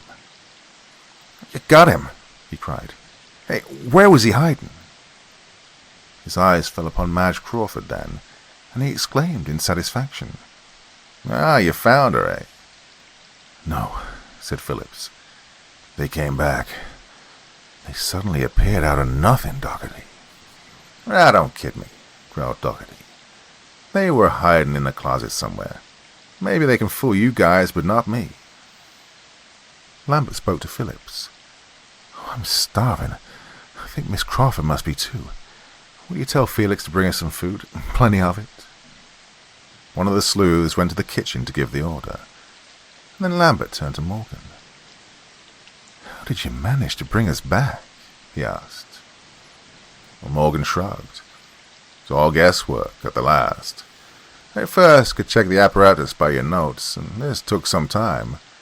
You know you've written me in detail about what you were working on, so when I was summoned by Detective Phillips, who said you'd mentioned my name to him as the only one who could help, I could make a good conjecture as to what had occurred. I heard the stories of all concerned and realized that you must have dematerialized Miss Crawford by mistake, and then, unable to bring her back, had followed yourself.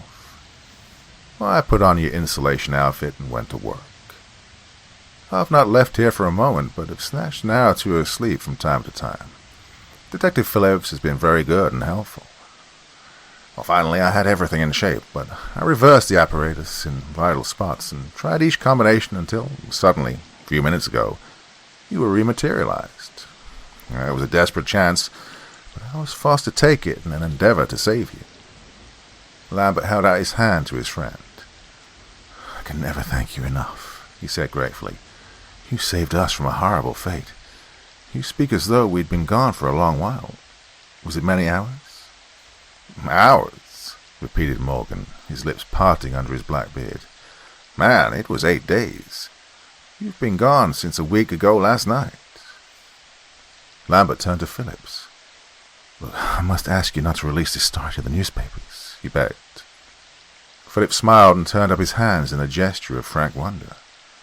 "Professor Lambert," he said, "I can't believe what I've seen myself. If I told such a yarn to the reporters, they'd never forget it. They'd kick me out of the department." "They were just hiding in the closet," growled Doherty. "Come on, we've wasted too much time on this job already. Just a couple of nuts, I say." The sleuths, after Phillips had shaken hands with Lambert, left the laboratory. Morgan, a large man of middle age, joined them in a meal which Felix served to the three on a folding table brought in for the purpose. Felix was terribly glad to see Madge and Lambert again, and manifested his joy by many bobs and leaps as he waited upon them.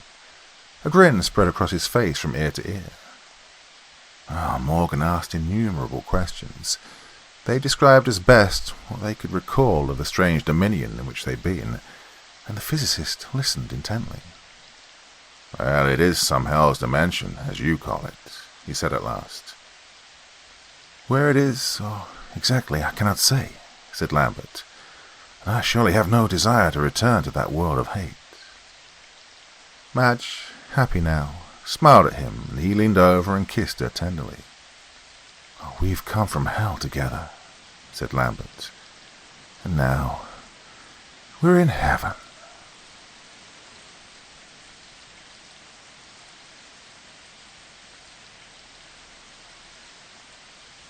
As Jerry's eyes fell on the creature's head, he shuddered, for the face was nothing but bone, with dull brown skin stretched taut over it. A skeleton that was alive. The Man Who Was Dead by Thomas H. Knight. It was a wicked night, the night I met the man who died. A bitter, heart-numbing night of weird, shrieking wind and flying snow. A few black hours that I will never forget. "Well, Jerry lad," my mother said to me as I pushed back from the table and started for my sheepskin coat and the lantern in the corner of the room. "Surely you're not going out on a night like this? Oh, goodness gracious, Jerry, it's not fit." "I can't help it, Mother," I replied. "Got to go. You've never seen me miss a Saturday night yet, have you now?" "No, but I've never seen a night like this for years either. Oh, Jerry, I'm really afraid. You may freeze before you even get as far as—" "Come on now, Mom," I argued. "They'd guy me to death if I didn't sit with the gang tonight. They'd chaff me because it was too cold for me to get out. Well, I'm no pampered little mom's boy. You know that. Anyway, I want to see—" "Yes," she retorted bitingly. "I know. You want to go and bask in that elegant company.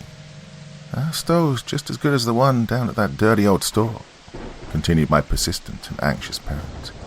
"And it's certainly not very flattering to think that you will leave us on a night like this to— well, who'll be there anyway?" "Oh, the usual 5 or 6, I suppose," I answered as I adjusted the wick of my lantern, hearing as I did the snarl and cut of the wind through the evergreens in the yard. "That black-whiskered sphinx, Hammersley, will he be there?" "Yeah, he'll be there, I'm pretty sure." She exclaimed, her expression now carrying all the contempt for my judgment and taste that she intended it should. "Button up your coat good around your neck, then, if you must go and see your precious Hammersley and the rest of them. Have you ever heard that man say anything yet? Does he speak at all, Jerry?" And then her gentle mind, not at all accustomed to hard thoughts or contemptuous remarks, quickly changed. "Funny thing about that fellow," she mused. "Well, he's got something on his mind. Don't you think so, Jerry?" Yes, I do. And I've often wondered what it could be. He's certainly a strange one. Got to admit that. Always brooding. A good fellow, all right. As for a sphinx, as you call him, well, he's likable. But I do wonder what's eating him." "What do you suppose it could be, Jerry boy?" questioned Mother, following me to the door, the woman of her now completely forgetting her recent criticisms and, perhaps, the rough night her son was about to step into. "Do you suppose the poor chap has a broken heart or something like that? A girl somewhere who jilted him? Or maybe he loves someone he has no right to," she finished excitedly, the plates in her hand rattling. "Maybe it's worse than that," I ventured.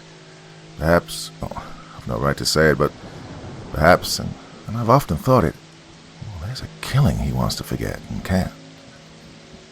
I heard my mother's sharp little as I shut the door behind me, and the warmth and comfort of the room went away. Outside it was worse than the whistle of the wind through the trees had led me to expect. Pitch black as it was, and as cold as it blazed, for the first moment or two I felt like I felt like the challenge of the night and the racing elements was even a little glad that I'd added to the dare of the blackness and the thought of Hammersley and his killing. But I'd not gone far before I was wishing I didn't have to save my face by putting in an appearance at the store that night. Every Saturday night, with the cows comfortable in their warm barns, and my own supper over, I was in the habit of taking my place on the keg or box behind the red-hot stove in Pruitt's store. Well, tonight, all the snow was being hurled clear of the fields to block the roads full between the old zigzag fences. The wind met me in great pushing gusts, and while it flung itself at me, I'd hang against it, snow to my knees, until the blow had gone along and I could plunge forward again. I was glad when I saw the lights of the store. Glad more when I was inside. Well, they met me with mock applause for my pluck in facing the night, but for all their sham flattery, I was pleased I'd come, proud, I must admit, that I'd been able to plough my heavy way through the drifts to reach them. I saw at a glance that my friends were all there, and I saw too that there was a strange man present. A very tall man he was, gaunt and awkward as he leaned into the angle of the two counters, his back to a dusty showcase. He attracted my attention at once. not merely because he appeared so long and pointed and skinny, but because of all the ridiculous things in that frozen country. He wore a hard derby hat. If he'd not been such a strange character, it would have been laughable, but, well, as it was creepy. For the man beneath that hard hat was about as strange a looking character as I'd ever seen. I supposed he was a visitor at the store, or a friend of one of my friends, and that in a little while I would be introduced.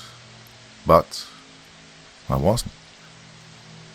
I took my place in behind the stove, feeling at once, though I'm far from being unsociable usually, that this man was an intruder and would end up spoiling the evening. But despite his cold, dampening presence, we were soon at it, hammer and tongs, discussing the things that are discussed behind hospital stoves in country stores on bad nights.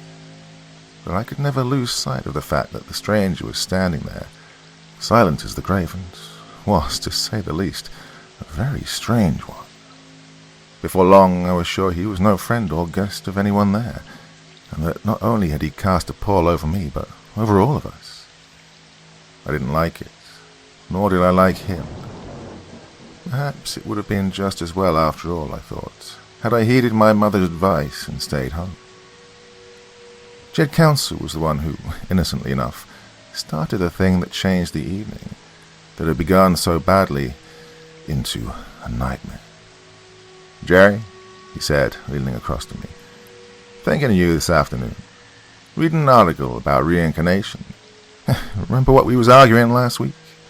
Well, this guy, whoever he was, I forgot, he believes in it.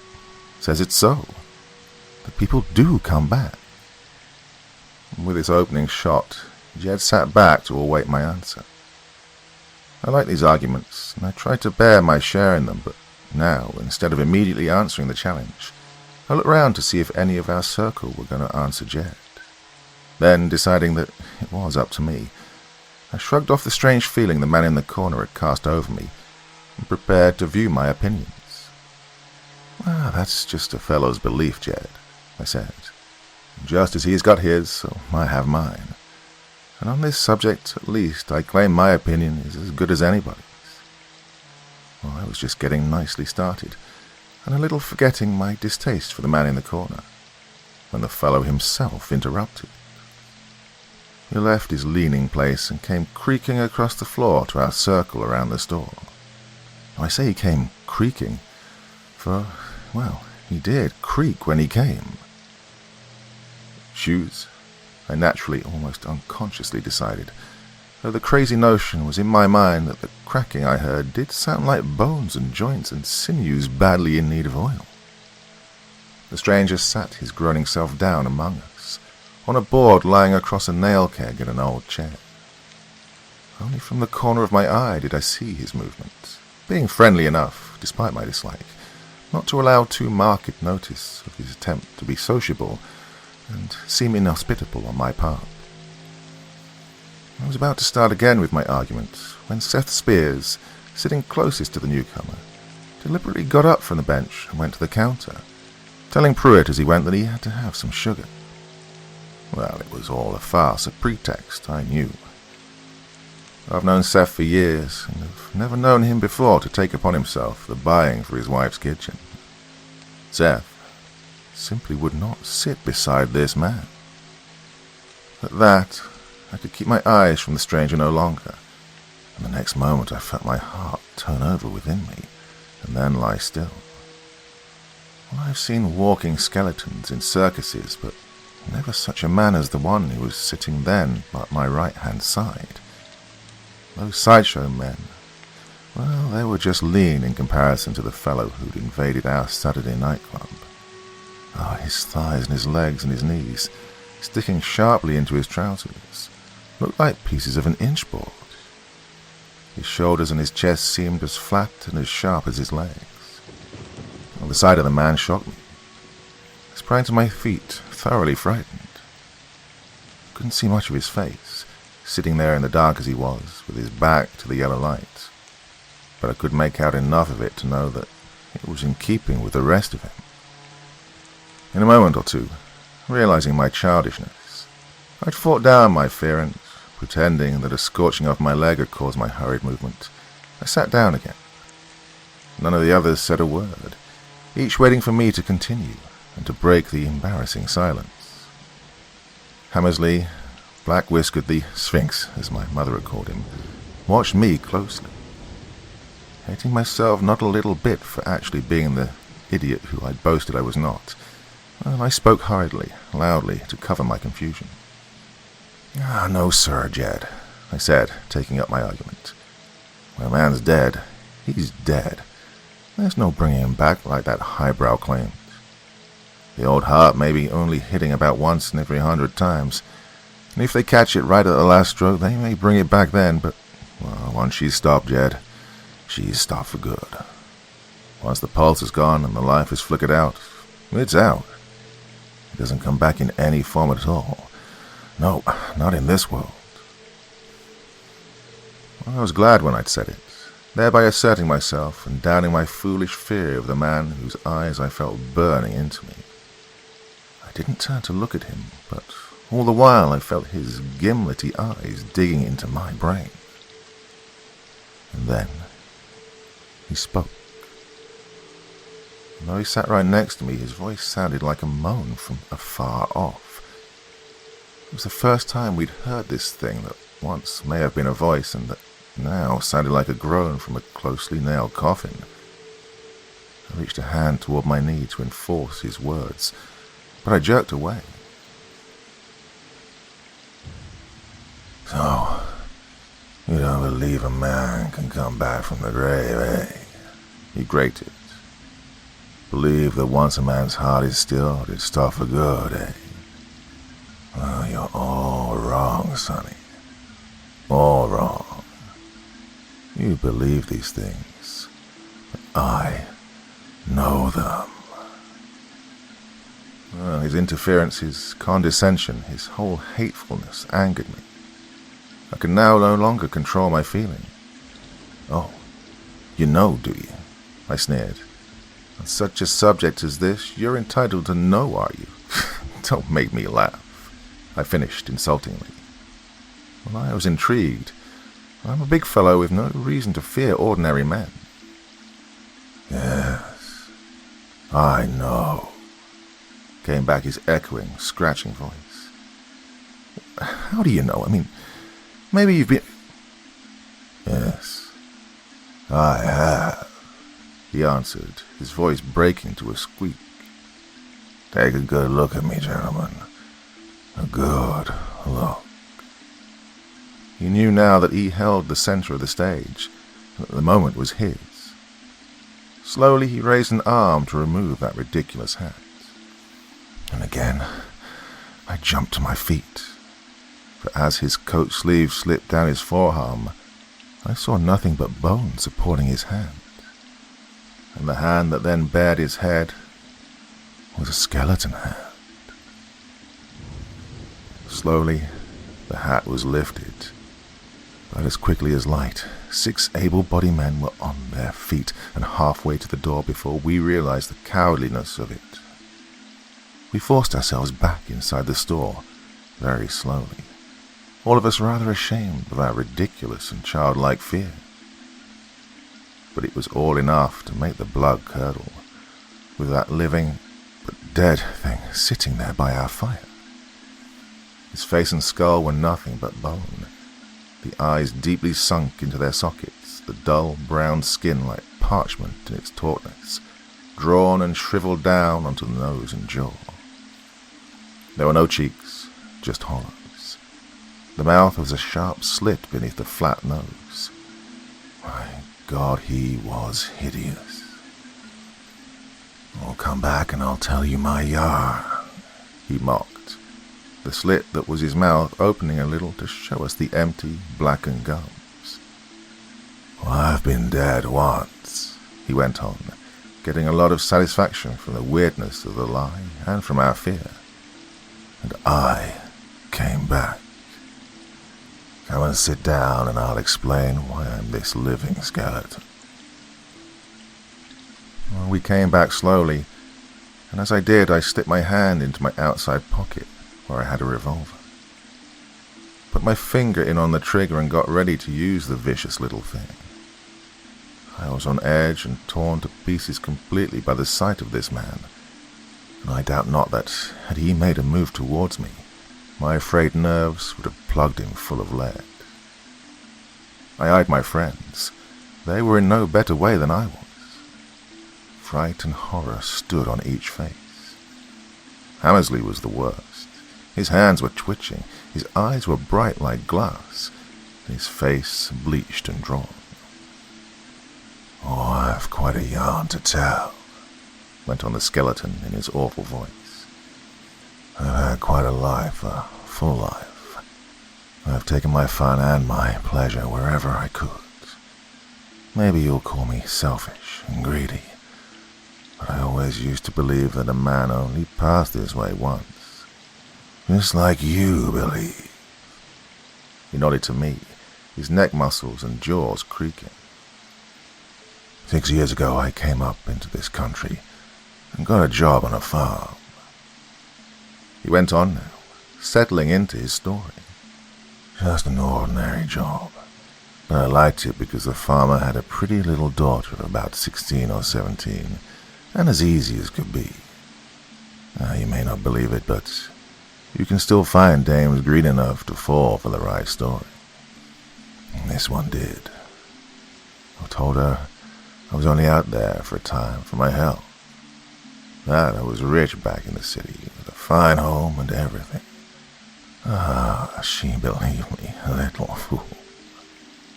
He chuckled as he said it, and my anger, mounting with his every devilish word, made the finger on the trigger in my pocket take a tighter crook to itself. "I asked her to skip with me." The droning went on. "Made her a lot of great promises, and she fell for it."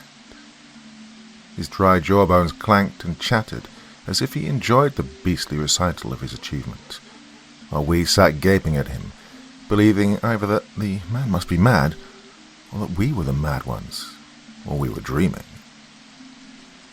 "We slipped away one night," continued the beast. "Went to the city, to a cheap hotel. For 3 weeks we stayed there. And one morning I told her I was going out for a shave. I got the shave. But I hadn't thought it worthwhile to tell her I wouldn't be back. Well, she got back to the farm some way, though I don't know." "What?" I shouted, springing before him. "What? You mean you left her there? After you'd taken her, you left her? And here you sit crowing over it, gloating, boasting. Why, you..." I lived in a rough country, associated with rough men, heard their vicious language, but seldom used a strong word myself. But as I stood over that monster, utterly hating the beastly thing, all the vile oaths and prickly language of the countryside, no doubt buried in some unused cell in my brain, spilled from my tongue upon him. When I lashed him as fiercely as I was able, I cried, "Why didn't you come at me? Didn't you hear what I called you, you beast? Oh, I'd like to have a go at you," I shouted, drawing my gun. "Sit down," he jeered, waving his rattling hand at me. "You haven't heard anything yet. Let me finish. Well, she got back to the farm some way or another, and something over a year later I wandered into this country again. I never could explain just why I came back. It was not altogether to see the girl. Her father was a little bit of a man, and I began to remember what a meek and weak sheep he was. Well, I got it into my head that it'd be fun to go back to his farm and rub it in. And so I came. Her father was trying out a new corn planter right at the back door when I rounded the house and walked towards him. And then I saw at once that I had made a mistake. When he put his eyes on me, his face went white and hard.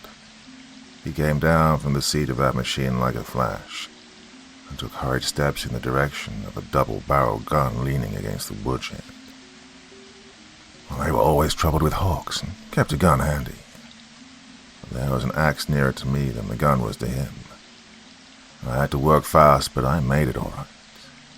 I grabbed that axe, jumped at him as he reached for the gun, and swung once. His wife, and the girl too, saw it. Then I turned and ran. The gaunt brute before us slowly crossed one groaning knee above the other. We were all sitting again now. The perspiration rolled down my face. I held my gun trained upon him, and, though I now believed he was totally mad, because of a certain ring of truth in that empty voice, I still sat fascinated. I looked at Seth. His jaw was hanging loose, his eyes bulging. Hammersley's mouth was set in a tight, clenched line, his eyes like fire in his blue, drawn face. I couldn't see the others. The telephone called me, continued our ghastly storyteller. In no time at all, I was convicted and the date set for the hanging. When my time was pretty close, a doctor or scientist fellow came to see me and said, "Blacknett, you're slated to die. How much will you sell me your body for?" And if he didn't say it in that way, he meant just that. I said, "Nothing. I've no one to leave money to. What do you want with my body?" And he told me, "Well, I believe I can bring you back to life and health, provided they don't snap your neck when they drop you." "Oh, you're one of those guys, are you?" I said then. "All right, up to it. If you can do it, I'll be much obliged. Then I can go back to that farm and do a little more axe swinging." Again came his horrible chuckle, and again I mopped my brow. "So we made our plans," he went on, pleased with our discomfiture and our despising of him. Next day some chap came to see me, pretending he was my brother. I carried out my part of it by cursing at him, and then begging him to give me a decent burial. So he went away and, I suppose, received permission to get me right after I was cut down. There was a fence built around the scaffold they had ready for me, and the party I was about to fling. And they had some militia there too. The crowd seemed quiet enough till they let me out. Then their buzzing sounded like a hive of bees getting all stirred up. Then a few loud voices, and then shouts. Some rocks came flying at me after that. It all looked to me as though the hanging would not be so gentle a party after all. I tell you, I was afraid. I wished it was over. The mob pushed against the fence and flattened it out, coming over it like waves over a beach. The soldiers fired into the air, but still they came. And I ran up onto the scaffold. It was safer there. As he said this, he chuckled loudly. "Oh, I'll bet." He laughed. "That's the first time a guy ever ran into the noose for the safety of it." The mob came only to the foot of the scaffold, though, from where they seemed satisfied to see the law take its course. The sheriff was nervous, so cut up that he only made a fling at tying my ankles, just dropped a rope around my wrists. He was like me, he wanted to get it over, and the crowd to go on its way. Then he put the rope around my neck, stepped back and shot the trap. Boom! No time for a prayer, or for me to laugh at the offer, or a last word or anything. I felt the floor give, felt myself shoot through. Smack! My weight on the end of the rope hit me behind the ears like a mallet. Then everything went black. Of course, it would have been just my luck to get a broken neck out of it and give the scientist no chance to revive me. But after a second or two, or a minute, it could have been an hour, the blackness went away enough to allow me to know I was hanging on the end of the rope, kicking, fighting, choking to death. My tongue swelled, my face and head and heart and body seemed ready to burst. Slowly I went into a deep mist that I knew then was the mist. Then I was off, floating in the air over the heads of the crowd, watching my own hanging. I saw them give that slowly swinging carcass on the end of its rope time enough to thoroughly die. Then, from my aerial view, unseen watching place, I saw them cut it, me, down. They tried the pulse of the body that had been mine. They examined my staring eyes, and I heard them pronounce me dead. The fools. If I'd known I was dead for a minute or two by that time, else how could my spirit have gone from the shell and be out floating around over their heads? He paused here as he asked his question, his head turning on its dry and creaking neck to include us all in his query. But none of us spoke. We were all dreaming this, or, of course, or we were mad, he thought. In just a short while, went on the skeleton, my brother came driving slowly in for my body. With no special hurry, he loaded me onto his little truck and drove easily away. But once clear of the crowd, he pushed his foot down on the gas, and in 5 more minutes, with me hovering all the while alongside of him, floating along as though I'd been a bird all my life, we turned into the driveway of a summer home. The science guy met him. They carried me into the house, into a fine-fitted laboratory. My dead body was placed on a table. A huge knife ripped my clothes from me. Quickly, the loads from 10 or a dozen hypodermic syringes were shot into different parts of my naked body. Then it was carried across the room to what looked like a large glass bottle or vase with an opening in the top. Through this door I was lowered, my body being held upright by straps in there for that purpose. The door to the opening was then placed in position, and by means of an acetylene torch and some easily melting glass, the door was sealed tight. So there my body, there it stood, my poor older body, ready for the experiment to bring it back to life. As my new self floated around above the scientist and his helper, I smiled to myself, for I was sure the experiment would prove a failure, even though I now knew that the sheriff's haste had kept him from placing the rope right at my throat, and had saved me a broken neck. I was dead. All that was left of me now was my spirit, or my soul, and that was swimming, floating about above their heads, with not an inclination in the world to have a thing to do with the husk of the man I could clearly see through the glass of the bell. They turned on a huge battery of ultraviolet rays, and then continued the hollow droning of the man who had been hanged, which, as the scientist had explained to me while in prison, acting upon the contents of the syringes, by that time scattered through my whole body, was to renew the spark of life within the dead thing hanging there. Through a tube and by means of a valve entering the glass vase in the top, the scientist then admitted a dense white gas. So thick it was that, in a moment or two, my body's transparent coffin appeared to be full of a liquid as white as milk. Electricity then revolved my cage around so that my body was ensured a complete and even exposure to the rays of the green and violet lamps. While all of this silly stuff was going on, around and around the laboratory I floated, confident of the complete failure of the whole thing, yet determined to see it through if for no other reason than to see the discomfiture and disappointment that these men were sure to experience. You see, I was already looking back upon earthly mortals as being inferior, and now, as I waited for this proof, I was all the while fighting off a new urge to be going elsewhere. Something was calling me, beckoning me to be coming into the full spirit world. But I wanted to see this wise earth guy fail. For a little while, conditions stayed the same within that glass. So thick was the liquid gas in there at first that I could see nothing.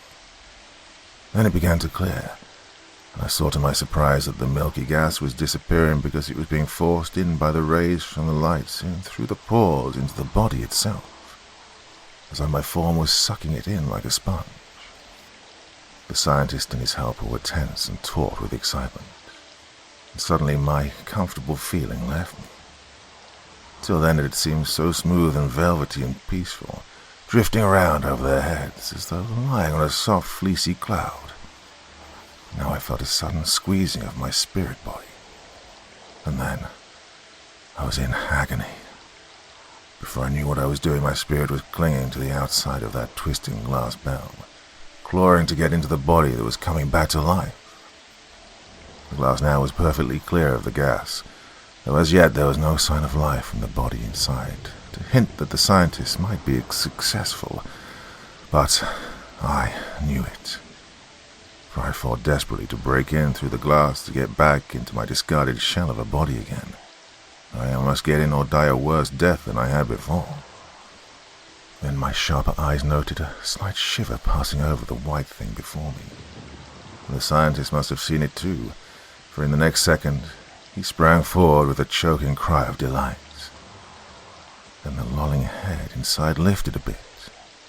I, still desperately clinging with my spirit hands to the outside, and all the time growing weaker and weaker, I saw the breast of my body rise and fall. The assistant picked up a heavy steel hammer and stood ready to crash open the glass at the right moment. And then my once dead eyes opened in there to look around while I, clinging and gasping outside, just as I had on the scaffold, went into a deeper, darker blackness than ever. Just before my spirit life died utterly, I saw the eyes of my body realize completely what was going on. And then, from the inside now, I saw the scientist give the signal that caused the assistant to crash away the glass shell with one blow of his hammer. They reached in for me then, and I fainted. When I came back to consciousness, I was being carefully, slowly revived, and nursed back to life by oxygen and a pull motor. The terrible creature telling us this tale paused again to look around. My knees were weak, my clothes wet with sweat. Is that all? I asked in a piping, strange voice, half sarcastic, half unbelieving, and wholly spellbound. Just about, he answered. But what do you expect? I left my friend the scientist at once, even though he did hate to see me go. It had been all right while he was so keen on the experiment himself, and while he only half believed his ability to bring me back. But now that he'd done it, it kind of worried him to think what sort of a man he was turning loose on the world again. I could see how he was figuring, and because I had no idea of letting him try another experiment on me, perhaps of putting me away again, while I beat it in a hurry. And that was 5 years ago. For 5 years I've lived with only just part of me here. Whatever it was trying to get back into that glass just before my body came to life, my spirit I've been calling it, well, I've been without. It never did get back. You see, the scientist brought me back inside a shell that kept my spirit out. And that's why I'm the skeleton you see before you. Something vital is missing. He stood up then, cracking and creaking before us, buttoning his loose coat about his angular body. Well, boys, he asked lightly, what do you think of that? I think you're a liar. A damn liar, I cried. And now if you don't want me to fill you full of lead, get the hell out of here. Get out now. If I have to do it to you, there's no scientist this time to bring you back.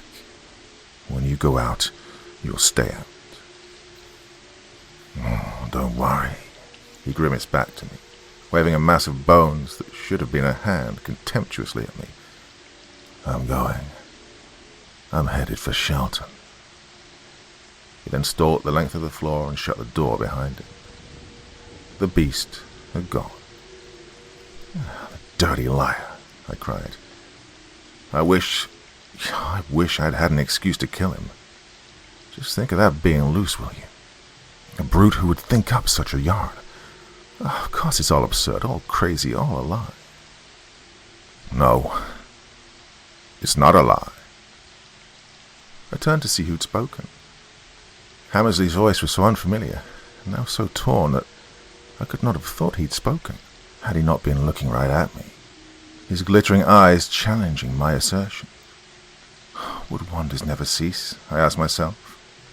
First this outrageous yarn, now Hammersley, the Sphinx, expressing an opinion, looking for an argument. Of course, it must just be that he was susceptible, and his brooding brain had been turned a bit by the evening we'd just experienced. Why, Hammersley, you don't believe it? I asked. I not only believe it, Jerry, but now it's my turn to say, as he did, that I know it. Jerry, old friend, he went on, that devil told the truth. He was hanged. He was brought back to life, and Jerry, I was that scientist. Whoa. I fell back to the box again. My knees gave way under me. And then I heard Hammersley talking to himself. 5 years it's been, he muttered. 5 years since I turned him loose again. 5 years of agony for me, wondering what new devilish crimes he was perpetrating, wondering when he'd return to that little farm to swing his axe again. 5 years. 5 years. He came over to me. Without a word of explanation, or to ask my permission, he reached his hand into my pocket and drew out my revolver, and I did not protest. He said he was headed for Shelton, went on Hammersley's spoken thoughts. If I slip across the ice, I can intercept him at Black's Woods. Then, buttoning his coat closely, he followed the stranger out into the night. I was glad the moon had come up for my walk home. Glad, too, when I had the door locked and propped with a chair behind me. I undressed in the dark, not wanting any grisly, sunken-eyed monster to be looking in through the window at me. For maybe, so I thought, maybe he was after all not headed for Shelton, but perhaps planning on another of his ghastly tricks. In the morning, we knew he had been going toward Shelton. Scientists, doctors, and learned men of all descriptions came out to our village to see the thing the papers said Cy Waters had stumbled upon when on his way to the creamery that next morning. It was a skeleton, they said, only that it had a dry skin all over it. A mummy. Could not have been considered capable of containing life, only that the snow around it was slightly blotched with a pale smear that proved to be blood that had oozed out from the 6 bullet holes in the horrid chest. They never did solve it. Oh, there were 5 of us in the store that night. 5 of us who know. And Hammersley did what we all wanted to do. Of course, his name is not really Hammersley, but it's as good a pseudonym as any other. He is black-whiskered, though, and he's still very much of a sphinx. But he'll never have to answer for having killed the man he once brought back to life. Oh no, Hammersley's secret will go into another 5 graves besides his own.